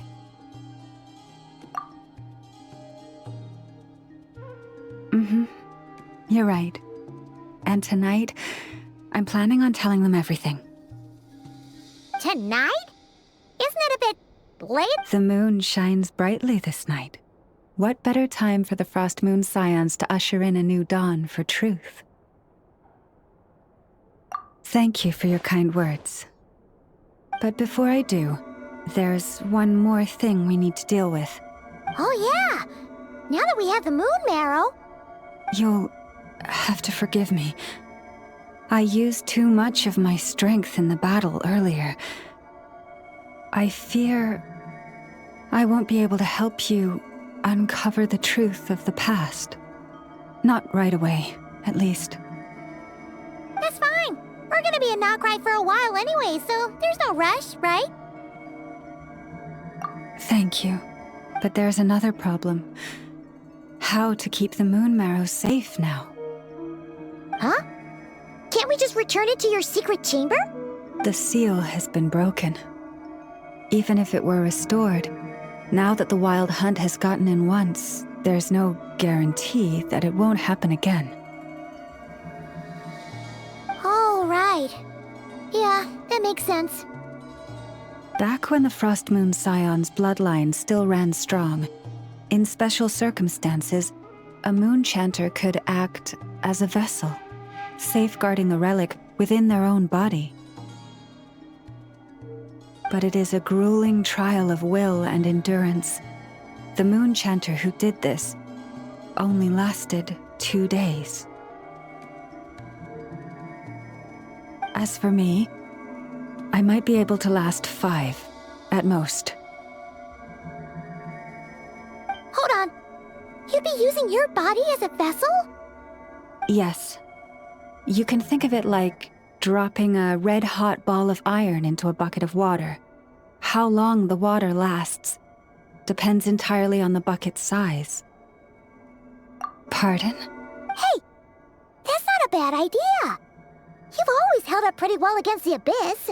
Surely the moon mirror can't be any more dangerous than that. It's not at all that I don't trust you, but it's too risky. But we're out of options, aren't we? Might as well give it a shot.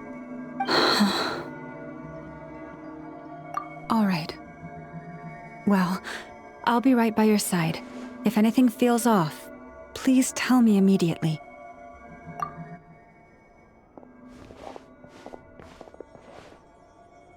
Here, hold it in your hands. Feel its power. Imagine you're a lake, a cluster of stars. Let the moon become a part of you. Whoa! It went into your body! How is that? Are you feeling any discomfort?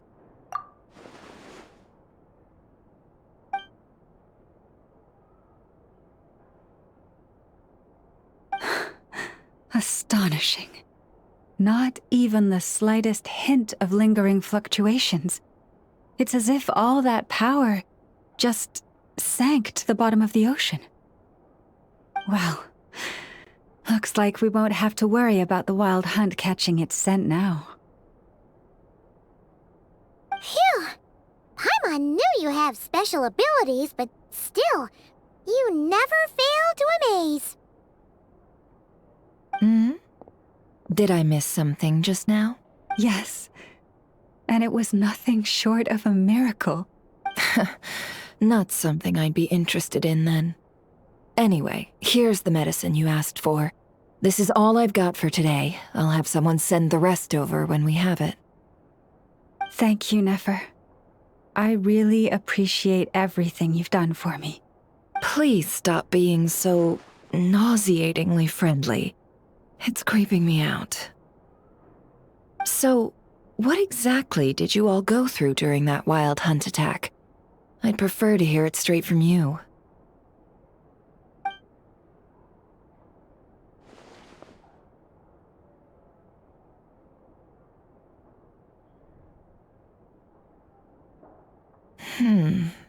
A phantom that can mimic the appearance of others. Quite different from what we've seen before. Yeah, and both times it appeared, its goal was pretty clear. It seems like it was after the moon marrow. And on both occasions, it was accompanied by the wild hunt, too. It appears there must be some close connection between the two. I must say, I don't often see you look this serious, Nefer. Too late in the day for thinking, that's all. We'll pick this up again later. You all feel free to keep chatting, though. Just don't forget to lock up when you leave. On that note, Traveler, please keep the moon marrow stored within your body for the time being. We'll take it back off your hands as soon as the wild hunt's been taken care of. Once and for all. Now that's what I'd call a joke. Anyway, if the two of you will excuse me, I'm heading back to Hisi Island now. It's time I came clean with the Frost Moon Scions. Hey, we're coming with you! Though, guess we won't be able to do much more than cheer you on from the sidelines. That alone means more to me than you could ever know.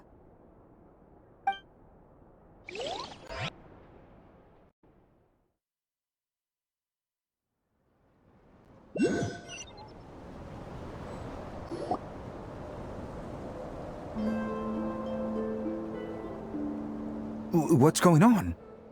I'm not sure. It seems like the Moon Chanter has something important to tell us.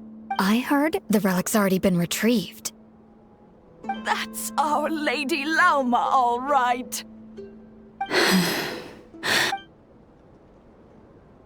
Noble scions of the Frost Moon, my kin beneath the moonlight, I hereby declare the truth to you. Long have our ancestors looked up to the Frost Moon, guided by her serene light. Yet now, she lies hidden beyond the limits of the sky. And so, Lauma began to reveal to the Frost Moon Scions a truth long hidden within her heart. A story of a false moon and the death of gods. Kutar was indeed born of the moon. But that does not give us the right to reap without sowing, nor clothe ourselves without the toil of weaving. As she spoke, some who listened were stunned into disbelief, while others seemed to awaken as if from a dream. From this day forth, the road shall be paved with truth, and we shall pave it ourselves.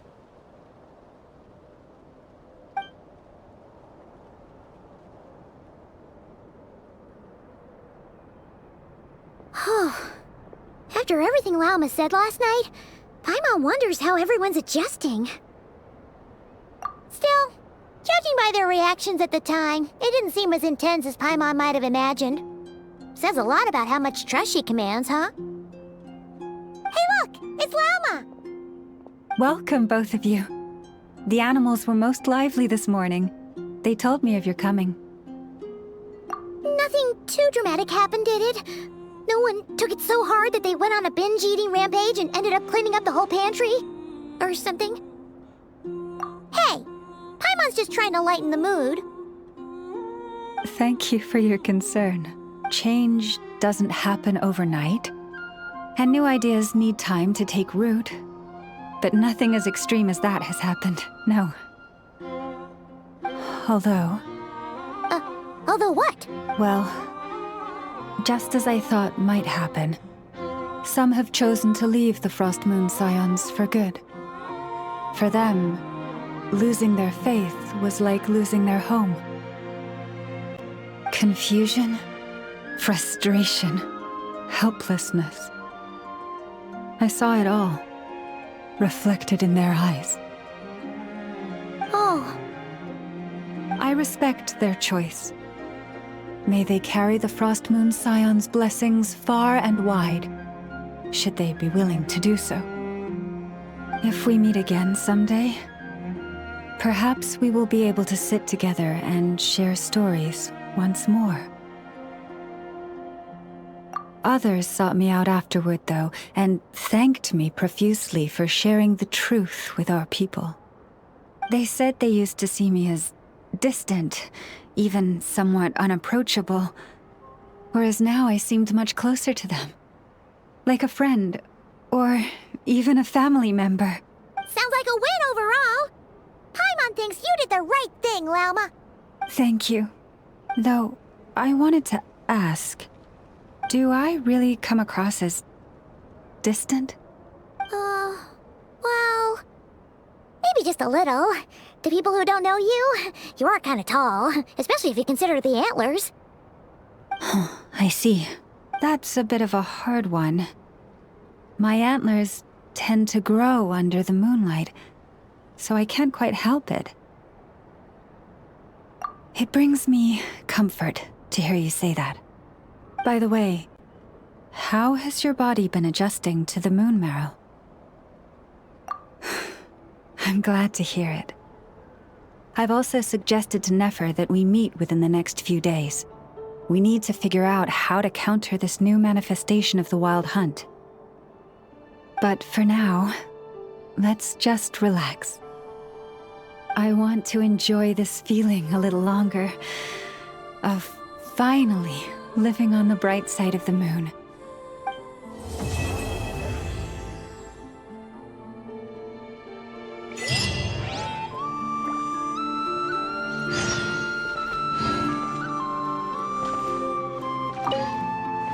Though the truth has been revealed, our deep connection with the moon remains unchanged.